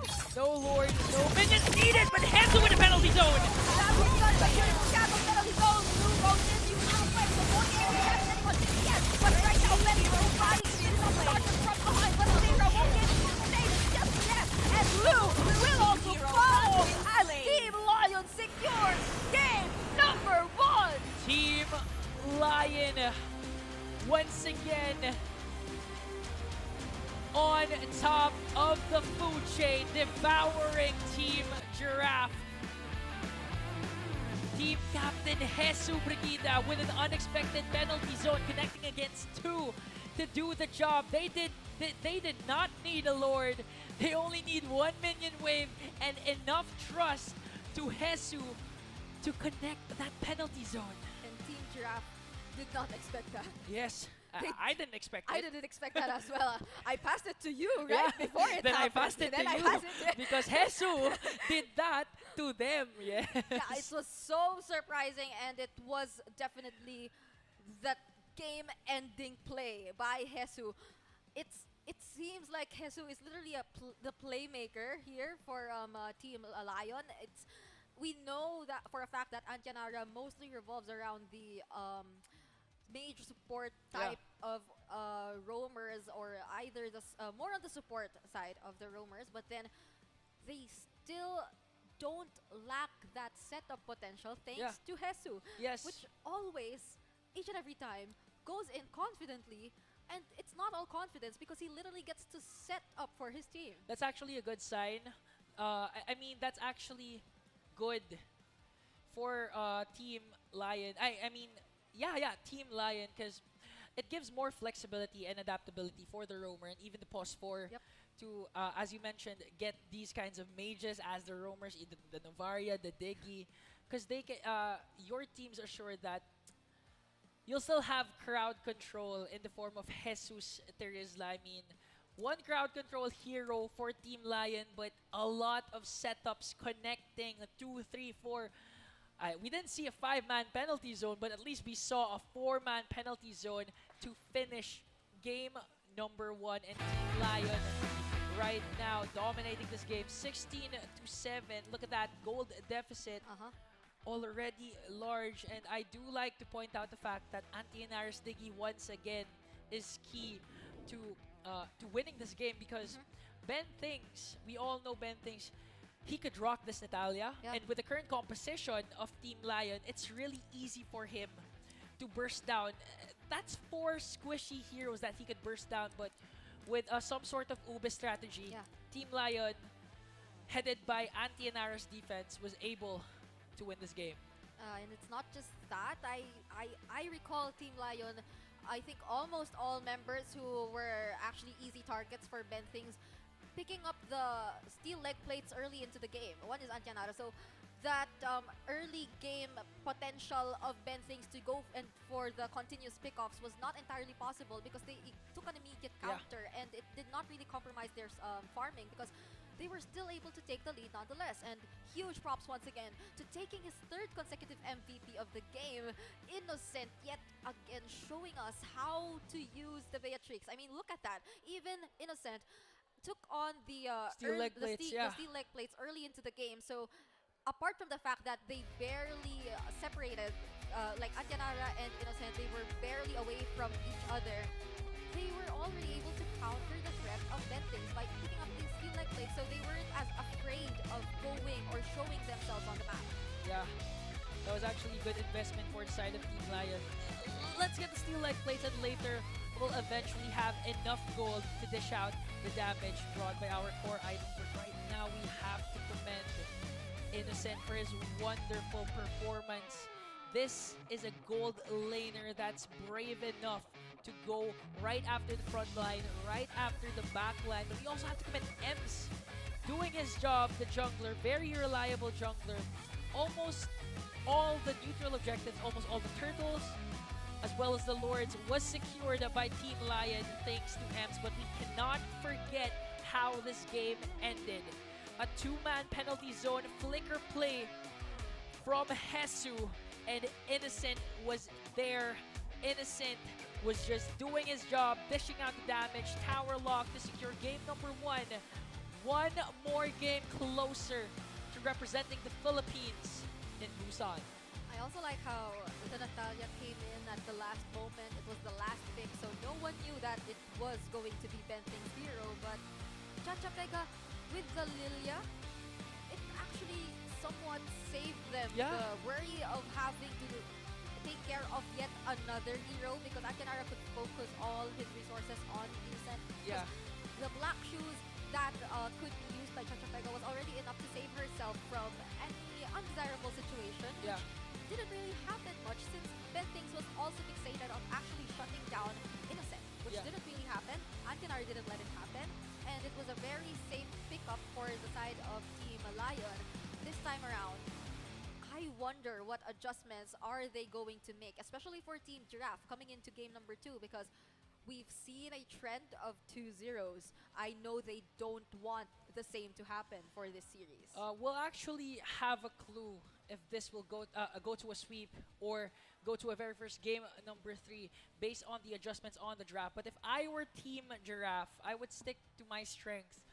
Ban out that Diggy and let Ben Things have his roamers, set up roamers that show other roamers that could turn things around. And if that happens, you're gonna force Antianara to might pick up tankier heroes, not those mage heroes. And I think it's gonna be interesting how Team Giraffe will adjust coming into game number 2. With that, it seems like they might want to really pay more attention on Antianara's hero pool, if that's what Ian's trying to say, because we've seen how comfortable Team Lion is whenever Antianara gets his hands on his comfort picks, and that specifically is whenever he gets his hands on the Diggy, because whenever they do, it seems like they already have this strategy set that they only or focus on the gold lane, and it's something that other teams already know is going to happen, but they're not completely able to shut it down. They're not able to counter it, despite them already anticipating that it is what's going to happen, given that there's a Diggy and that this Diggy is likely to accompany the marksman. They always find their way around things, which is why I think also that they might want to allot one slot in the drafting phase, in the banning phase for that Diggy, because if not, they really have to have a very solid counter. They might actually have to ban Diggy in their first slot, because Antianara's Diggy right now is 100% win rate in today's tournament. Right. And if you're Team Lion, you really want to secure this win right away, you could stick with your banning pattern a while ago, which was to go for the 3 assassin heroes of King Kong. But you could also exploit the idea of limiting the gold laner's hero pool. Like, for example, they banned out the Moscow, forcing the Mia pick. Might as well exploit that option, because it's really hard to limit King Kong's hero pool. I mean, he's an excellent assassin, can rock Fatal Junger, might even give us a fighter jungle. So one of the aspects that Team Lion could actually look at. And probably also take Pabi's hero immediately. Yes. Because it was a little evident that Pabi was not as comfortable playing the Mia as compared to when he was able to get his hands on the Moskov. He wasn't able to dish out 100% of his potential, and it seemed like he was a little restricted in terms of using the hero. Apart from the fact that Antyanara and Innocent were always together, they were literally doing the bully the gold lane strategy against him, which made things a lot more difficult for him than how it would have or how it should have been. It seemed like he couldn't really put out all his potential with the Mia pick. It's not as reliable in doing the split pushes as much as the Moskov, or it's not as reliable as picking up or really taking the pickoffs. Because with the Moskov, if you're more comfortable with him, you already have that dash as well as that ability to spontaneously escape and to make it out alive. But for the Mia, you only have to rely on the hidden moonlight ultimate, and it's not that it's not the best ultimate to use, especially for heroes with a lot of AoE damage or for heroes that can easily reveal where you are. Right now, Team Giraffe. First ban onto Jesus, second ban onto Innocent. You heard that. Meanwhile, Team Lion still sticking with their banning pattern. No King Kong Fanny, no King Kong Ling. It might even be no King Kong Hayabusa or Lancelot. They really want to shut down King Kong as early as now. It seems like Team Lion is considering King Kong to be the main threat for Team Giraffe. They let Lu get her hands on the Kadita, which she's been very comfortable with. They let Seira get her hands on the Uranus, which she's been also very comfortable with. But they did not let King Kong get his hands on a comfortable assassin, except for now on the Lancelot. And it seems like they also don't want Pabi to get his Moskov. But Ingan, right now, Team Giraffe, they did not take out the Diggy. A while ago, Team Lions' strategy worked because they had the first pick. So they banned out these three specific heroes and actually took Lancelot for themselves. But right now, Team Giraffe on the first side, securing an assassin jungle for King Kong. And on the other hand, Team Lion answers right back with a Fredrin and a Lilia for Chachapega. This is, I would say, the most reliable jungler for a reliable jungler. It suits. It fits so much because it really suits M's playstyle for the past few games. He was able to pull off the Lancelot, but then The reaction from Antyanara. Yes, this is interesting, but I like it for Team Giraffe because it is a deny pick for Antyanara, and they were able to secure Pabi's Moskov. So their first three picks, they're looking really comfortable for Team Giraffe. This is some sort of, I wouldn't say pride thing, but instead of banning out the heroes that Team Lion excelled in, let's just get them for ourselves.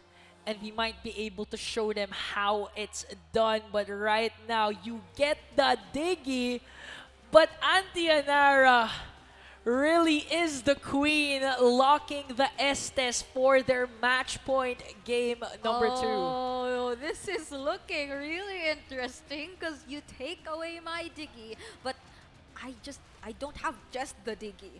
I can use even the Estes, and I am very much familiar with using this hero as well. So you didn't entirely take out the threat that Antyanara could bring to the table. He still has these other options to choose from, and we are looking at how Team Lion is banning the rest of the possible heroes Team Giraffe might take.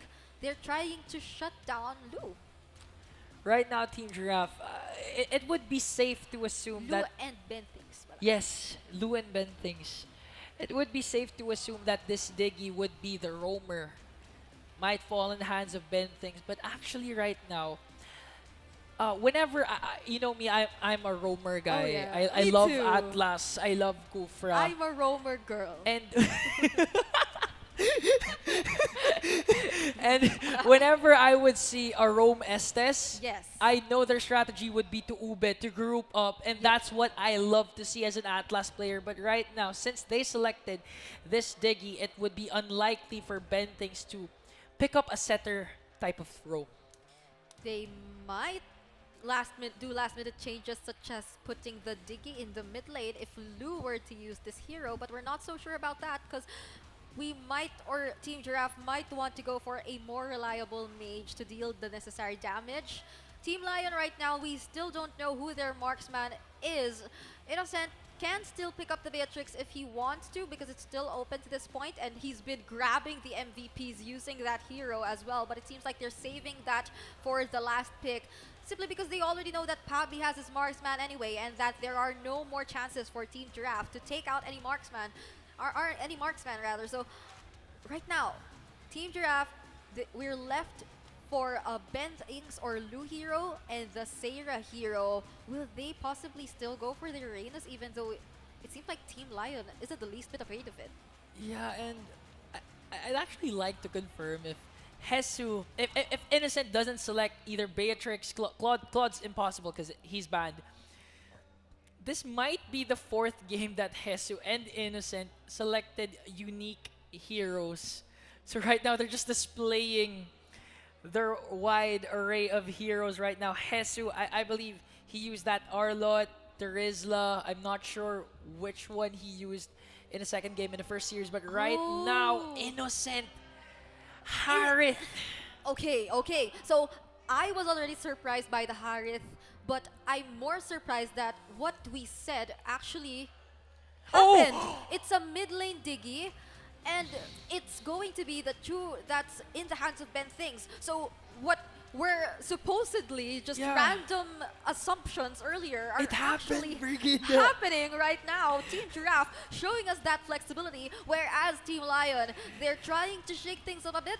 They're not going with the marksman for their gold laner. Innocent wants to end this with a bang. Yeah, you know, I feel like Wolf. Whoa, what do you feel like? Prediction on point right now. Diggy on the middle lane. Ben thinks with his old reliable Cho as the roam, but right now I'm wondering, why don't we have a Team Wolf? Do you want to be... Yes, I want to be a Team Do you Wolf. want to be But a it's Team hard. Wolf? Oh yeah, that's I hard. can only be good at night. Because during the full moon and speaking... Why are you talking about the full moon?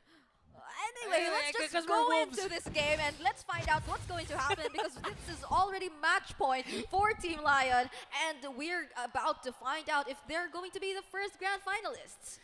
Will it be a sweep or will we experience the very first game, number 3, Team Lion? One win away from securing the series win. We're looking at Ben Things right now, actually trying to disrupt the farming once again from Ems. Will not be able to successfully take away that jungle creep, but then his presence, it's something that you would really expect. I feel like Ems already knows that by the time we enter the Land of Dawn, I'm going to see Ben Things in my jungle. I just know it's going to happen. You know, I know a person who hates roamers disrupting the opposing jungler. Shout out to you, Midnight. But right now, this is what Team Giraffe was missing. But speaking of missing, look at Innocent right now. Recalls after recalls on the face of Team Giraffe. Showing them, taunting them with his very own Harith. And going back to my point, Ben thinks this is what Team Giraffe missed a while ago. The ability to mirror the rotation of their jungler using this show. This show with a Tenacity emblem can actually, Concussive Blast emblem can actually mirror the rotation of the jungler, can disrupt them, can provide more vision, and even have potential setups. But speaking of setups right now, King Kong going right after Ems. There is a significant level gap between the two junglers, Brigida. We have to be extra careful for this one. Team Giraffe, it seems like they want to rotate on the gold lane to prevent whatever threat that Team Lion can inflict. But right now, Seira, in a very difficult spot, will be forced to use the flicker to make it out alive from Hesu's bravest fighter. But Antyanara and Innocent, unlike Pavi and Lu, they don't have to recall to get their HP back. Whatever pokes you do, we'll just heal it back. But there goes the way of the dragon. Bething steals away the orange buff from Ed. The Spams TPs. his recall in his face, but King Kong will be taking the free turtle, whereas Antyanara, on the other hand, will be taking the first blood. Still though, that was so beneficial for Team Giraffe. denying Ems of his orange buff, securing the first turtle. And now you can see why there is a level gap. King Kong's 2 levels ahead, and now a setup from Ben Things. Healing of the Moon Goddess already casted. Innocent makes it out alive. Now he uses the Zaman Force and dances in front of Fabi and the rest of the team. There goes the time's journey, and it seems like Anjanara will be forced to use the Purify to make it out alive. That's several resources burned by both teams, but none of them died. Right now in the bottom lane, the dead lane is actually very entertaining. Hesu and Ems securing a kill on to Sarah and trying to go for the energy shields, and going back to the clash a while ago on the top lane. That was such a clutch save by LJ, by Lou, by Diggy. The reverse time right on time to prevent Innocent from going right after Pabi, and the clutch times journey to add additional shields so that the members of Team Giraffe will suffer no casualties. But despite the no casualty exchange that we've seen here in the top lane, Team Lion did a relatively well job in defending this turret because they are still able to hold on the energy shields, unlike what happened on the XP laner here of Team Giraffe. Yet another kill by Hesu onto Sarah. Not the best situation for Uranus XP laner, but Ben Things still very much consistent as well in trying to disrupt the farming here by Ems. But now that Team Lion is able to take down the first outer turret, I think Hesu will be able to move a lot more. That's actually surprising. Hesu with a Lapu Lapu dominating against Uranus. Not just dominating, but actually bringing down an outer turret even before the second turtle spawns. So early, yeah. So good job. But speaking of good job, Ben Things, Wave the Dragon connecting against Ems. King Kong will secure the kill, TNC. Hesu right after Ben Things, and now Sarah on the attack onto Antianara. Still no casualties apart from Ems, who will secure the second turtle. This second turtle might just fall into the hands of Team Giraffe once again because of that early and beautiful pickoff onto the jungler of Team Lion, which is Ems. It just goes to show that right now, Ben Things is the type of roamer who won't hesitate to even set up the tankiest hero of Team Lion so long as he knows that his teammates are there and that they'll be able to provide the damage that's necessary, such as that. Pabi is right there behind them, and they will be able to take the successful pick-off onto Hesu, who's been doing such a great job on the XP lane for quite some time now. Good combination by Ben Things and Pabi to secure kill on this on Hesu, who has been a pain in the neck. But speaking of pain in the neck, Innocent brings down Pabi with help of Antianara. Innocent right now is not the kind of player you'd want to deal with in a one-on-one situation because he's too innocent. He's actually not. He's innocent. So great at playing, and his mechanics are something you would never and can never doubt. But Sarah faces the Appraiser's Wrath. Hesu flickers in as well, but won't be able to make it, and Sarah will be able to actually survive all of that. Good job on the side of Sarah. I mean, 2 ultimates expended as well as the flicker of Hesu, but still is alive and defending the top lane turret as Ben Things still continuing to be a pain in the neck of the jungler of Team Lion. There's still a level gap between King Kong and Ems. Now it's 3 levels in, and Ben Things with the Way of the Dragon connecting. Chacha Pega, Black Shoes, Retribution by King Kong will connect, and now Ben Things and King Kong combination will do the job. But now Antianara and Innocent are also here to join and help their team. Ben Things might just fall if he's able to actually get out. I won't be surprised, but he won't. And right now Hesu facing on 2 members of Team Giraffe in the front lines. Will try to go for the engage, but will be knocked back here by Pabi. But Innocent is there as well. Time's Journey is already casted to help them make it out. But there goes King Kong, dashes into 4, and will try to go for the pickoff, but his damage will not suffice, and they will go for the disengage and immediately transition to the turtle. This is what's gonna happen if one team has the Diggy and one team has the Estes. In a clash, no one's gonna die, and clearly no one suffered a casualty except this turtle that was taken by King Kong. So clearly 3 turtles, 3 neutral objectives for Team Giraffe as well as an outer turret in the bottom lane. That was probably not the best decision by Team Lion because there was a clear level gap in terms of the junglers. Ems was only level 8 and King Kong was already level 12, but there's another way of the dragon. Hesu might just not make it out alive and he won't. Lu finishes off the kill and they are starting to get really aggressive against Team Lion right now. Goes in for the steal and will really take away that purple buff here from Ems. They have to farm a little bit more if they want to commit a fight, but it seems like Innocent won't want to wait for that. He will go in and try to take out Innocent. Killing spree for Innocent, and he will be able to take the kill onto King Kong. King Kong, you can't handle 4 opposing opponents, especially with an Estes. But Pabi says, I can take down a tower. But Hesu committing that bravest fighter. But look at the sidestep from Pabi, but will still be taken down. 4-man rotation for Team Lion paying off. But they really have to keep an eye on that minimap because Pabi is just everywhere in the map, bringing down turrets, bottom lane, mid lane, and even the top lane. This is a completely different game from what we've seen earlier because Pabi is able to do what he's been doing.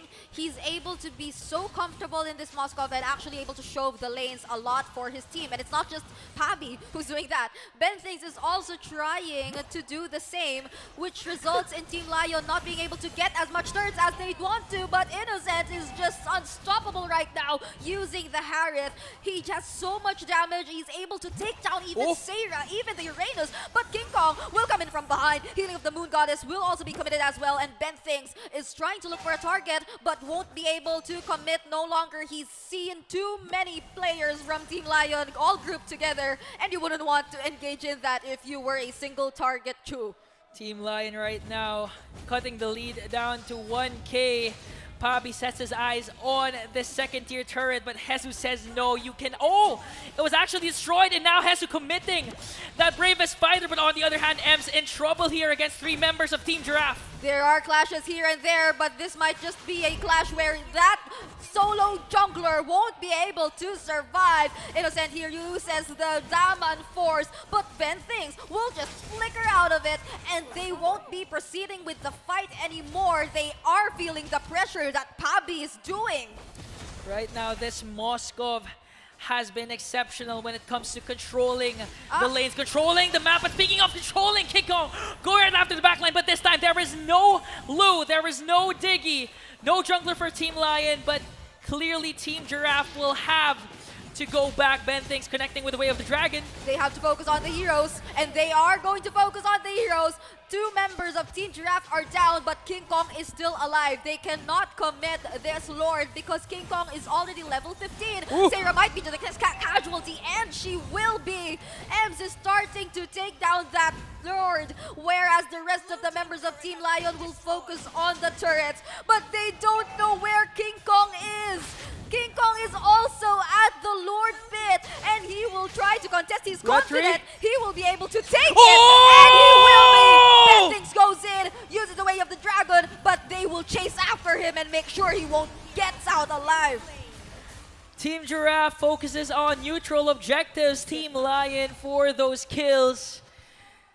What an amazing play by King Kong. Going one-on-one against Ems. But it was actually easy for him since he's a Lancelot with a 3-level advantage over Ems. But still, Team Lion had 5 members almost on that Lord pit. Good play by the King of the Jungle. Now, we're not so sure of what can happen. This is a closer fight than what we've seen earlier, and it seems like Team Giraffe, they're all the more confident and aggressive. TNC Hesu using the TNC sticker on his fellow TNC player. But right now, they're not teammates. That's called friendly fire. That's called friendly fire. They're not teammates, but they're actually trying to interact with one another. But the main focus of Team Lion right now would be none other than the Lord. But Innocent has a different plan in mind. He still wants to dish out the damage, and even despite this amount of pressure given by Team Giraffe, Innocent doesn't seem to be bothered the least bit. Right now, the minion wave management of Team Giraffe, they weren't able to utilize it perfectly. I mean, Team Lion was able to burst down that Lord easily with 5 members. No extra turrets brought down, but still the map control of Team Giraffe is just too much for Team Lion. And now Benthing sees 3 members, but still recalls, still TPs up against the face of 3 members of Team Lion. I can see how Team Giraffe wants this play to go. Pabi and Lou have a different plan in mind. Hesu is constantly forced to clear the waves because if not, they're definitely going in for the split push. King Kong with another retry steal onto M's orange buff. I don't feel like we're in the late game. We're still seeing steals from here and there. 13 minutes in, King Kong still wants to go for the backline, but Innocent with his Zaman Force and Hesu! He's hurting so much right now. Innocent, with that high amount of damage, is able to take down this King Kong, who's already used up all of his dashes. Sarah trying to push the waves a little higher just before this Lord fight. King Kong will make it to this Lord fight, but then we're starting to see Team Lion grouping up together and being more confident than ever. They have a target in mind. They want this turret. Benthing goes in for the 3-man knock-up, but is starting to feel the damage coming in from Innocent. He's just unstoppable right now. Lou will also be used to use the flicker. Will also be forced to use the flicker. And they don't, or they won't, spot Pabi just yet at that bush. The layering of skills for Team Lion, Zaman Force, then with the Bravest Fighter connecting right on King Kong. That was a Lancelot stun for like 3 or 4 seconds. Led to this mid lane push by Team Lion to bring down an inhibitor turret, setting themselves up for this Lord Dance. And this actually might be the first neutral objective that Team Lion may get. Ems was forced to use his retribution at that time, but it seems like it's gonna make it here in the upcoming third Lord fight. Pabi still doing the same strategy, whereas the rest of the members of Team Lion, they're all concentrated here on the Lord Pit. They really want to secure this. They do not know where the other members are. Sarah doing a great job distracting the rest of the members of Team Lion, but Hesu kind of felt it, will go back to defend, and there comes the zoning from the rest of the members of Team Lion. They're a lot more confident in trying to take down these objectives right now. Thorn Throws will be also used. There comes the Healing of the Moon Goddess, but they might just not be able to take a kill for a trade, but that's just a joke because Sarah will fall down. Innocent will receive the first time. Lou will be that second casualty, and they will try to chase after King Kong and to make it 3.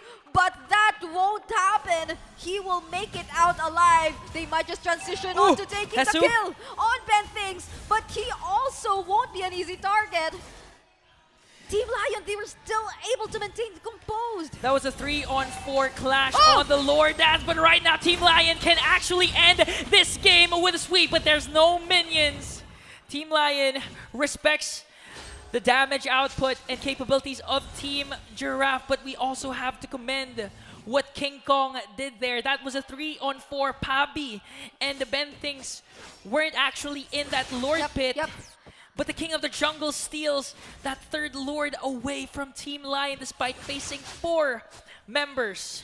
And I'd like to think that Benthings was actually the reason why Team Lion wasn't able to end that game, because he went straight into the mid lane, cut the lane, and made sure they were not able to push that base. But right now, Lou in a very difficult spot.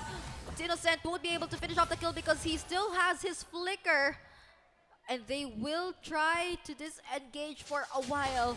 This is becoming a very intense matchup. This is such a confusing game because if you'd rewind the clip 10 seconds ago, Team Lion had the map control, but right now it seems like Team Giraffe has the upper advantage. They have the higher ground. So it's really like a pendulum wherein you don't know who's actually in the lead. And looking at the gold lead, it's almost non-existent on the side of Team Giraffe, but Team Lion has more kills, more turret takedowns, but then again, Team Giraffe has more neutral objective takedowns. We are actually at the 50k mark, 50k gold mark, so it's actually nearing that point in time where whoever was in the lead during the early game is almost disregardable at this point. Benthings also providing the vision yet again. Lou Here from behind, not the best spot to show yourself. Innocent will be making sure to take you out. Chachapega uses the black shoes and survives that engage. Now that's one member down for Team Giraffe. Right now, we're starting to see how Innocent is no longer hesitating. He sees anyone, he'll go for the pickoff. 11-0-3 on this KDA. Oh my god, 11-0. What? Innocent. 11-0-3. There's a Lancelot, there's a Diggy, there's a Cho, there's a Moscow, but for some reason they still can't get their hands on this Harith. But right now, Anti and Nara not in a good position. Immortality will be popped, but speaking of pop, the Zaman Force will be casted as well, but everyone from Team Lion is still alive. Team Giraffe's kill scoreboard hasn't moved a number. This is going to be a problem. Ems needs to take this Lord, if not, because there are other members from Team Lion on the top lane. They have a different plan in mind. And right now, Hesu doing a great job. Will be able to reset the Lord, while the rest of the members of Team Lion are focusing on the top lane and are looking to end this game. Hesu will be able to regenerate more shields. Pabi, he has to defend this. There are 3 members of Team Giraffe trying to knock at their base, but they might just have to go for this game. Bentings will go for the way of the dragon, but there comes the heal of the Moon Goddess and the Purify as well. Innocent, he has to make it out alive, but he might just go for the outplay, and he's trying to dance in front of the members of Team Giraffe, and he will not be able to get a pick off, but this might just be the sign for them to disengage. Hesu is still alive. 5 members of Team Giraffe, successful defense. 1 casualty for Team Lion. That was a good effort to try and go for the back door, but it was still positive since they were able to take down a top inhibitor turret. Despite losing Ems, and now Bentings knows this, goes for Chachapega, but there's the Purify, and now the Zaman Force will be casted. Still, no initiation. Bentings taunting Innocent. King Kong right now goes in 5. Pabi is still alive, going for the free hits, but Sarah might just be the next target. Hesu will survive, but then the time's journey is also burned as well. All of the members of Team Lion are trying to fight for dear life. Hesu uses the Bravest Spider to disengage, but King Kong is just too much to handle. They have to run away. Sarah also goes in, will try to finish off the kill onto Hesu, and she will be able to successfully do so, but in exchange her life is also taken out here by the rest of the members of Team Lion. Already legendary for the set, and he will try to continue to fight. King Kong, he has no way, Kong's gone! but he won't be able to get away because the rest of the members of Team Lion, they're really fighting with their lives! Oh, I see the captain Hesu standing. 3 members down for Team Giraffe. Hesu's the only member down for Team Lion, and now a 4-man middle lane push is in pursuit. Bentings trying his best to delay, to cut this minion creep, but then again, Ems is there. Everyone from Team Lion is there. Pabi will be forced to defend for himself, and it looks like the Lion is now roaring as Team Lion sweeps Team Giraffe. My goodness, Brigida. I could feel your stress from here because I was very much stressed at what happened. The consecutive team fights, the prolonged team fights, that very long game we just witnessed. It was no joke. It was the closest fight we've ever seen for today, and both teams, they were just deserving of this spot, of this semifinal spot. I'm looking forward to see these 2 teams meet each other again if possible, but we still don't know because we have the lower bracket. Yeah, we have the lower and bracket. we also know how Team Zebra, how Team Tiger, they're also looking to get back in the upper bracket. There are still 3 teams contending to face Team Lion in the finals to determine who is going to represent the Philippines against the Indonesian representative in South Korea, Busan. But as you can see in your screen right now, Antianara celebrating with his team, or actually that's Sarah, his opponent. Yeah. But right now the queen reigns supreme. They're the pretty girls. Yeah, the Powerpuff Girls. The pretty girls Powerpuff of WCG. Yeah. That's also a sign of sportsmanship. Yes. I think all of the players here, the personalities, the influencers, the professional players, they know each each other a lot ever since they went to vegan together. They got to spend so much time together, so they're quite familiar with one another, if I may say. And it's so cute because you see them outside the game. They're really close with one another, and that this tournament, they're against each other in game. That's it. That's it. Yeah, But yeah, outside yeah. the game, they've built so much connections, and they're actually all friends. Yeah, actually, we have one holding area in this venue, and everyone knows each other. Everyone's joking around, taunting each other. But in the end, we are all friends. But of course, the passion will never die. And speaking of passion, we've seen Team Lion's passion on full display, dominating this game 21-7. But that doesn't mean that Team Giraffe didn't put up a fight. Again, almost all neutral objectives was taken by King Kong, except for that final Lord. I believe final Lord. But right now, Team Lion is the winner, is the victor. Looking at the stats right now, Innocent 14-0-5. I believe this is his second game without a death as a gold laner. I think Innocent is mad. Yes, Innocent is a bad, bad man. He was really consistent in terms of positioning. He knew what had to be done as the gold laner, and he literally shined throughout the entire series, throughout the past series, and he is well deserving of that MVP title that he's gotten in the past 3 games. And right now, we're seeing we're changing things up a bit because our MVP for this game is the game changer, the one who made the endless possibilities for his team, the one who saved his team all the time, and the one who nearly got picked off but did not get picked off during the last few clashes. Antyanara using the Estes. You take out my Tiki, but that's not just what I have. I have a lot more. The WCG Queen is the MVP of the final game of upper bracket finals, and I could say that it is well deserved.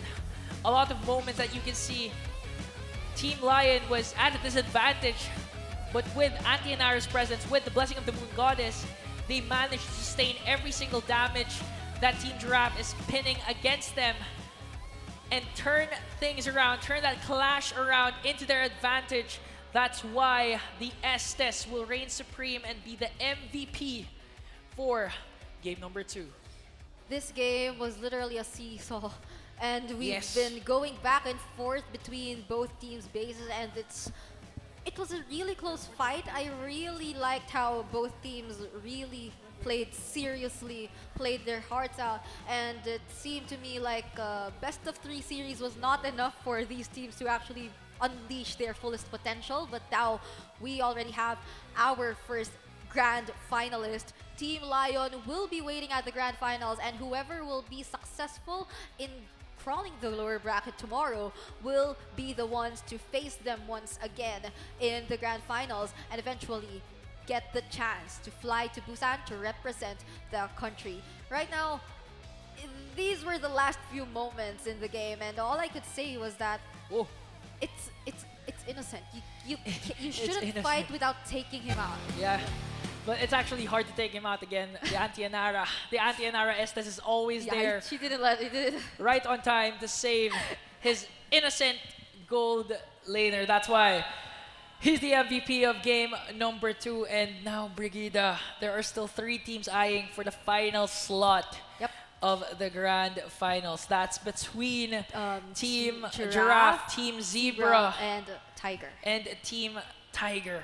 It's been long day. A very I couldn't feel that we've been seeing 2 zeros for the entire day, because regardless of the outcome, the games that were played, they were all close fights. There were one-sided games, but it wasn't entirely one-sided that they could end it in less than 10 minutes or in easily in less than 15 minutes. There was always that moment where we nearly saw the losing team come back or actually turn things around, and it was just a matter of the smallest decisions that actually contributed to how the winning teams are where they are at right now. And I feel like you have to be extra prepared if you were to fight up against the waiting team the second time around, but more so if you were to fight against them the first time. So tomorrow's matches, they're becoming really exciting for me. I'm looking forward to see what adjustments they're going to make and how they're going to prepare for that tonight. Yeah, and right now we have our two hosts ready to interview our first grand finalist. Once again, Team Lion. Vil, OSX, you're up next. Thank you very much, our casters. Once again, we are back here in WCG Rivals 3 Philippines dito sa ating stage. And syempre kasama natin ang nanalo dun sa game kanina. Once again, we have Team Hessel! Congratulations, Team Lion, na meron tayong 3 MVP at ang nag-iisang huling reign ng MVP. Save the best for last. Yeah. And Tianara, kamusta naman naging laban nyo ngayon? Super saya po, parang parang breathtaking gano'n. Wow. Pati nga yung mga casters natin, medyo nagbe-breathtaking na. Oo, di ba? kanina. Negative set again, match MVP with KDA of 4-0-15, kill participation 96%. Talagang kitang-kita natin na siya talagang nag-stand out dun sa game na yun. Pero paano mo nagawa yun, Auntie Anara? Ay, hindi po ako yun. Yung mga teammates ko po yun. Parang nagmamaganda lang po ako sa gilid. Sabi ko, go lang, heal ko lang kayo. Tapos yun, ang tapang nila eh. Tapos wala naman akong bawas eh. Nandun lang ako. Ganan! Actually, yung game na yun, sobrang solid nun. Kasi really thought na talagang malay mo makuha pa nung kabila, di ba? Pero it's just dun sa dulo, naburo tayo sa 4v1 at medyo nahirapan na rin talaga si Pabi in order for them na ma-defend nga nila yung base nila. Pero boss, nasa grand finals na kayo. Ini-expect mo ba na mangyari to? Opo. Sabi ko nga po nung una. Wow! Without hesitation, mga kaibigan, ini-expect mo ba na mangyari to? Opo. Ay, okay. Not once, but twice. Solid yung confidence, pare. Parang chill lang eh. Yeah. Kahit kanina rin no? Paghahandaan po namin yung kabilang... Oo. Okay, game. Opo. Katulad nga po nung sabi ko kanina, yung win streak po namin hanggang Korea. Hanggang Korea. Solid. Kasi nung vegan, undefeated sila. Pagdating dito ngayon sa tournament, undefeated pa rin sila. Pero ang tanong, kung dire-diretso pa ito papunta ang championship tomorrow, dahil dun sa panalo nyo, mag-uuwi na kayo ng $3,000. Wow. 1,500 kanina, 3,000 ngayon. So ngayong araw lang, nakapagpauwi na kayo ng $4,500. Palakpakan naman natin sila. Congratulations. Ako may tanong ako eh. May plano na ba kayo kung anong gagawin nyo doon sa winning prize nyo? Wala pa naman po. Di pa po tapos eh. Hindi pa tapos. So ipon lang muna, konting ipon lang muna. Pero sa lahat na nangyari doon, even though this was a 2-0 match, is there anything na gusto niyo pang i-iron going through the next day? Kasi kanina, before pa mag-start or before pa itapon dito yung interview, may gusto pa kayong ayusin eh. Because kanina, sabi nga ni Phil, nanonood kami doon sa likod, ang lapit din ng laban na pwede mabaliktad. So is there anything na gusto niyo pang ayusin going to the next day? Siguro yung sa mga draft pa. Kasi dun sa second game, nahirapan kami dun sa Moscow eh. Siguro mag-adjust pa kami ng ibang heroes para mas matapos kaagad yung mga game. Alright, it's all about the adjustment na pwede nilang gawin. Pero Miss Chacha, I mean, of course, you're in the grand finals already. Anong gusto mong sabihin na message dun sa mga makakalaban nyo? Potential na makakalaban nyo? Abangan nyo na lang bukas. Yun na lang, abangan nyo na lang bukas. Suspense. Pare. Suspense. May pa-thrill. Ayaw pa nang sabihin nga. Pero bago natin close the show, palakpakan muna natin, of course, ang team nila Jesu. Undefeated! Napakatindi. Way back no vegan, never silang natalo doon. And right now, sa tournament they're 1 win away to represent the Philippines in Busan, South Korea. Ladies and gentlemen, a round of applause for Team Lion! There we go. Alright, thank you very much. Pwede na po tayo dito sa may likod. Alright. Sobrang solid ng mga games natin dito, Sex. Talagang 3 games na 2-0 clean sweep. Straight straight. I really thought na talagang kala ko magtutuwan nga per match. Pero hindi. Hindi, sabi kanina mananaginip lang daw sila. So kanina nagtataluhan sila kung sino matutulog or sinong gigising. Oo, tama. Tsaka yung mga casters natin, syempre, tuwang-tuwa sila nga, di ba? Kasi syempre, 2-0 lahat, di ba? 2-0. Enjoy kayo, di ba? Yeah? Ay, nagpapasalamat na sila. Okay na. Oh, and syempre, on behalf for English and Tagalog casters, maraming salamat nga para sa mga pumunta dito sa and nanood dito sa ating live scene today. Pero syempre, before natin i-end ang araw na ito, check muna natin ang updated brackets. Kung ano ba ang pwedeng mangyari tomorrow, OSX. There we go. On to our bracket. Once again, Team Lion waiting na sila sa Grand Finals. 8,500 yun, men. Whopping ang naghihintay na papremyo sa Grand Finals. Looking at our playoffs bracket, bukas maghaharap ang Team Zebra versus Team Tiger. At syempre kung sino man ang manalo doon ay makakalaban ng Team Giraffe bukas. So lower bracket semis tayo bukas, Queville. Yeah. And tomorrow, meron ng uuwi. Meron ng laglagan, which is mag-uumpisa muna tayo sa Team Zebra versus Team Tiger. Nakita natin yung mga games natin today na talagang one of the best so far talaga na napanood natin. To be honest, yung nasa vegan pa, alam ko na sobrang exciting na mga matches na makikita natin ngayon. And sa nakikita ko, talagang na-surpass nila yung expectations ko. Expectations, baka bukas may makita na tayong mas malupit pa. Dahil kung kanina nagkataluhan na nga sa drafting, well, yun din ang kailangan din ayusin ng ating winning team to head and go straight to the Grand Finals. Even though medyo naging sweep din, pero hindi naging madali. Let's see kung anong adjustment nila tomorrow, Kuya Vil. Ano yung adjustment nila tomorrow? That's gonna be the question na sasagutin talaga anong mga players natin here on stage. Pero before we end the day, a big shoutout muna sa ating mga sponsors. Once again, Smilegate Stove, the LCS Group, and of course, TikTok. And syempre, big shoutouts din sa Games and Amusements Board. Make sure to like, share, and follow WCG's official platforms at World Cyber Games Official for YouTube and WCG Official SEA and WCG Official channel for TikTok, where you'll be able to watch our players' journey from the staycation in Vegan until today's tournament at hanggang bukas. This has been your day 1 of WCG Rivals 3 Philippines. And syempre, tomorrow magkikita-kita ulit tayo. Same time, same place, same stream, same venue syempre para mapanood nga ang Grand Finals ng tournament na ito. For the last time, we're your host for the day. My name is Phil. Alongside with me is Over 6 right here. See you tomorrow.